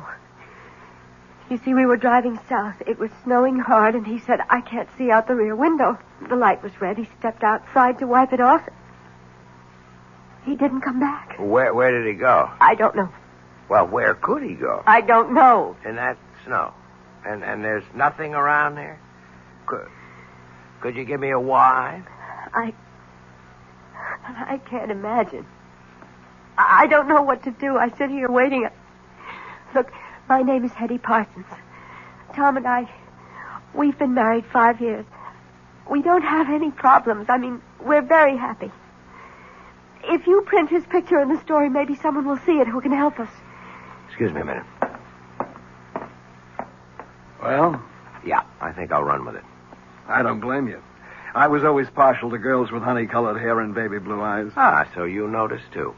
Have you run a check on her husband, Tom Parsons? Well, he's not one of the known bad boys. No record at all. And what did she say he did? He's an accountant. He has his own business in the Barstow building. You looked him up in the phone book? Checks out. They were headed south, huh? That's what she says. If it was a trip, there should have been bags. There were. His and hers? His and hers. How does it look? What do you want from me? I don't solve crimes. I sit here behind the desk. Come on, Lieutenant. This is one for you, Fred. How could a guy disappear just like that? And in that storm. There's no place to go. He could have had a car following in back of them. A friend was driving it, maybe? Well, he had to go somewhere. But why? Right now, we're treating it as missing persons. It's all we can do. He's not wanted for anything. He's a legitimate citizen, as far as we know. He hasn't even done anything to her. At worst, he left her in a car. He hasn't even deserted her. Yet. Who was driving? He was. She can't. Well, that's abandoning her, isn't it? No. At best, we'd have him for abandoning the car. Yeah, excuse me a minute. Listen, Mrs. Parsons. Yes? Why don't you go home? I've got my car outside. Oh, no. I want to be here in case they find Tom. They'll let you know if they find him. No, I don't want to be home alone tonight. I just want to stay here. But it may be hours. It may be even days. Don't say that. I'm sorry. I'm just so jumpy and so nervous. I can't believe what's happened to me. Well, if you're going to sit here, you should have some coffee and a sandwich. Oh, I couldn't think of food. I'll be right back.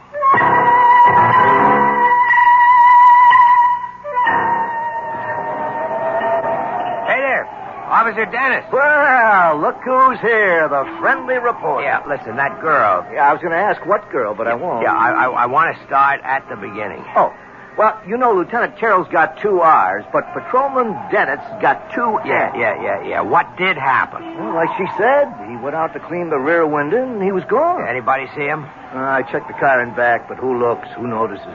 Where could he have gone to around here?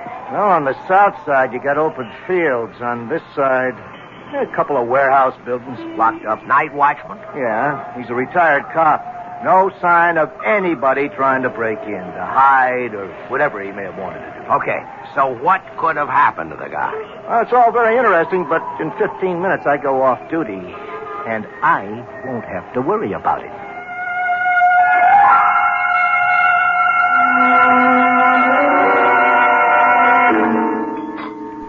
Oh, thanks. I didn't think I could touch a thing, but I must have been starving. Has there been any word? Yeah, you'll hear the minute they know. Now, listen, Hetty, I can help you, but you have to help me. I'll do whatever I can. We have 2 basic roads to explore. 1, somebody was out to get your husband. Oh, no. No. Tom is the mildest, sweetest, most obliging guy on earth. He has absolutely no enemy. That you know about.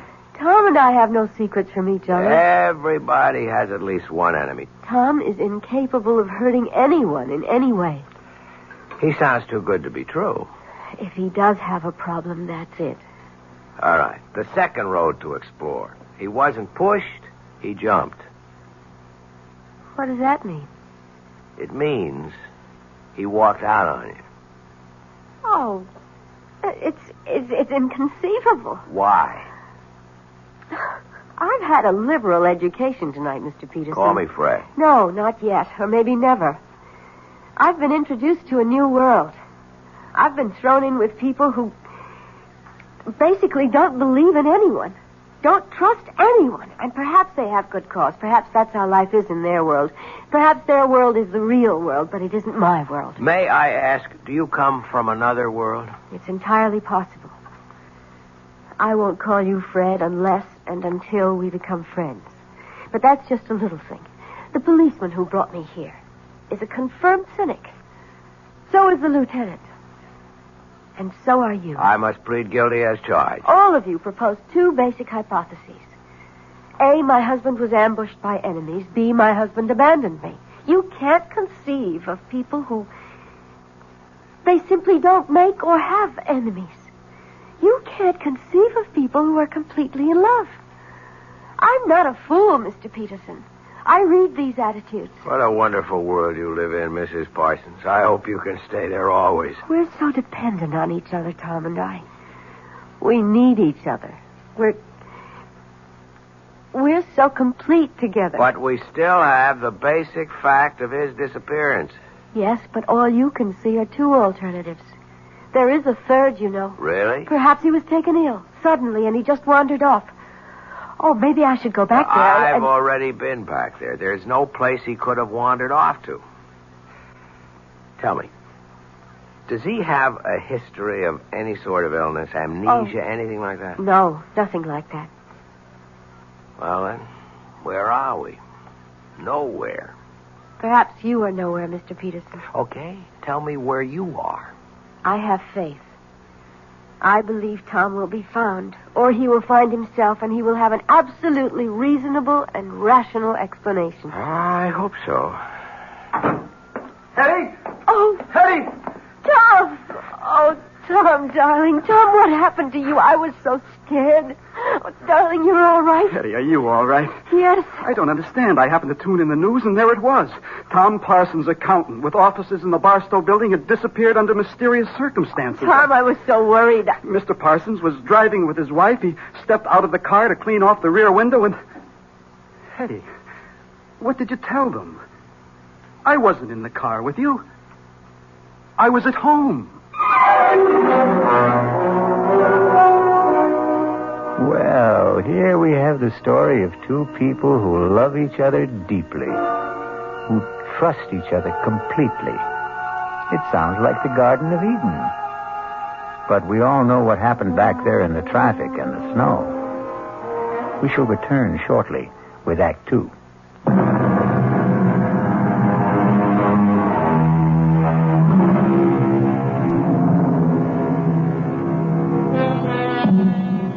You've seen these couples, or rather heard of them. They dwell in a sea of perfect harmony, never a ripple of discord. But when they do have a disagreement, well, it's a beaut. Here we have Fred Peterson listening to Hetty and Tom Parsons having a fantastic difference of opinion. Tom, how can you say that? Hetty, darling, I was not in the car with you. I was home. Home. You said, let's get out of this miserable cold and snow. Let's head south for a couple of weeks. Hetty, when did I say that? How could I say that? You know I'm swamped with work at the office. You came home this afternoon, Tom. You said, how would you like to leave for Florida tonight? And I said, give me an hour to pack. Excuse me. Who's he? Oh, he's just... I'm just Fred Peterson of the Union Messenger. A reporter? Oh, please, don't be alarmed. I assure you it's a thoroughly respectable profession. Well, I see no point in emblazoning this all over the newspapers. Is there anything to emblazon, as you put it? This is a private affair. Tom, tell me what happened. What happened to you after you left me? Hetty, I told you I never left. Tom. How could I have left you? I wasn't with you. Oh, no, Tom. This time I have witnesses.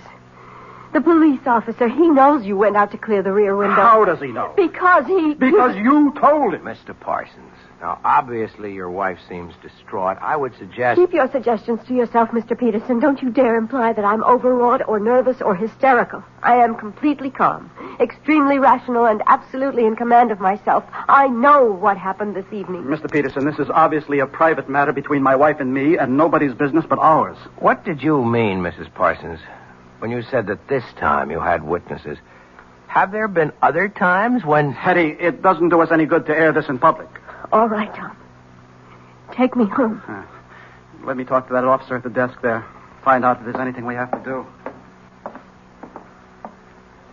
Well? Well, what? Friend, husband, Tom. He didn't turn out to be quite as advertised. And what is that supposed to mean? He isn't quite the sweetest, mildest, most obliging guy on earth, is he? He is to me. I guess it's all a matter of how these words are defined, isn't it? And about this oh-so-complete understanding between the two of you. Won't you at least admit you're having a difference of opinion right now? I don't have to admit anything. Okay, don't shoot. I'll go quietly. Are you sure you really want me to go? Please. Regardless of what you say to me. You are in trouble. No, don't deny it. Well, what if I am? I'd like to help you. Why? Because... Would you want to help me if I were middle-aged and fat and sloppy and ugly? It isn't 10 minutes ago. You accused me of living in a world where no one trusted the next fellow or believed in him. You accused me of being a confirmed cynic. Is it possible you don't remember what you say from 1 minute to the next? I'm sorry. Don't be. There's a great deal to what you said. You're kind, but no one can help you. I could try. And no one should try either. Why not? It's too dangerous. That was the wrong thing to say to me. I'm warning you. You're only getting me in deeper. Please, For Fred. openers, my business is to take chances and get myself into... Hey, you know what happened? What? You called me Fred. Oh, I'm sorry. I shouldn't have. But you did. And that means we're friends. Look, I only want... You're the one who set up the ground rules for this thing. First names are for friends only. Please, forget what happened here tonight. I warn you. You've already warned me twice. It won't work. I can only warn you 3 times. Do you mean you keep score? Please don't joke, Fred. You keep saying the wrong word, or I should say the wrong name. The wrong name is Fred. You can't call me Fred and expect me to forget everything. I warn you. I warn you for the 3rd time. Forget all about tonight for your own sake, for your own safety. And after saying all that, you still expect me to forget about it. Tell my husband I'll wait for him outside in the car. Wait a minute, Hetty. I warned you, Fred. I warned you 3 times. Now, goodbye. Where's my wife? She said she'd meet you in the car. Mr. Peterson, if I were you, I'd forget everything that happened tonight. Is that a threat? No. A warning. That's all I've been getting around here, warnings. Well, for your own good, take them seriously. And if I don't? You'll regret it for the rest of your life. Which may not be a long one. You still insist that you're not threatening me? I'm only trying to help you. Really? And why should you do that? Why? I don't know why. Maybe it's because the last guy tried to help me. What last guy? I didn't listen to him. The last guy? What do you mean? Nothing. Forget it. You know, with you and your wife, it seems, everything turns out to be nothing and forget I don't think it matters now. I have an idea. It's already too late for you. I'm sorry. Good night, Mr. Peterson. Hey, Fred. Fred? Yeah, Lieutenant, I'm coming. Well? Well, what? There's nothing there for us boys in blue. What's in it for the 4th Estate? Looks like he's trying to drive her nuts. It could also be the other way around. I don't think so. Because of that honey-colored blonde hair? Lieutenant, you always know where the exposed nerve is. Just stop and figure it. Couldn't this also be her way of trying to drive him nuts? As a reporter, I would have to say yes. But, as a man? I don't know. Well, you got a problem, Fred. How are you going to tackle it? As a reporter? Or as a man?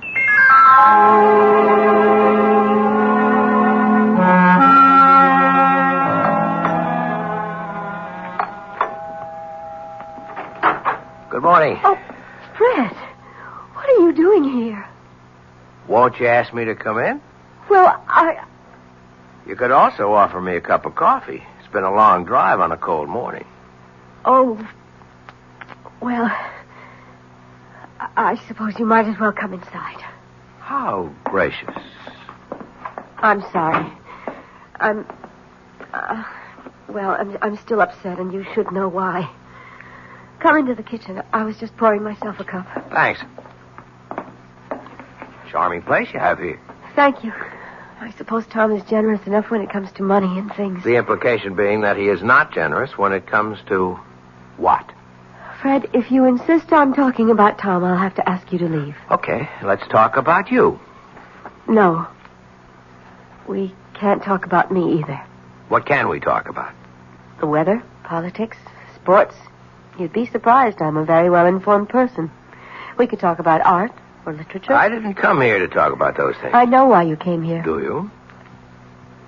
Fred, I'm a married woman. But you're not a happily married woman. I'm happy enough. Okay. Let me tell you why I'm here. As a reporter, that is. It doesn't happen very often that you get a chance to be in on a story before it's a story. You follow me? No. Last night, all I could have gotten out of it might have been a squib on the back page, or maybe nothing. But something's happening here. Something's building. I don't know what it is. But one of you is lying. One of you is trying to destroy the other. And you think you can stop it? Oh, no, that's not my job. But there's going to be an explosion. And I want to be there when it blows. Because then I'll have a story. And that's all this is. That's all I am to you. A story. I was talking as a reporter. But as a man... Yes? As a man, I'd like to help you, Hetty. Even if it meant losing your story? Yes. I'd like to believe that. Why can't you? I tried to warn you, Fred. Look, we had all that last night. I can't warn you anymore, but remember, I did warn you. Yeah, sure. Don't brush it aside, Fred. Hetty, on the general subject of warnings, I've had a few in my day. From gangsters, from politicians. I mean from people who had clout. But I did warn you. Look, if you want me to, I'll sign a receipt. Let the record show that you warned me. You were right. He is trying to destroy me. Ah, finally. Why? I don't know. Okay, let's go through the standards. Is he after your money? I don't have any. Another woman? I don't think so. Is he tired of you? I don't know. Well, none of this is very helpful. I'm sorry. What was this business you were giving me back in the station house about your perfect marriage, about your perfect husband? Because he is. It's just... Well, now and then he imagines things like last night. What's now and then? Oh, every few months. One time he stranded me up in Maine. Another time we were supposed to go to Europe. He told me he would be delayed and to get on the plane he would make the next one. And there I was, all by myself in Paris. He denied everything. Has he seen a doctor? Yes. And? It hasn't done any good. Is he overworked? Oh, yes. Well, maybe he needs a long vacation. I'm sure of it. It all sounds pretty simple to me, except for one little item. Why have you insisted on warning me? Because it was the right thing to do. I don't understand. First, you imply that everything is so simple. Then when I start to believe it, you drop a little suggestion that throws me off balance. I can't seem to get anything definite out of you. Oh, but you did. What was that? A warning.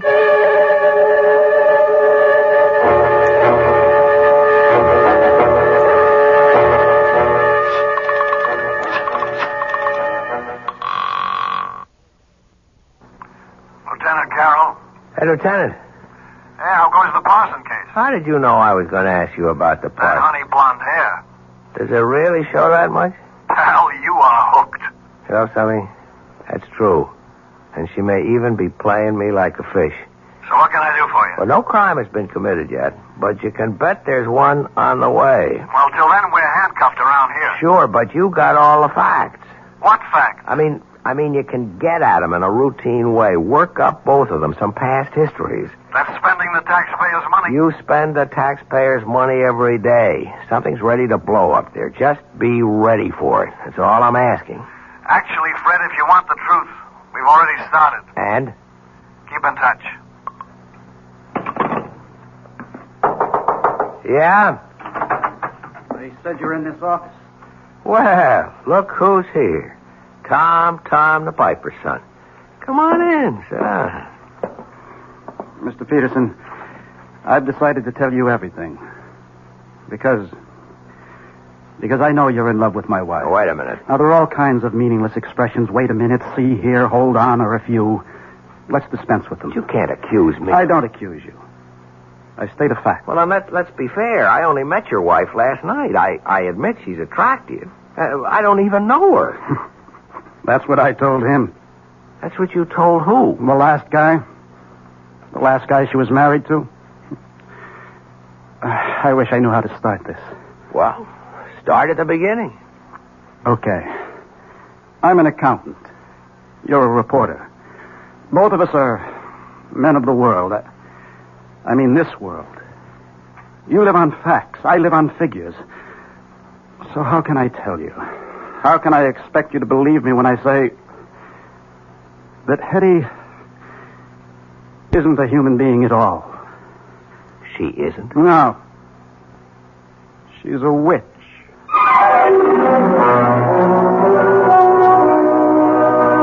A witch? Yes, that's what he said. A witch. But how can it be? Wasn't all that witch business over and done with more than 200 years ago? Well, that's what we intend to find out shortly when I return with Act 3.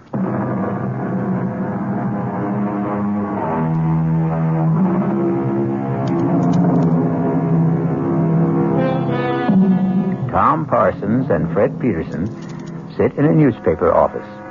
Both are young, alert, stylishly dressed, every bit the modern, sophisticated men of today.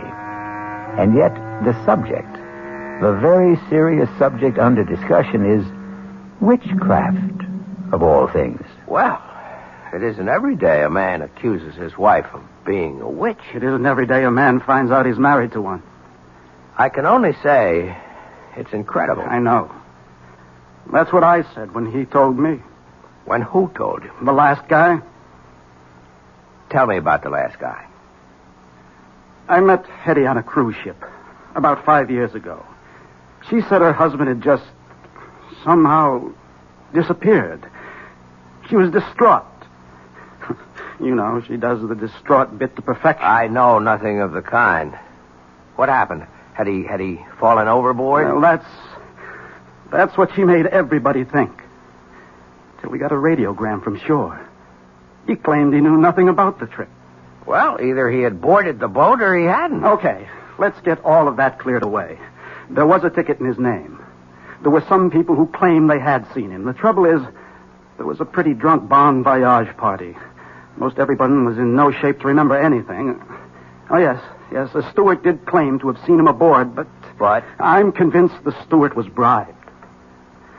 So I bought her story. I fell in love with her. Just as you did. And I helped her kill him. Just as you're going to help her kill me. You know what I think? I know what you think. You think I'm a nut. You could look it up. 5 years ago, Stacy's Mountainville Lodge in the Adirondacks. She called me. She was desperate. Come up here. He's going to kill me. I flew up. I found them. They were near a cliff. She was screaming for help. I started fighting him off. I guess he slipped. He fell over the side. He was killed. Look it up. Coroner's office. You'll see. An accident. Let's assume I buy all this. How does it make her a witch? Oh. She told me. She'll tell you afterwards. She's a witch. She falls in love with men, gets tired of them, and destroys them. I think you must be... I know. I'm here to warn you. But I'm going to kill her first. Let me get you a cup of coffee. You're a fool. I'm here to save your life. Sure. Okay. Look her up. I mean that. See if you can find a trace of her. See if you can find out where or when she was born, who her parents were. She has absolutely no background, I tell you. Don't get excited. Lord, this is all so familiar. All of this is what he said to me. And what I said to him. Back there, before I killed him. Now, nobody's going to kill anybody. I don't know you.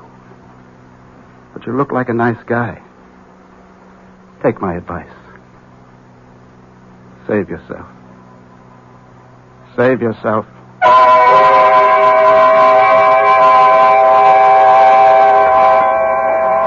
I I'm not sure I should be here with you tonight, Fred. Well, you wouldn't let me visit you at home. Oh, it just wouldn't look right. Yeah, but it's all on the level. I'm a newspaper man. It's business. I'm doing a story. I had a very proper upbringing. Where were you raised, Hetty? I'd rather not talk about it. Why?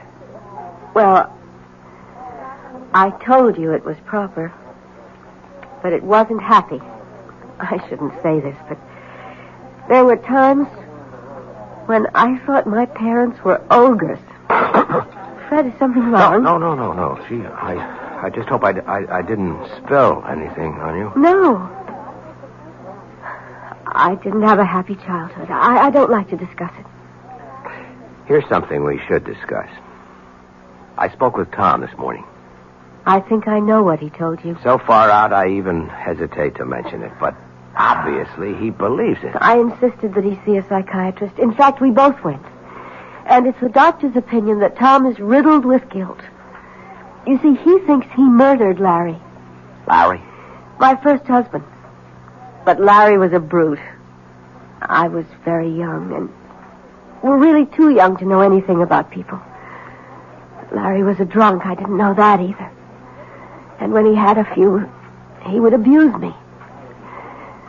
Well, I shouldn't have done it, but I was terrified. I called Tom, and he came up and got into a fight with Larry, and, well, there was that accident. But why should he get that far-out notion about you? According to the doctor, it had to be something...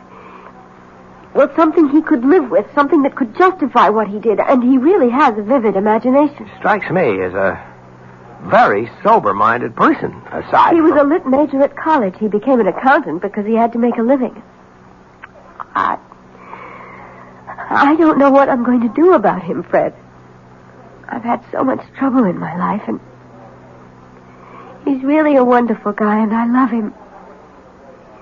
Why does he want to destroy us? Why should he have a guilty conscience about Larry? Whatever happened was in self-defense. Well, look, everything will turn out all right. Oh, you're only saying that because you have to say something. No, I believe it. Hello? Tom? Yes, it's Tom. But you said you were working late. Well, I am. I just took a break for dinner. Join you? Please. Fred, you obviously didn't hear a word I said this morning, did you? I heard every word. Heard them all and listened to none? Tom, you're not well, and I think we... Oh, I know what you think. You think we should go away for a rest and all that. Forget it. I know what I have to do, and I'm going to do it. Poor Fred. I feel sorry for you. You're in love with her. To keep the record straight, I'm a reporter. There's a story here. I aim to get it. Sure. That's what you tell yourself. Let's go along with you, Tom. Suppose what you say is true. Suppose she's what you say she is. Why not walk out, get a divorce? I can't. Why? I hope you never find out. You see, she destroys you. She takes away your capacity to love, your feelings, your mind. It's as if you're only just nourishment for her. And when everything you have to give is gone, she discards you for someone else. Tom, for your own sake, I think you should be under a doctor's care in a hospital. I suppose I should. But I want to save you. It'll make up for Larry. I must apologize, Fred, for exposing you to all this. I shouldn't have come here. But you wanted to expose him to all this. That's why you came here. You knew I always eat here when I work late. Tom, I'll do anything you want. Just tell me. Disappear. As a supernatural person, you can arrange that without any problem. Please, Fred, go now. Leave us alone. But I don't want to... He's my problem. I have to live with it. And if you stay, well, an audience always excites him.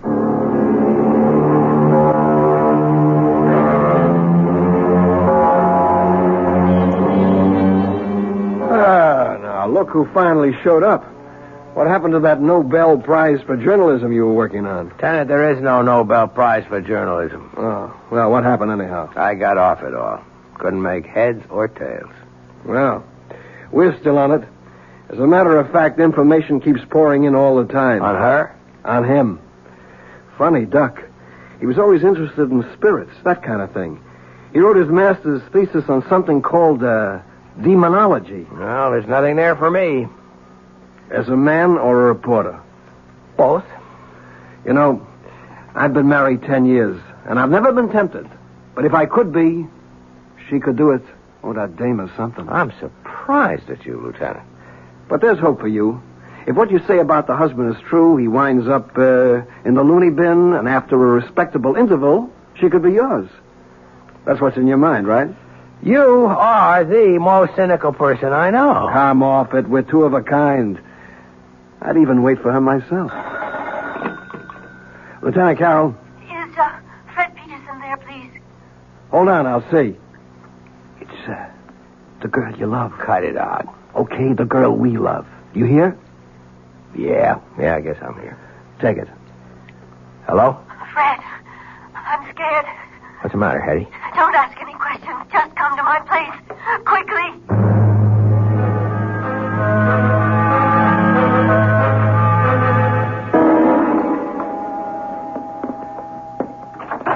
Come in, Fred. Oh, darling, I'm so glad you're here. Hetty, why are you shaking like that? I'm frightened. I'm so frightened. Please, Hetty, calm down. I'm here. Everything is going to be all right. I know it. I know. It's wrong for me to talk to you like this, to feel like this. But I can't help it. No, we'll work it out. Somehow we'll work it out. Now. Why are you scared? He asked me to take his suit to the cleaners this morning, and I found this in his pocket. It's a receipt. Read it. From Carrington's, 1 double-action Danforth Wilson revolver, caliber 32. He bought a gun. Don't you see? He bought a gun. All right. Why would he buy a gun if he didn't want to kill me? Well, I think we have enough to interest the police now. Are you sure about that? Tom? Well, answer the question, Fred. What do you expect from the police? I have a permit for this gun. I have every right to own it. Look, Tom, I get very nervous when people point guns at me. Maybe it's unreasonable, but do you mind putting that thing away? Well, I will. After I use it. No, Tom. Don't be a fool. You're not a killer. I always thought that. Till just now. Tom, listen. Let's say you're right. That she is a witch, okay? Don't you see? You couldn't kill her anyhow. You'd empty the gun at her. It wouldn't mean a thing. Fine. Why don't we find out? I won't let you. Get away from me, Fred. No. Come on, step aside. Behind me, Hetty. Behind me. Fred, give me that gun. If you move, I'll kill you. Gun. Just lower it. Drop it. Take it. I'm going to kill her. No, drop it. Drop it. Tom! You did it. Again, Eddie. It did it. Again. Call a doctor, Hetty. What for? You poor sucker. You think she's not worth it. You think she's paradise?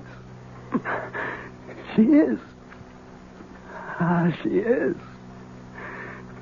But it doesn't last. It doesn't last.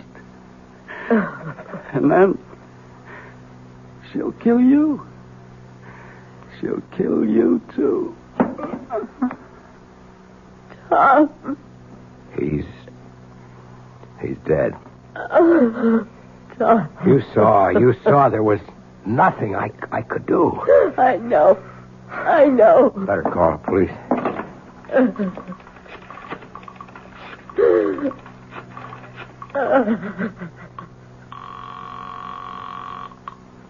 Lieutenant Carroll.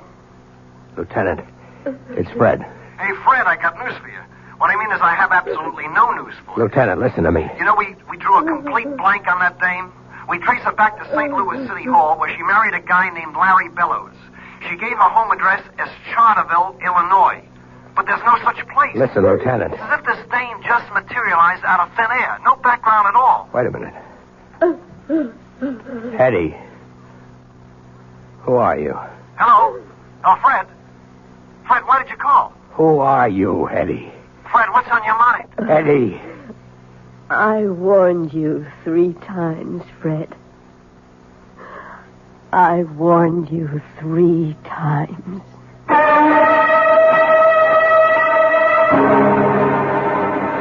And how many warnings would you have needed? or heated. That's the trouble. When they have honey blonde hair, it's so hard to take them seriously. A mistake. You should always take every woman seriously. We'll be back shortly.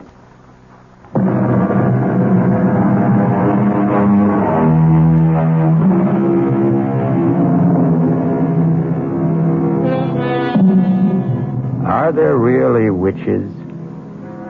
Everyone must keep his own counsel on the matter. However, if you should happen upon a damsel in distress, and she has honey blonde hair and baby blue eyes, remember, we warned you 3 times. Our cast included Joan Loring, Mason Adams, Tom Keena, Alan Manson, and Sam Gray. The entire production was under the direction of Hyman Brown. This is E.G. Marshall inviting you to return to our Mystery Theater for another adventure in the macabre. Until next time, pleasant dreams.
Come in. Welcome. I'm E.G. Marshall. Welcome to the terrifying world of the imagination. I am a man normally filled with the milk of human kindness, but prepared, I'm afraid, to curdle your blood with a tale not of life and death, but rather death and life. I offer you one small comfort. It could hardly happen today. But in the last century, on the old Montgomery estate in Maryland, in the great, dark, rambling house called Westerly, it was easier to be marked for death than in this one. Yes, Mother. You look at home in your coffin. Sleep fast. It's taken many years, but you've made your son a very happy man. It's all mine at last. Westerly, the money, the jewels. I'm my own man. How I've hated you the way you kept me on a leash like some old hound dog. Well, now the money's mine. And you'll hardly need those rings they've let you wear to your grave. I'll take them so I can buy... You'd hang on to them even in the... But you're alive. You're not dead. Help me out. I should have known you'd come back to haunt me. Even before we got you to the grave.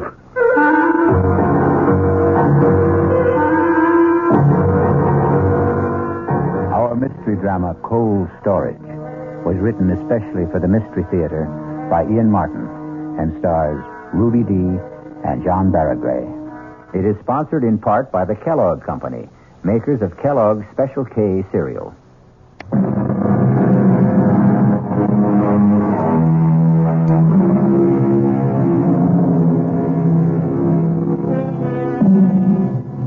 Some ghouls robbing a grave.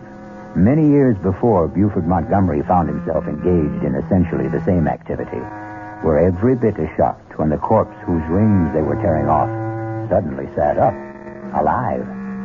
An epileptic seizure in other times could counterfeit death, The Goulds, of course, had a recourse. They ran away. Buford Montgomery has to stay and face his problem. Buford, will you put me down? When I'm ready. I am quite able to walk. I want to make sure you don't run. What are you talking about?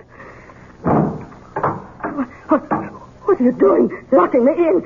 No, keep away from me. It's all right, Mother. I'm not going to harm you. I heard you standing over me in that coffin. I want that. I need Dr. Wayne. That doddering old numbskull. He almost had you buried alive. You know he signed your death certificate. But how could he? I am alive. Oh, yes.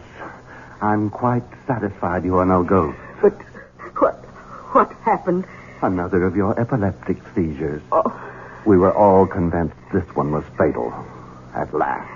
Only it wasn't. Quite a disappointment to my beloved son. Well, at least I know now where we stand. Now, you open that door and send Hannah up to me. Not yet, Mother. Why? Because, you see, we don't really know just quite how we stand, do we? Buford, don't you look at me like that. How was I looking, Mama dear? You want me dead, back in that coffin. I want all the things I thought were finally mine.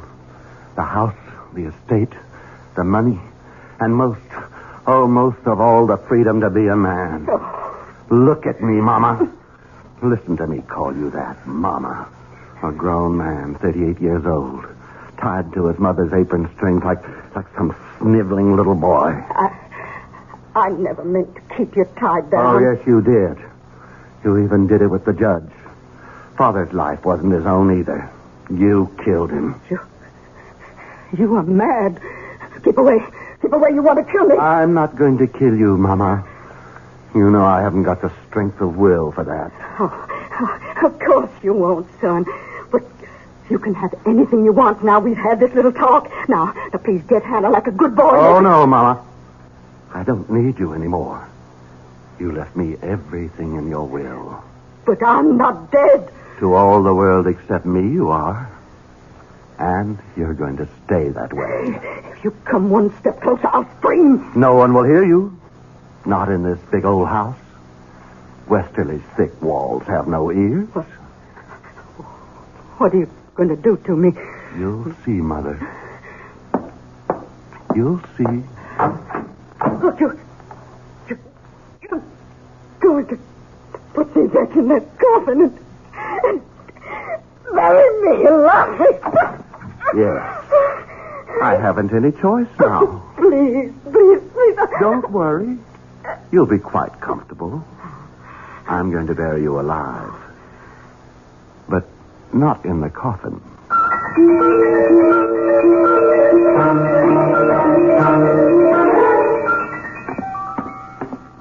Hannah. Yes, Master Buford. I want you here, in the hall. What is it, sir? Where's William? He's in the stable, Master, grooming the horses for the funeral tomorrow. You want I should fetch him? No, not yet. Sit down. I want to talk to you.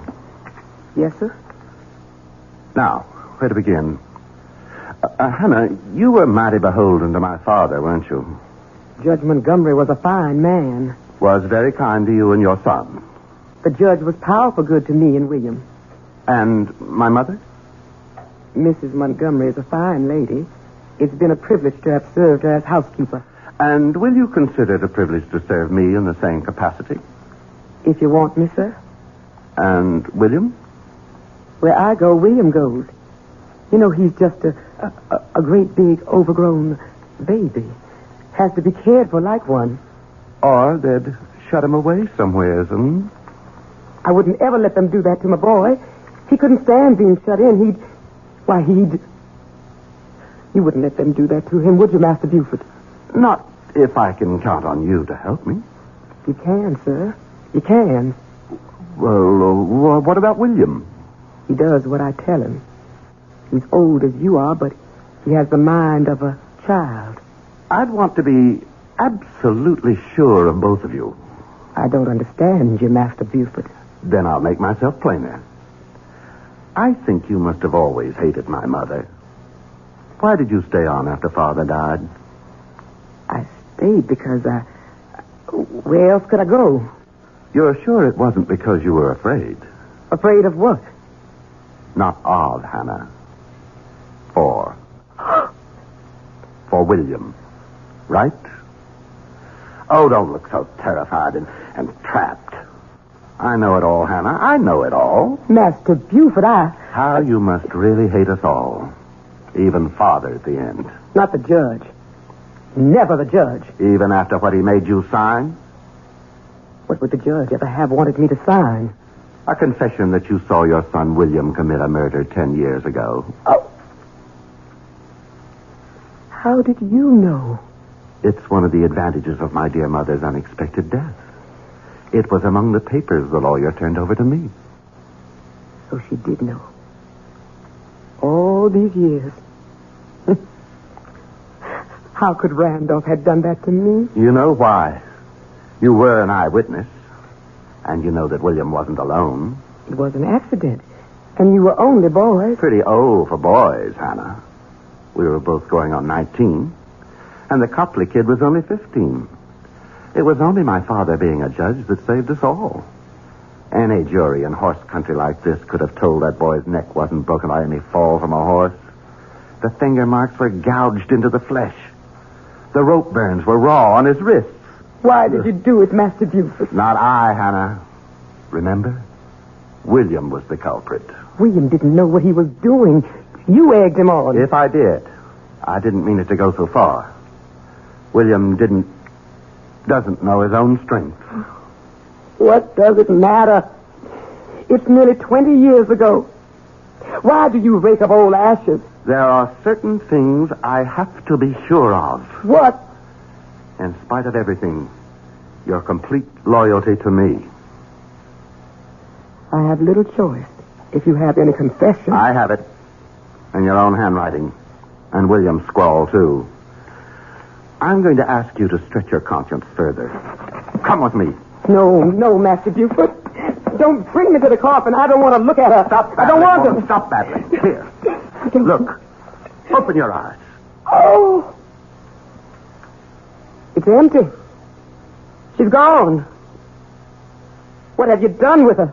She's in her bedroom. Upstairs. But she... I'm afraid that blind old boggler, Dr. Wayne, slightly exaggerated my mother's untimely end. You mean she's alive? And unfortunately quite well. I see the news is as disappointing to you as it was to me. Oh, don't try to hide it, Hannah. You know you hated her quite as much as I. I won't deny it. The humiliation. The day-by-day degradations your mother has put me through all these years since your father died. I can never forgive her for them. I'm glad to hear it. When she was dead, I was glad. God forgive me. It was one of the happiest days of my life. And mine. That's why she's going to stay dead, Hannah. You're mad. You can't murder your own mother. Nothing is further from my mind. No. Dear Mama will come to no physical harm. You and William will see to it that her bodily needs are well taken care of. And I, as complete master of Westerly at last, will see to it in turn that you and William are taken care of. What are you going to do with her? First of all, Hannah, you're going to explain to William. Then bring him here so we can nail up this coffin and the burial services can be completed tomorrow. Master Buford, no, you can't. Better tell William to bring a sack of meal or corn. Won't do to have the coffin too light. How on earth can you hide your mother from everyone? On earth. That's very apt. I'll tell you what we're going to do with her, Hannah. Just what we do with the roots and the preserves. We're going to put Mama in cold storage.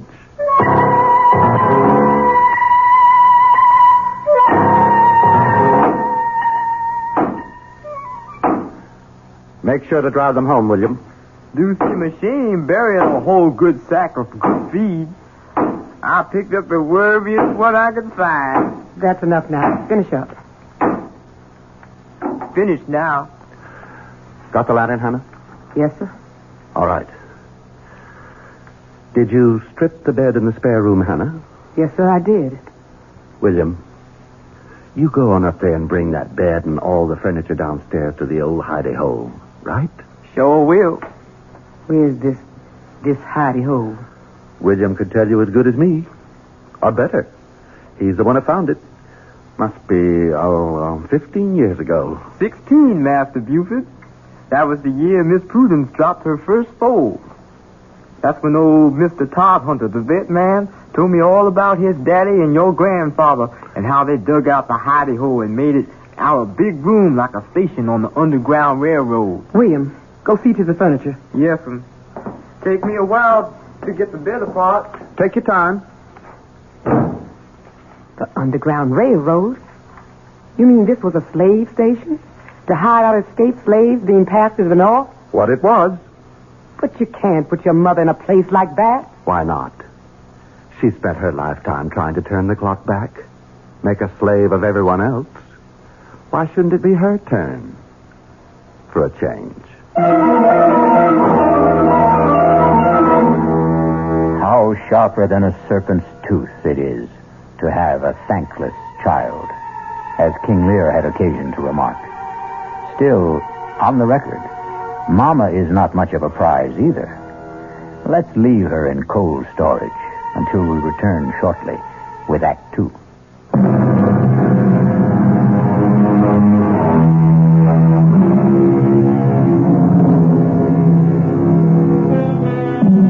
In the weeks that pass, Mrs. Randolph Price Montgomery is finding her quarters somewhat less elegant than she liked. But at least they are less confining than a coffin. Buford, her son and now heir, has been living as high as he promised himself and cutting a swath as the county's most sought-after bachelor.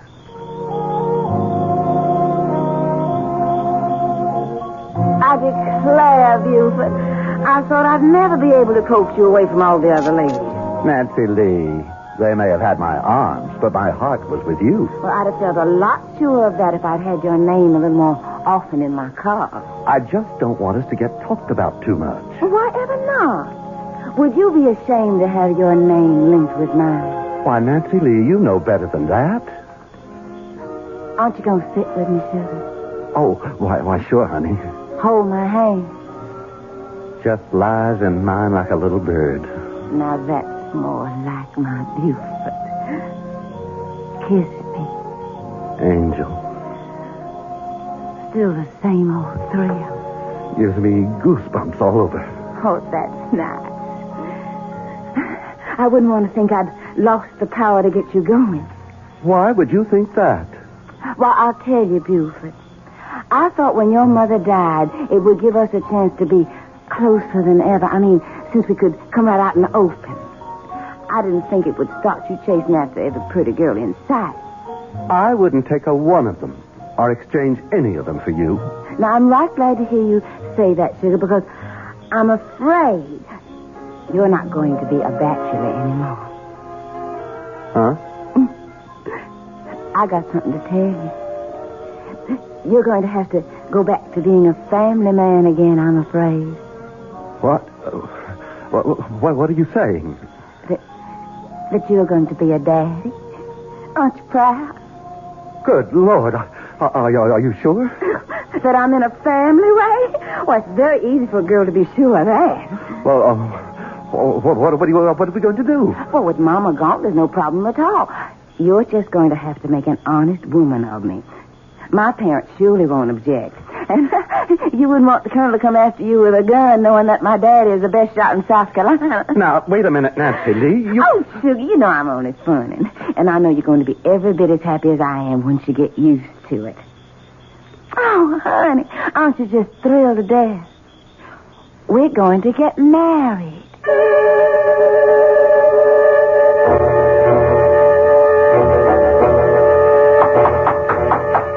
Come in. Excuse me, Master Buford. What is it, Hannah? It's about Mrs. Montgomery. She isn't that yet. I meant your mother, sir. Oh, what about her? She keeps asking for you. Well, tell her I'm... Just don't tell her anything. You haven't said anything about the wedding tomorrow. No, sir, but...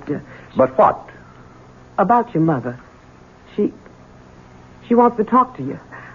And it does seem so inhumane to keep her locked up alone. She sees you or William every day, doesn't she? Yes. Her quarters are comfortable and clean, aren't they? Yes. She's in perfectly good health? Oh, yes, never better. More's the pity. Well, then?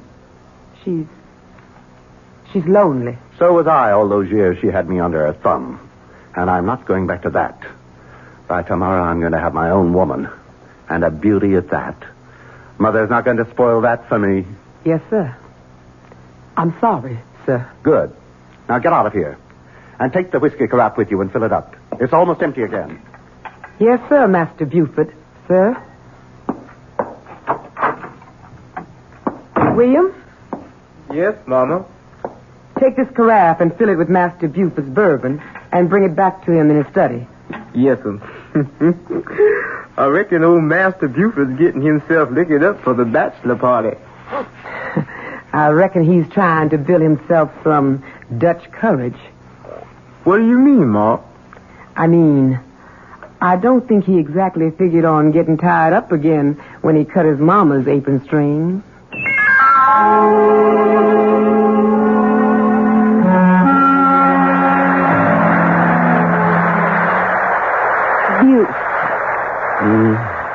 Oh, look at that. It started into rain. Such a pretty night, too. Let's go on up to bed, My husband. All he ever seems to think of now he's made me his little goods and chattels. Nancy Lee, all I mean was I'm tired. Tired of me after 2 short weeks? You know I didn't mean that. Well, come here then. Lay your head on Mama's breast. Don't say that. Well, heavens, don't be so sensitive. Your Mama's dead and gone. Yes. Although sometimes, I swear to goodness, I get the feeling in this rickety old house she's still sort of around. Oh? What makes you think that? Well, don't jump so, darling. It's just a spooky feeling. Maybe you and me should have gotten rid of Westerly and gone back on to South Carolina with Mom and Papa. No. We can't leave here. Well, all right, sugar. Don't take on, sir. I didn't mean to jump at you. Oh, of course you didn't. You're just so kind to little old me, and you were so generous to lend the Colonel all that money to go back south with Mama to build up our old, lovely old plantation again. It must be the size of half the state what it's costing to restore it. Well, it had gotten run down, sort of, but you've nothing to worry about, Buford. You'll get the money back. Of course, Nancy Lee. What is it? Oh, this old porch. It's starting to leak like a sieve. I'll have William look at it in the morning. That big old lame brain. Buford, if we're going to stay here at Westerly, I want some changes made. I'd like to do some rebuilding. We can discuss that in the morning. And I want some new servants. I don't want that silly old William and Hannah around. They've got to go. No. But, Buford... Whatever happens, William and Hannah stay. And we stay. That's final. My Buford, you are so masterful when you get mad I could just swoon. Come on, let's go on up to bed. And I'll show you just how wonderful it is to be married. I came out with your mother's tray, Master Buford, and she nearly caught me. What the Sam Hill was Nancy Lee doing in the cellar? I don't know. She didn't see anything? I'm sure not. Does she suspect anything? I don't think Damn that woman. That's her now. Get out, Hannah. I'll handle this. Yes, sir. Nancy Lee, what the devil were you doing down in the cellar? No need to take on, so I was just making up my mind where to put the wine cellar. What wine cellar? The one we're going to build in the back there. What for? Well, I intend to start entertaining, having guests to stay. Well, bring this house alive. No. No wine cellar and no guests. And you stay out of that downstairs. Don't you order me around. I'll do what I want in my own house. What did you mean by locking me out of our bedroom last night? I don't allow anyone who can't behave like a gentleman in my room. If you think just by withholding your favors from me you can get your own way... You listen to me, Buford. One way or another, I always get my own way, and don't you forget it.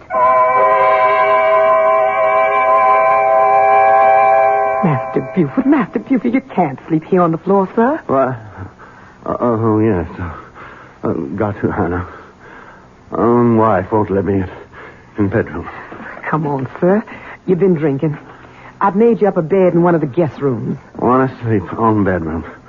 Not guest room. Ironic, isn't it, Anna?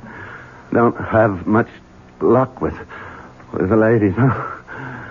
Out of the frying pan into the fire. She's got to go. Except can't. Because of baby.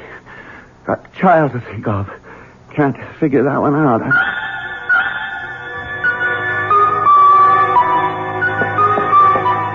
William, is my horse ready? Morning, Nancy Lee. My, ain't you the prettiest thing? I asked about my horse. Oh, yes, Miss Nancy. I combed and curried and shined that old horse. Would you bring him around to the front? Yes, sir, Miss Nancy. And the name is Mrs. Montgomery. Yes, Mrs. Montgomery. Oh, get out of my sight. When you bring him around, let me know. I'll be in the parlor. Buford? Here. Hannah said you wanted to see me. I want to talk to you. I'm afraid I don't have time. I'm going riding. That's what I want to talk to you about. Do you think it's wise? What? All this riding. In your condition. In my condition? Oh, land. I'd near forgotten. Forgotten? How could you forget the baby you're carrying? I'm sure I wouldn't if I were. Only I'm not. I never had one. What? Oh, Buford, don't splutter so. If you'd half a brain in your head, you'd have realized that long ago. It was all a trick to get me to marry you. At the time, you seemed such a catch, and the competition was a little heavy, so I thought I'd just make sure of you. And it worked. I'm really sorry to have disappointed you about the child. Disappointed? You don't know how relieved I am. Now there's no problem.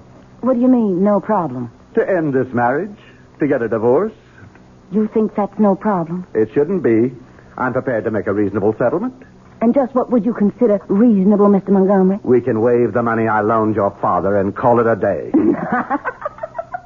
The money you loaned my father. That wasn't a loan. That was a little payoff for a nice background of Southern gentility to trap me a man. The Colonel and his wife are just as phony as I am, dear heart. And they are long gone. I'm where I want to be, with a name I like, and I'm not giving it up for anyone.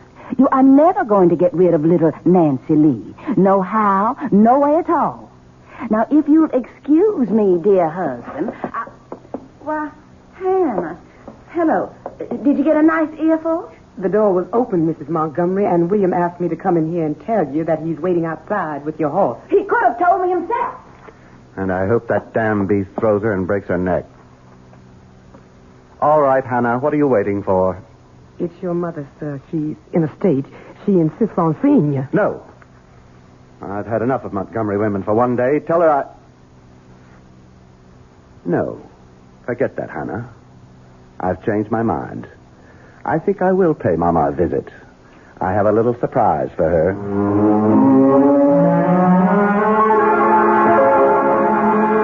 But you can't be so cruel, Buford. Keeping me here locked up like an animal. You've got to let me go. You know I can't do that, Mother. I've explained again and again why you can't suddenly turn up alive. Oh, but I can't stand it anymore. It's like being buried alive. Oh, Buford, it's so lonely. I know that, Mama. And I know it just plain isn't fair. So I thought of a solution. What, dear? How would you like to have a nice, permanent companion? Did I make an unguarded statement that Buford was no match for the ladies? Perhaps in one sense that's true. But in another, well, it seems that Nancy Lee is going to have cause to regret her match with Buford. We'll find that out shortly when we return with Act 3.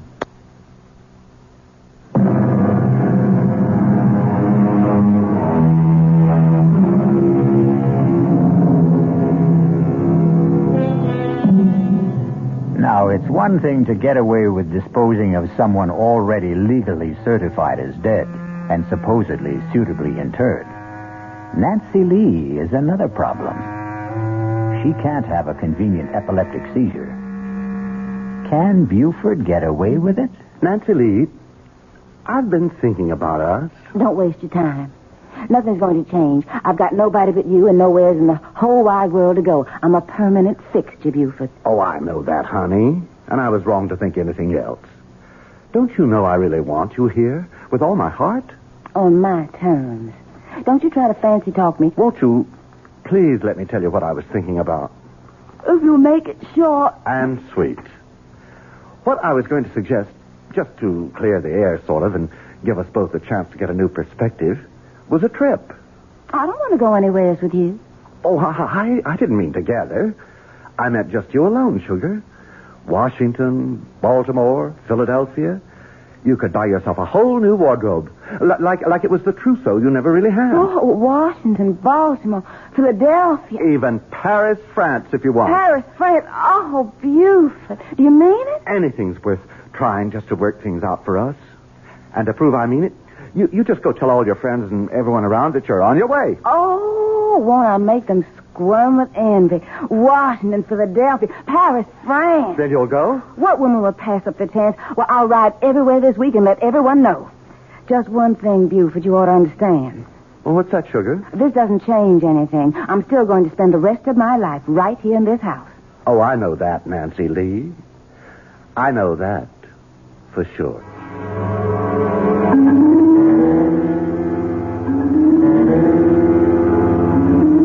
Master Buford, you just can't get away with it. Now, you hush up, Hannah.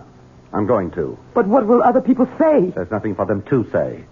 Nancy Lee went off on a little trip, and she never came back. Master Buford, you're flying in the face of God. Hannah, to the devil with it. Now, you do as I say. Here? Yes, sir. Now, you and William have already got the extra bed set up downstairs and the chest of drawers and so on. Yes, sir. Fine. Then get busy and take all Miss Montgomery's clothes downstairs. Shouldn't take you too long. Most of her wardrobe is already packed. What am I going to tell your mother? Ever since we moved the extra furniture in, she's been like to drive me out of my mind asking questions. You haven't told her who to expect. You said not to. That's quite right, Hannah. We have to preserve the proprieties. I think it's my place to introduce my mother to my bride.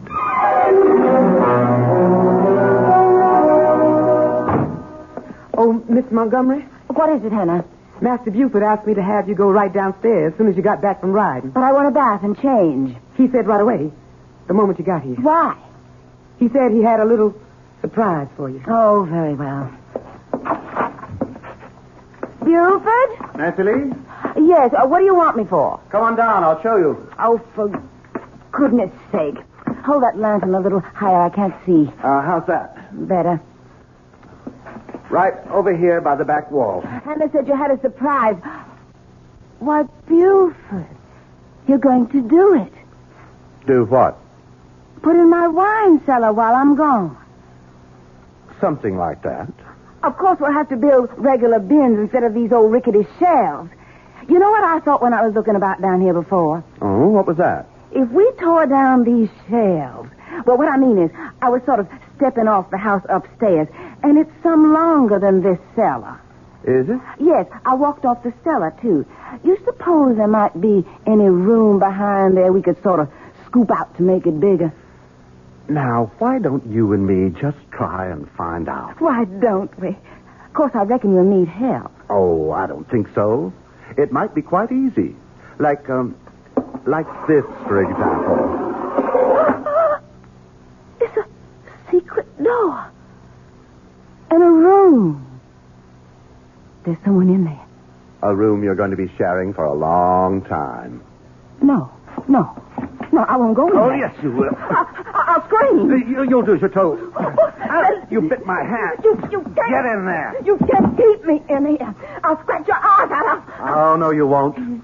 You'll keep your mouth shut for once and do as you're told. Oh, no, I won't. You wouldn't dare shoot me. Don't tempt me. Buford, put that pistol down. No. It can't be. Who are you? Don't you remember the first Mrs. Montgomery? But your mother. Your mother's dead. A popular misconception. Let's just keep this private, shall we? You're really Judge Montgomery's wife? Certainly.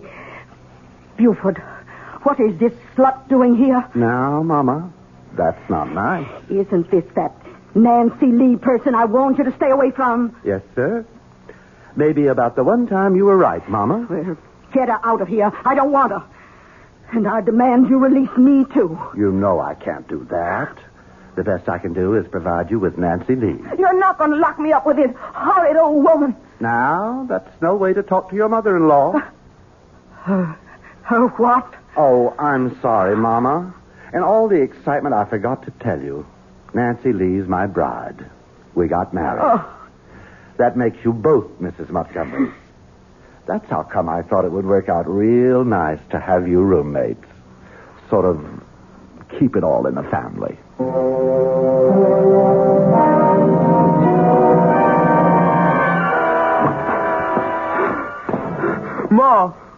Ma! Sakes alive, William. You startled me so I almost burnt my hand on the stove. Ma, what are we going to do? What is it, son? Here, sit down. It's shaking all over. You know that big old stone you wanted down in the preserve cellar to make a table of? For making cornmeal and such? Yes.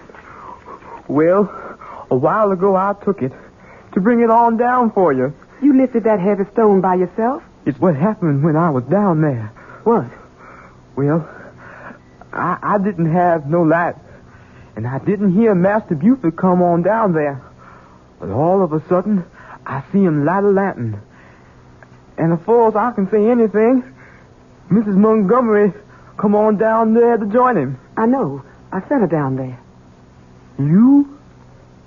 You knew what he was going to do to her? Son, you got to understand. I can't help myself. You knew he was going to throw her in that hidey hole with old Mrs. Montgomery? I knew. But she's so pretty. And he hurt her, Ma. Master Buford hurt her. He took that little girl that's like a little chickadee bird. And he's going to shut her up in there. Don't think about it now, son. I got to think on it. I couldn't be shut up, Ma. I couldn't be shut up nowhere. I know that, son. I'll just take my own throat with my hands like I done with someone a long time ago. Don't, William. Don't do that to yourself. No. Not to me. To Master Buford. To Master Buford, unless he lets her go.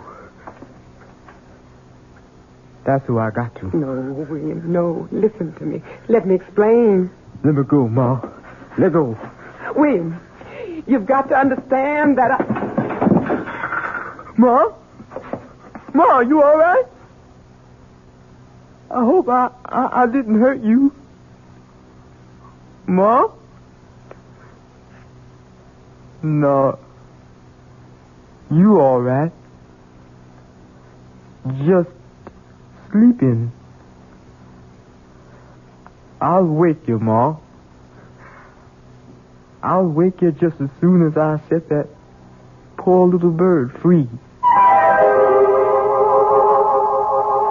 I spent my life trying to get free of you, Mama, and I did. Then I got myself trapped again. Now I've got to get free of Nancy Lee, too. Goodbye. You'll never see me again. You can't leave me here with this old woman. I can't be shut up anymore. You've been drinking again. You look drunk. I feel drunk. Drunk with relief. Hannah and William are all you'll ever see from now on. As far as I care, you could both rot. What's that funny smell? My head. I need a drink. What? Who's that? It's me, Master Buford. I'm sorry for what I got to do. Master Buford. Master Buford. I didn't mean to do nothing, Master. I didn't mean to do nothing. It was just a bird has to fly free. You can't keep it locked up. William? William?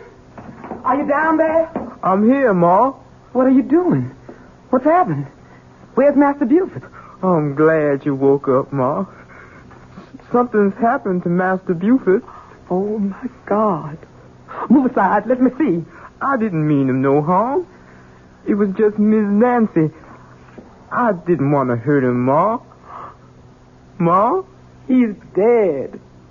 Oh, William. William, you killed him. I never even touched him, Ma. How would you know? Poor twisted mind. How would you know? Heaven help me. What are we going to do now? I've got to think.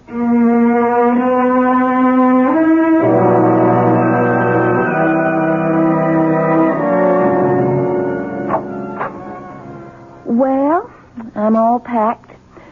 And William is taking my things down to the carriage now. What about you, Mother? I suppose you have to call me that. We might as well get used to it. Just as you'll have to try to sound a little fonder when you talk to your daughter, Nancy Lee. Very well. Nancy Lee. And I not only am all packed, but my trunks have already been taken to the railroad station. All ready for our new life. Yes. Oh, come on now. This was all worked out before the funeral. And you've had a lovely time of it, haven't you? Playing the bereaved widow, being wined and dined in sad farewell. Well, I had to stay hidden at home. Well, you could scarcely come popping out of the grave without creating a legal snarl. I know. It's better this way. I hope we can smuggle me out successfully. At night, in Hannah's cape, there'll be no question. Nothing left to be done. I don't think so. Hannah and William will stay with the house until the estate is sold, and the lawyer will forward us the money wherever we settle. Wherever we settle.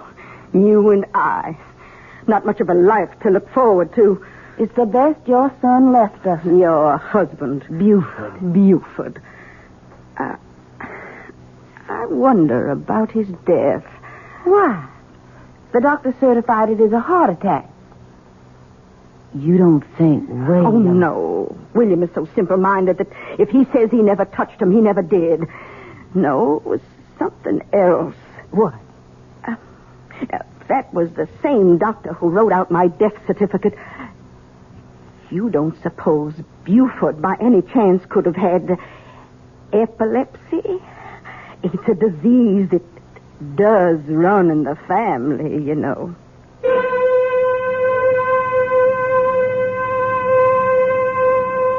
If Sarah Montgomery should have been right, then poor Buford went to far more than his just reward. After all, the coffin was already in the ground for over a week. But that's really too horrible a prospect to dwell on, isn't it? I'll return shortly.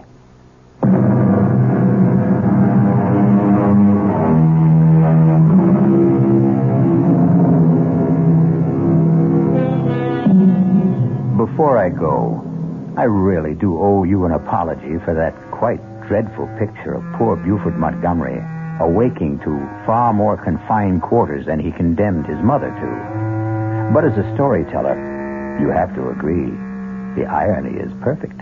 And then, of course, also, I did promise to curdle your blood.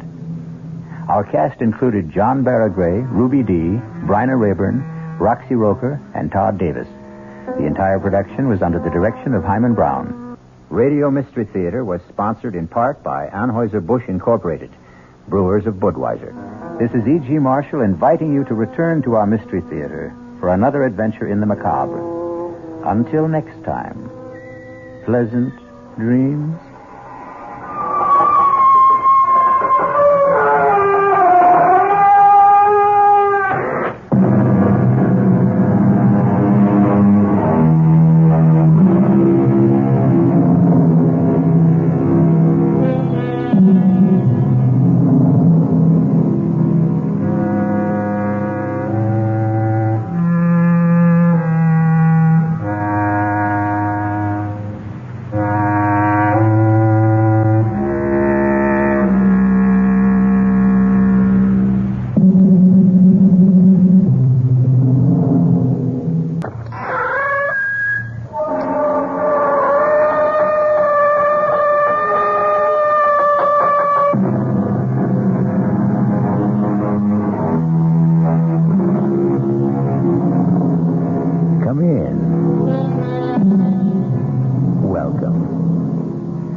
Marshall.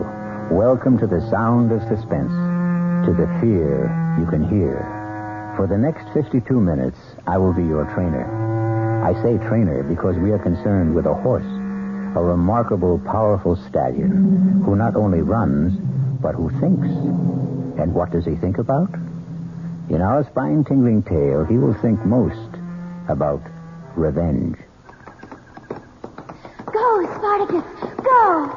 You'll find him. You'll catch him. And when you do, he's yours. All yours. Emily! Emily, here I am! See him, Spartacus.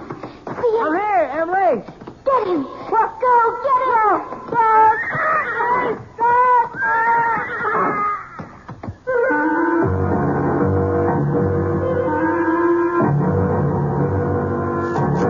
Our mystery drama, Death Rides a Stallion, was written especially for the Radio Mystery Theater by Sam Dan and stars Mason Adams. It is sponsored in part by Anheuser-Busch Incorporated, brewers of Budweiser, and by the Kellogg Company, makers of Kellogg's Special K cereal.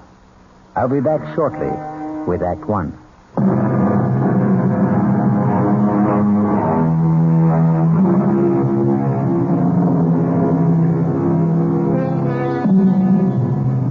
He's a big 5-year-old chestnut stallion. He's in the prime of his glorious life. He has fire in his eyes and steel springs in his legs. The powerful muscles ripple beneath his shiny, velvety coat. And he also has a mind of his own. He's a rebel who acknowledges no master. That's why he's called Spartacus. But if he has no master, he does have a mistress. A slender, freckle-faced girl named Emily. And he will respond to her slightest touch, her softest whisper. Whoa, Spartacus. Right here. Steady, boy. Steady. Good boy. Listen, Spartacus. Here he comes now. Here I am, Frank. Oh, good morning, Uncle Harry. Oh, morning, Emily. Do I detect a faint tone of disappointment? Disappointment? Oh, why, Uncle Harry, you're my favorite human being. Oh, I have the impression that you were expecting someone else. Who, me? Well, I wasn't expecting anybody. Oh. Look, I don't say that Lollygag here is in a class with Spartacus, but we challenge you to race. Well... How about here to Parsons Creek? Now? Unless you just want to stand around all day. The truth is, Uncle Harry, I am waiting for somebody. Oh, that's the secret of your early morning ride. And who is your partner in these assignations? Frank. Oh. Well, there's no accounting for taste, I suppose. I think I'll commune with nature on my own. Up, Lolly, here.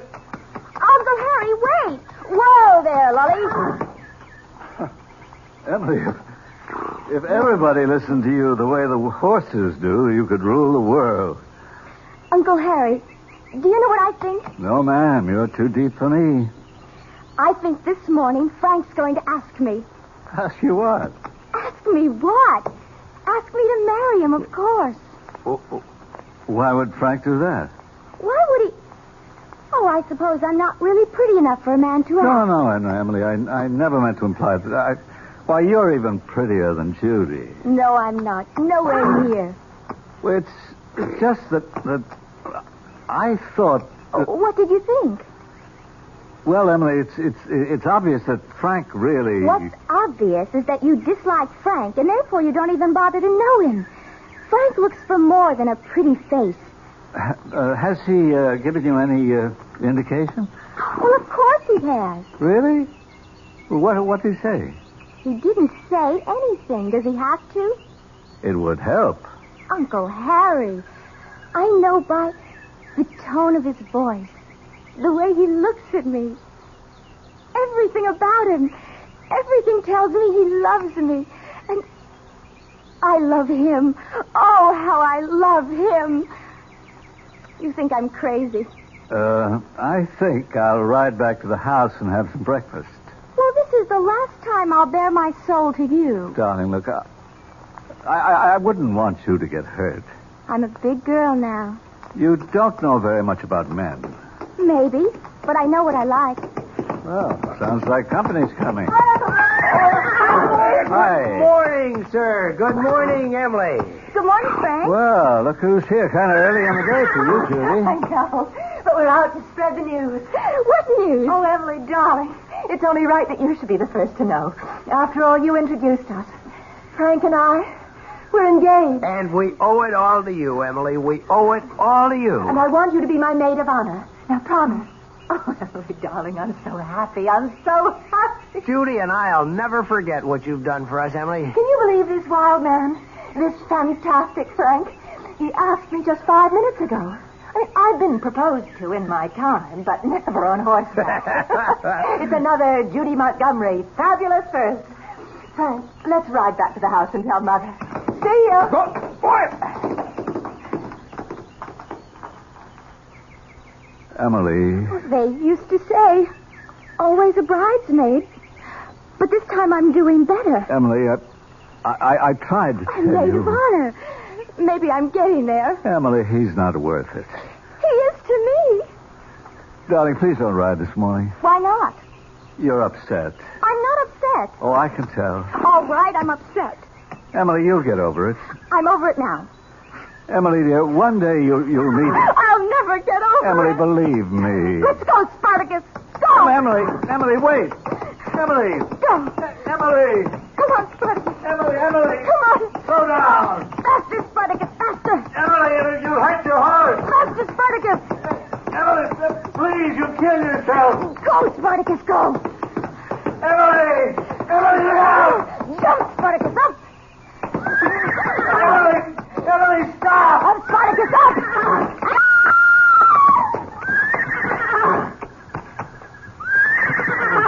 Emily. Oh, no. No. Emily.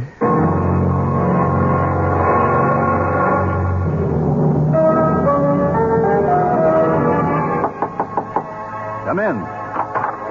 You wanted to see me, sir? Oh, it's you, Frank. Yes, sit down. Thank you. Wait till I shut off this music. Oh, let it play. It was her favorite Rhapsody. So it was.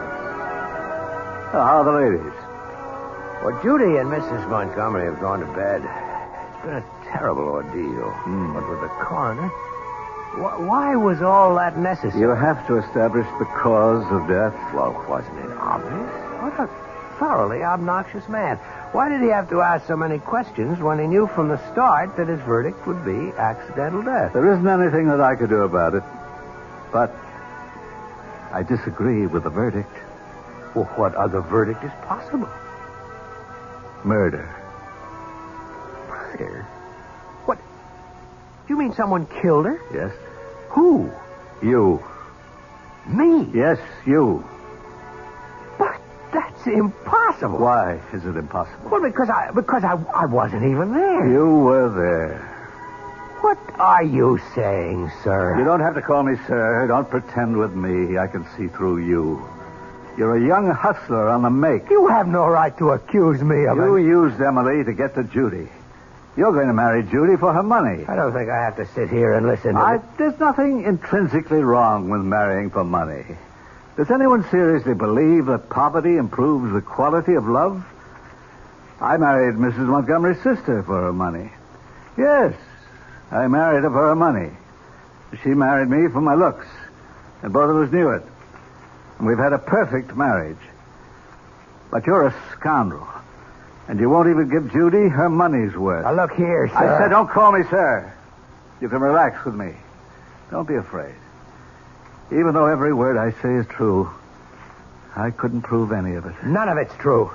You accuse me of killing Emily. That's a lie. You say I was there. You know I wasn't there. I was with Judy. We were riding back to the house. You know it for a fact. Have a drink. I don't drink. Don't say it so smugly. You have other vices that are worse. I say you were with Emily. I was not. No, don't interrupt.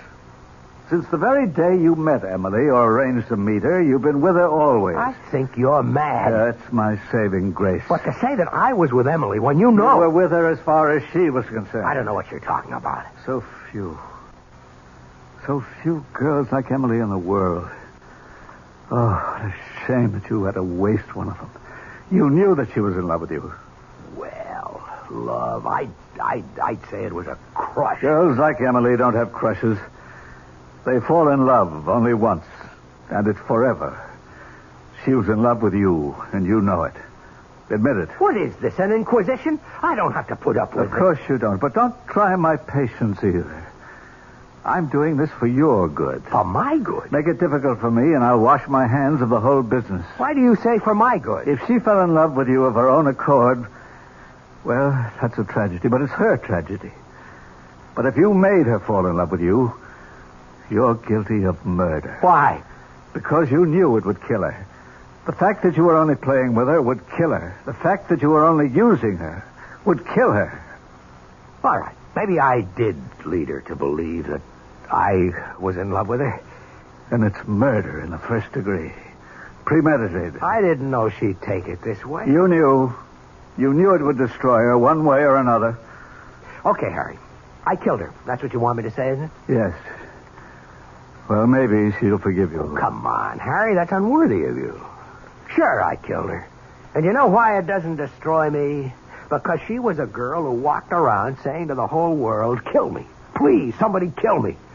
She was so trusting, so naive. Anybody could have broken her heart. Anybody could have betrayed her. Nobody has the right to be that defenseless. I was just a guy who happened along. Yes. Well, despite it all, she'll forgive you. Sure, Harry. Don't humor me. She loves you. And when she loves forever. A little thing like death isn't going to stop her.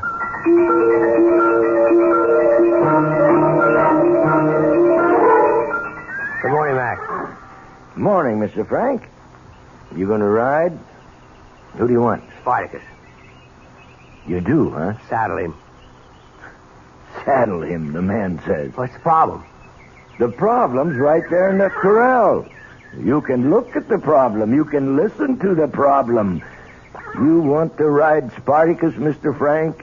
You go in there. You put the saddle on him. How long has he been acting up?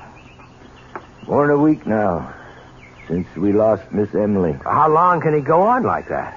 Oh, for another 5 minutes. Or for the rest of his life. Poor Spartacus. He's kind of in mourning, that's all. Oh, Miss Judy said she'd wait for you at Parsons Creek. I got Bolivar saddled up.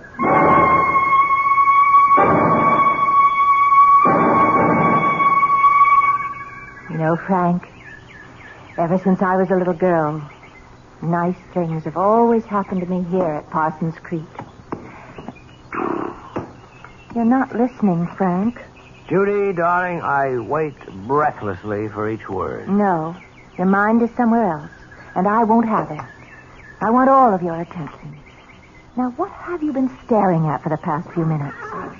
Judy, look straight ahead toward that clump of birches at the edge of the field. Why? There's a horse standing there. I don't see anything. Big chestnut. If I didn't know that Spartacus was back in the corral... Have you had breakfast? No, but that doesn't... It's the most important meal of the day. You're probably seeing things because you're faint with hunger. What do you mean you don't see anything? And it gives you a bad temper, too. Judy, don't joke with me. Missing breakfast is no joke. We're going to go right back and get you some. That's Spartacus standing there, and someone is on him. Wait. Whoever it was just moved behind the trees. Come on. Where? We're right over there. I'll prove it. I didn't see anything. I don't have to prove anything. Wait here.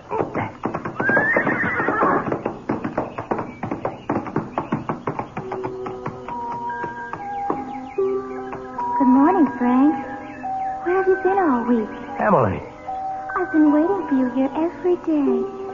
You're not angry with me, are you, Frank? Emily. Where would you like to ride this morning? You know, I never did thank you for that piano rhapsody. It was so thoughtful. Come on, boy. Let's go, Bolivar. Frank, don't go. Don't go, Frank. Ready to go back for breakfast, Frank? Yeah. Yeah. Well, was anybody there?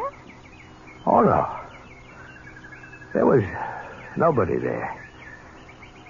Nobody at all.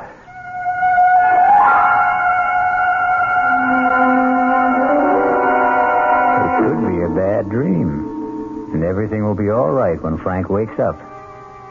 But how can he wake up when we all know he hasn't been sleeping? We'll return shortly with Act 2.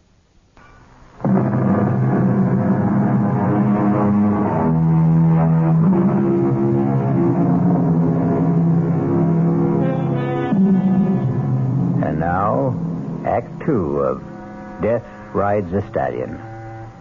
Frank has gotten over the shock of seeing and hearing a dead Emily, but not completely, it seems, as he has breakfast with Judy. More coffee, Frank, darling? Thank you. You know, you weren't exactly filled with chatter and high spirits this morning. Sorry, Judy. You hardly said a word, all during our ride. I guess you're right. I should never skip breakfast. Oh, no, that isn't true. You should always skip breakfast, or you'll wind up fat as a pig. The wit and wisdom of Uncle Harry. Morning, sir. And how are the true lovers this morning? Oh, I'm fine. Frank is a bit gloomy, though. I'm not gloomy. Yes, I would say you are. I'm an expert on gloom. I was once engaged to a boy. Do you remember him, Uncle Harry, the tall, blonde? The one whose father owned all that oil? No, he was a redhead. The blonde's name was George something or other. Oh. Anyhow, he was undoubtedly the gloomiest human being east of the Mississippi. Well, Frank, what's the problem? There isn't any problem. Frank's been seeing things. Is that a fact? Now, Judy. Now, Frank, don't deny it. He was actually convinced he saw Spartacus out riding this morning. Spartacus? And somebody was on him. Whoa, that's remarkable. Not to mention impossible. In the first place, nobody's been able to ride Spartacus since poor Emily. And in the second place, Spartacus hasn't left the stable in all that time. Who was supposed to have been riding him, Frank? Look, the whole thing was a kind of a hallucination. Now, please forget it. All right, darling. Will you be judge at the competitions this year, Uncle Harry? Well, is it still on, after all, darling? We're in mourning. Oh, would Emily have wanted us to call off the show? What better way is there to remember her? Poor child. Frank, do you think that we should... Where's Frank? Well, he was just sitting here. Where'd he go?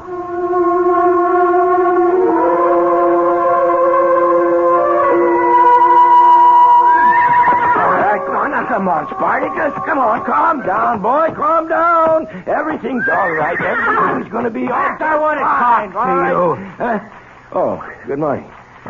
That's Spartacus. Still can't do a thing with him. You don't have to play that game for me anymore, Mac. Game, Mr. Frank? Tell me the truth, or I'm going to beat it out of you. You raise your hand to me, and I'll be forced to break your jaw. Nothing the matter with Spartacus. He was out riding this morning. Well, that's news to me. Who's paying you off? Mr. Frank, that jaw of yours is starting to look like a good target. You saddled Spartacus after I left here. I saw him. He was near Parsons Creek. Oh, you ain't well. You want to sit down? I'll get you a glass of water. Now, just get sit your down. filthy hands off me. Frank, what's the matter? Nothing is the matter, Judy. Mac? I think the sun's a little strong this morning, Miss Judy, and you know these city fellas, they never wear hats. Frank, you don't look well at all. I'm fine. Now, listen, darling, listen to me. I'm going to call Dr. Stone. I don't need a doctor. Yes, you do. You do. I don't want to hear another word. You just go to your room and rest.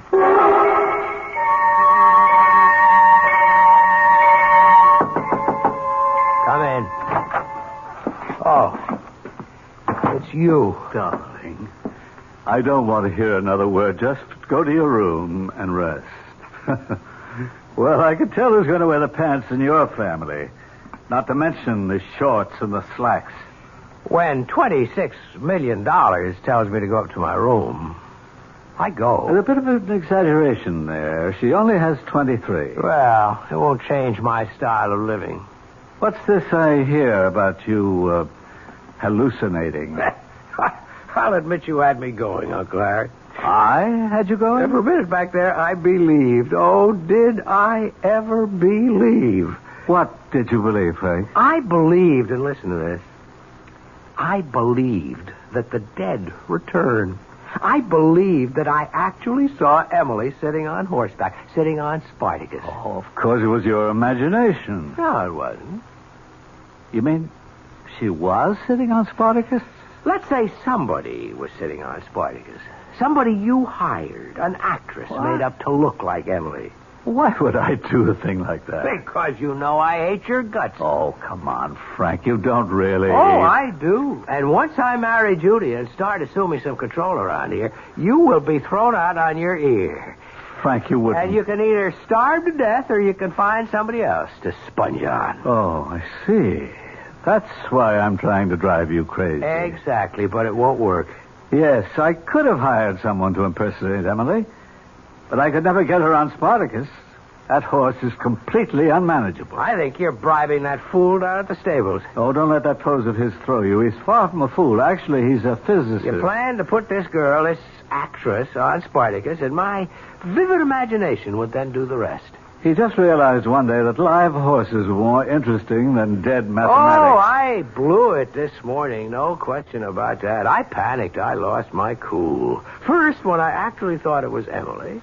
Second, when I tried to put muscle on that moron at the stables. Frank, believe me, his IQ is higher than yours. I lost points with Judy, but it'll never happen again. Sorry to end your fun so soon, Uncle Harry.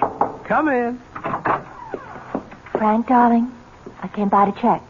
Has he been resting, Uncle Harry? Oh, yes, he's been as good as gold. My darling Judy, won't you believe I'm all right? You didn't look all right, and you didn't sound all right just a little while ago. I'm fine right now. I'm just fine. Oh, that's good, darling. Because we're having dinner with the Farringtons. Oh, Judy, he's such a bore. Of course. But he has one of the biggest stock brokerage firms in the country. We were talking about making you vice president. Judy, I'm not interested. Frank, darling, you'll have to do something. I don't know anything about... And there's no reason you can't learn. Now, Uncle Harry knows all about finance. Let him teach you. Will you, Uncle Harry? Oh, gladly. I'll pop in again soon just to check on you. Does she know your plan to assume control after the wedding? Don't you worry about me. I know how to handle women. Well, Judy has all the money, but you know you'd have been much happier with Emily.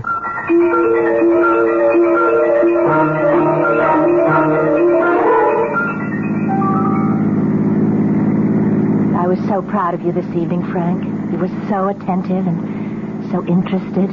You hung on Jim Farrington's every word.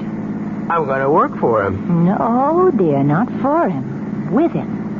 After all, Mother and I are major stockholders in Farrington and Company. Now, don't you find stocks and bonds fascinating? Slow down, Judy. Why? Slow down. Look out, Judy.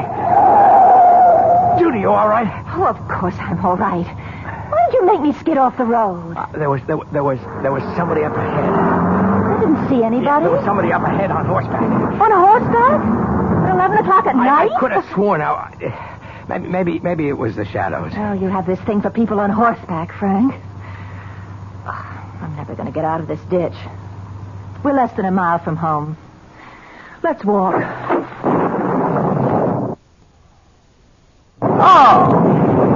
Oh, no. We'll have to wait till it lets up. Oh, we could wait all night. Tell you, I can run to the house, pick up another car, and be back in 10 minutes. I was waiting for you to suggest a gallant thing, darling. You mind waiting alone? Why should I mind? These are my woods. Well, there goes.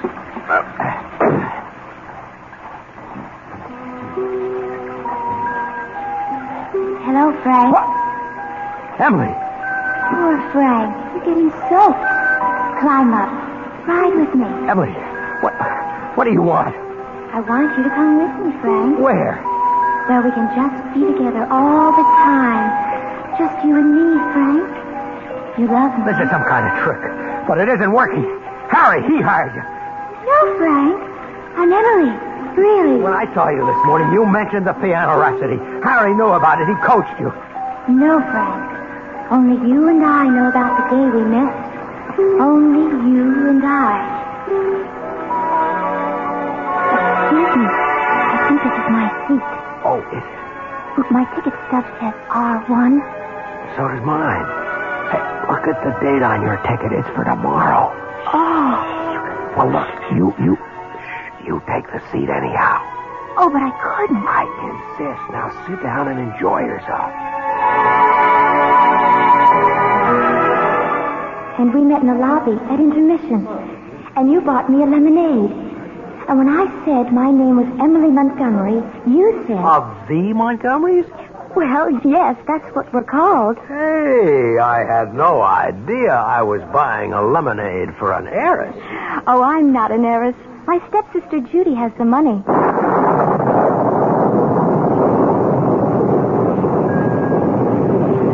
Come with me, Frank. No. Don't be afraid, Frank.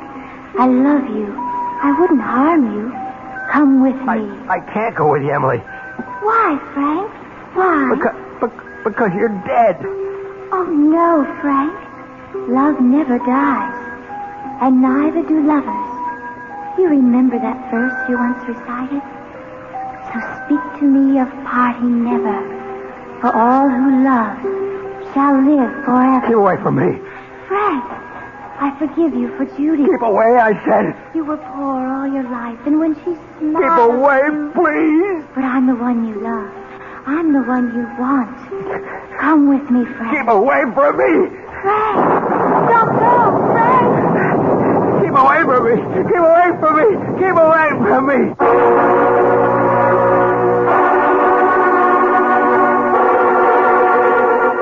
And so, we have here a man who is sprinting down a country road at midnight, in a pouring rain, shouting, "Keep away from me."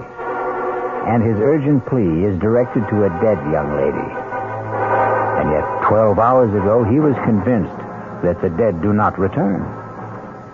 We'll return shortly with Act 3.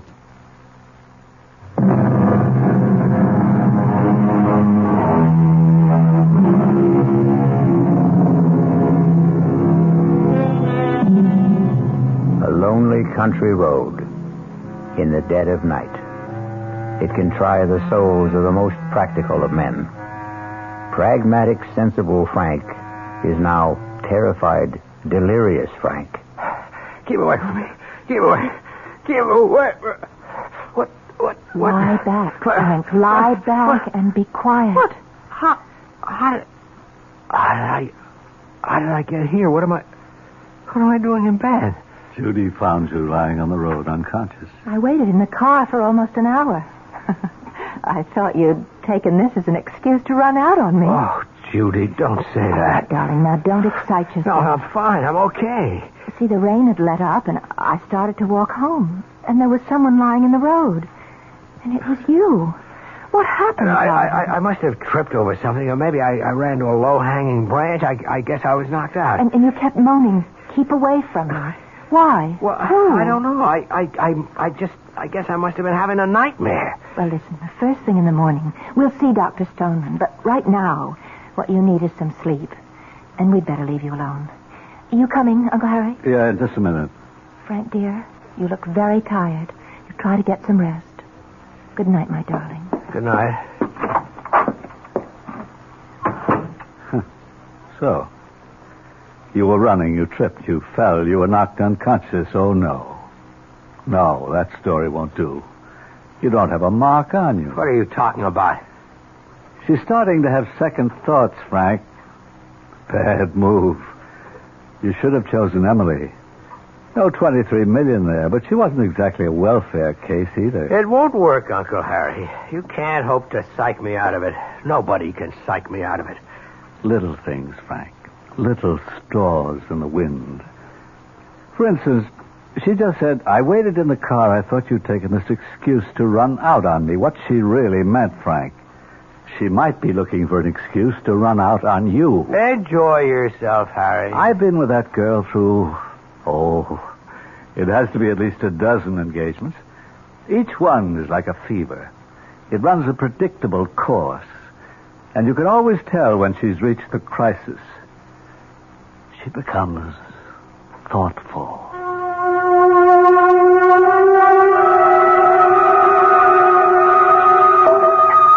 Pour you another glass of wine, dear. Judy, more wine? No. Oh, thank you. What a glorious spot for a picnic. Frank, did you tell Dr. Stoneman everything? Of course. You heard what he said. I am 100%. Did you say anything about that mysterious rider? What mysterious rider? Oh, I know for a fact you've seen it twice. Once yesterday morning and again on the road last night. The rider who's supposed to be on Spartacus. What's there to say about it? It's impossible. Who can even get a saddle on Spartacus these days? Then why do you keep seeing him with someone on his back? Judy, darling, didn't you ever have a momentary flash? Well, an illusion? No, not really. I take after Dad, both feet on the ground. You know, it's a pity you never knew my dad. There was a man for you. You're a lot like him, except when you get these, what do you call them, delusions? No, he wasn't like that at all. Who's that coming? I don't see anybody. Oh, Frank, not again. Hello, Frank. What's the matter, darling? Nothing is the matter. I'm fine. Well, you don't look it. Come with me, my dearest. Frank, are you sure you don't have some deep, dark secret? Come with me. She won't mind if you come with me. I always thought I wanted to marry a man of mystery, but... Judy and I, we grew up together. We loved each other as sisters do. Frank, are you sure you haven't been drinking? She wouldn't have taken you if she knew I loved you. Judy, let's go back to the house. But we just got here. I know, but please. Don't go with her, Frank. Come with me. All right, we might as well. I can tell you're not going to be much fun today.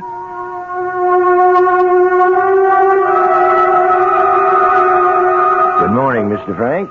Do anything for you? Mac, Spartacus has been here all morning, hasn't he? This time you don't have to take my word for it. The vet's in the stable. He's been here all morning. Ask him. Want me to call him? No, never mind. Hey, you look nervous, Mr. Frank. You ought to get some rest. Yeah, sure. The vet's been here all morning, and so is Spartacus. Why do you keep asking? How long will it take you to saddle Spartacus? The way he is now? Forever. I'm going to ride Spartacus. Mr. Frank. Now, that is a damn fool thing to do. If you won't saddle him, I will. I tell you what, Mr. Frank. This is a bad time. Toward evening, he kind of simmers down a bit, and that's the best time to try. Right now, he'd kill the both of us. That's 5 o'clock. Oh, I'd say 5 o'clock's just fine.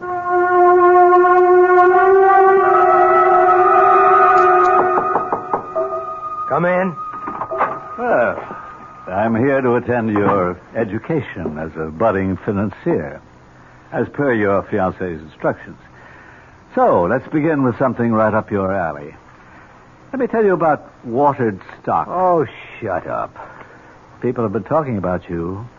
Mac in the stables, for one. He tells me that you intend to ride Spartacus. That's right. Why? Harry, at first I thought you were out to destroy my mind with an actress who was impersonating Emily on Spartacus. But that's impossible. Might have been fun at that. Now I know for sure that I am having hallucinations. I keep seeing Emily. Oh, that's bad. But as long as I'm aware of it, I can handle it. It's my own mind, and I can control it. Hooray for you. The key to this thing is Spartacus. If I can break that horse, I can break this whole psychological hang-up. Well, that's what you think it is, a psychological hang-up. Absolutely. Judy's also been talking about you. She's a little disturbed. I didn't notice. Yeah, key sign. Tell me, did she talk about her father yet? No. You sure? Well, she happened to mention him briefly. But his name did come up. Just in passing. Oh, bad news for you. Why don't you get out of here? I don't think she'll ever marry anybody. None of this is going to work, Harry. Her daddy was just too overwhelming a man. She's attracted to guys who resemble him. And then when she finds out the resemblance is only superficial, she's done it no fewer than 12 times. Oh, my goodness. You're number 13. Will you get out of here? I'm supposed to teach you how to be a stockbroker. Cut it out. Well, here you are, you two. Hard at work, I hope. How are the lessons coming? The lessons are coming to an end. You mean you've learned everything already? I don't intend to learn anything. I don't care about finance. I won't go into an office with that idiot Farrington, and when we're married, I intend to make the decision. Well, of course. Now, what did you want to see me about? I just came up to find out if you were all right. Obviously, I'm fine. Oh, well, I'll see you at dinner. That's how you handle women, Uncle Harry. That's how you regain control of your mind. And now, I'm going for a walk. Oh, if you happen to see Emily riding Spartacus, say hello for me.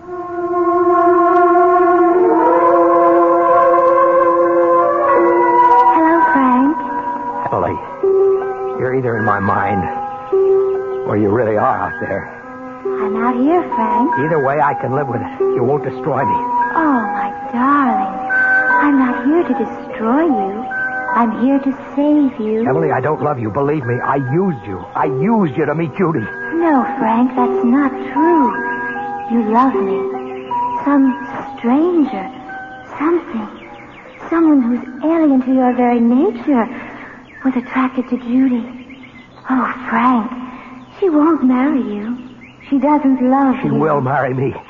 I've come for you, Frank. We'll be together, always. Go away from me. Speak to me of parting never. For those who love shall live forever. Emily, I don't want you. Yes, you do. Oh, how badly you want me. How you need me. I can live with this. I can keep seeing you and talking to you. It won't destroy me. I'll just get used to it. I will get used to it.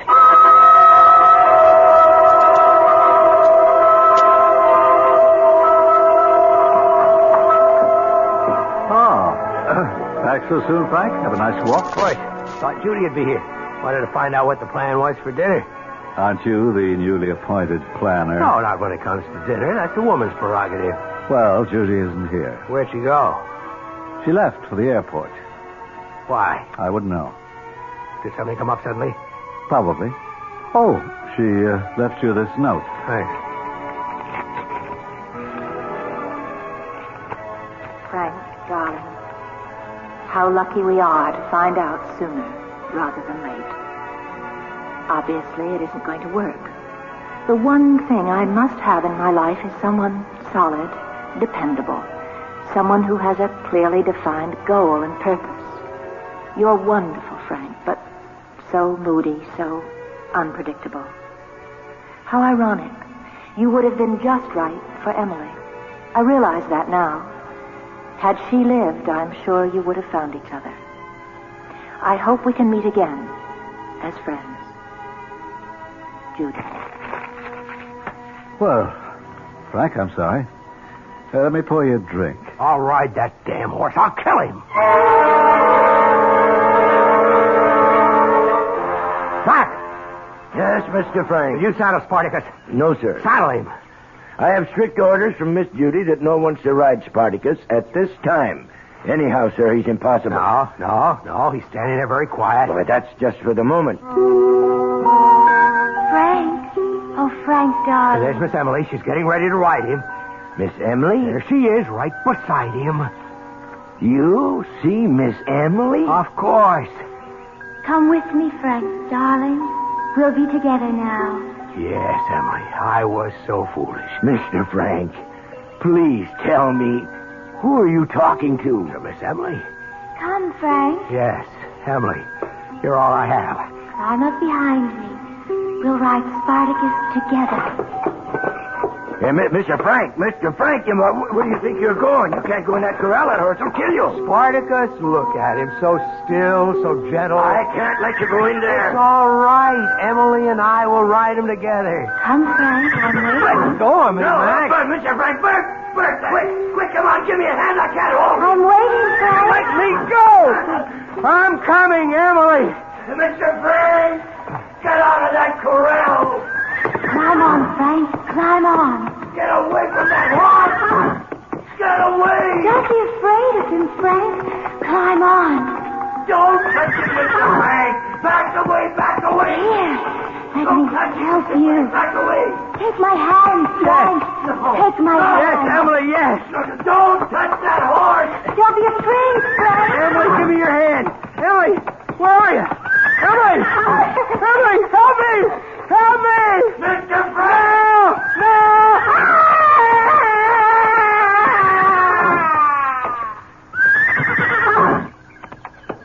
Bert, get a rope. Jerry, call an ambulance. As you can already guess, the ambulance was too late. But, as the poem says, those who love shall live forever. If Frank truly loved Emily at the end, then both of them will be together, somewhere, forever. I'll be back shortly.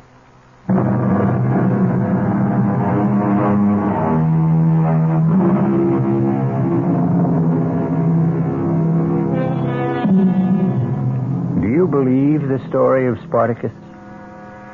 Well, maybe you should, because whenever we vouch for something, we say it's from the horse's mouth. That's because everyone knows that horses never lie. Our cast included Mason Adams, Marion Seldes, Paul McGrath, Barbara Worthington, and Harry Belliver. The entire production was under the direction of Hyman Brown. This is E.G. Marshall inviting you to return to our Mystery Theater for another adventure in the macabre. Until next time, pleasant dreams.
Welcome to the sound of suspense, to the fear you can hear.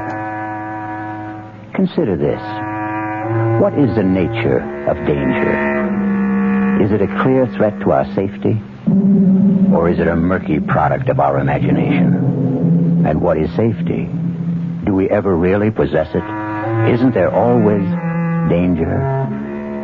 Our tale is about a little old lady who ran from danger and was pursued by a cat.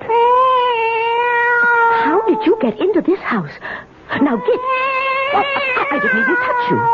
What's the matter with you? Sooner or later, you're going to have to get out of my house. Don't you think I'm going to feed you? Because I'm not. There's nothing in the house to eat anyway. How in the world did you ever get in here? How am I going to get rid of you?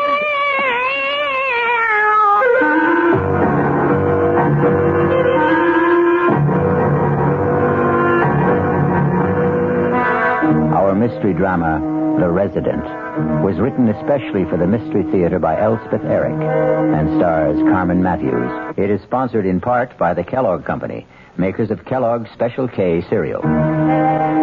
I'll be back shortly with Act One.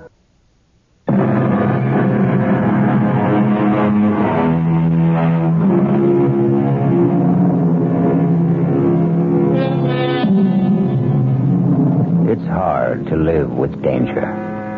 Hard if you're old, elderly. Hard if you're a woman. And hardest if you're alone. Miss Malvina Thripp is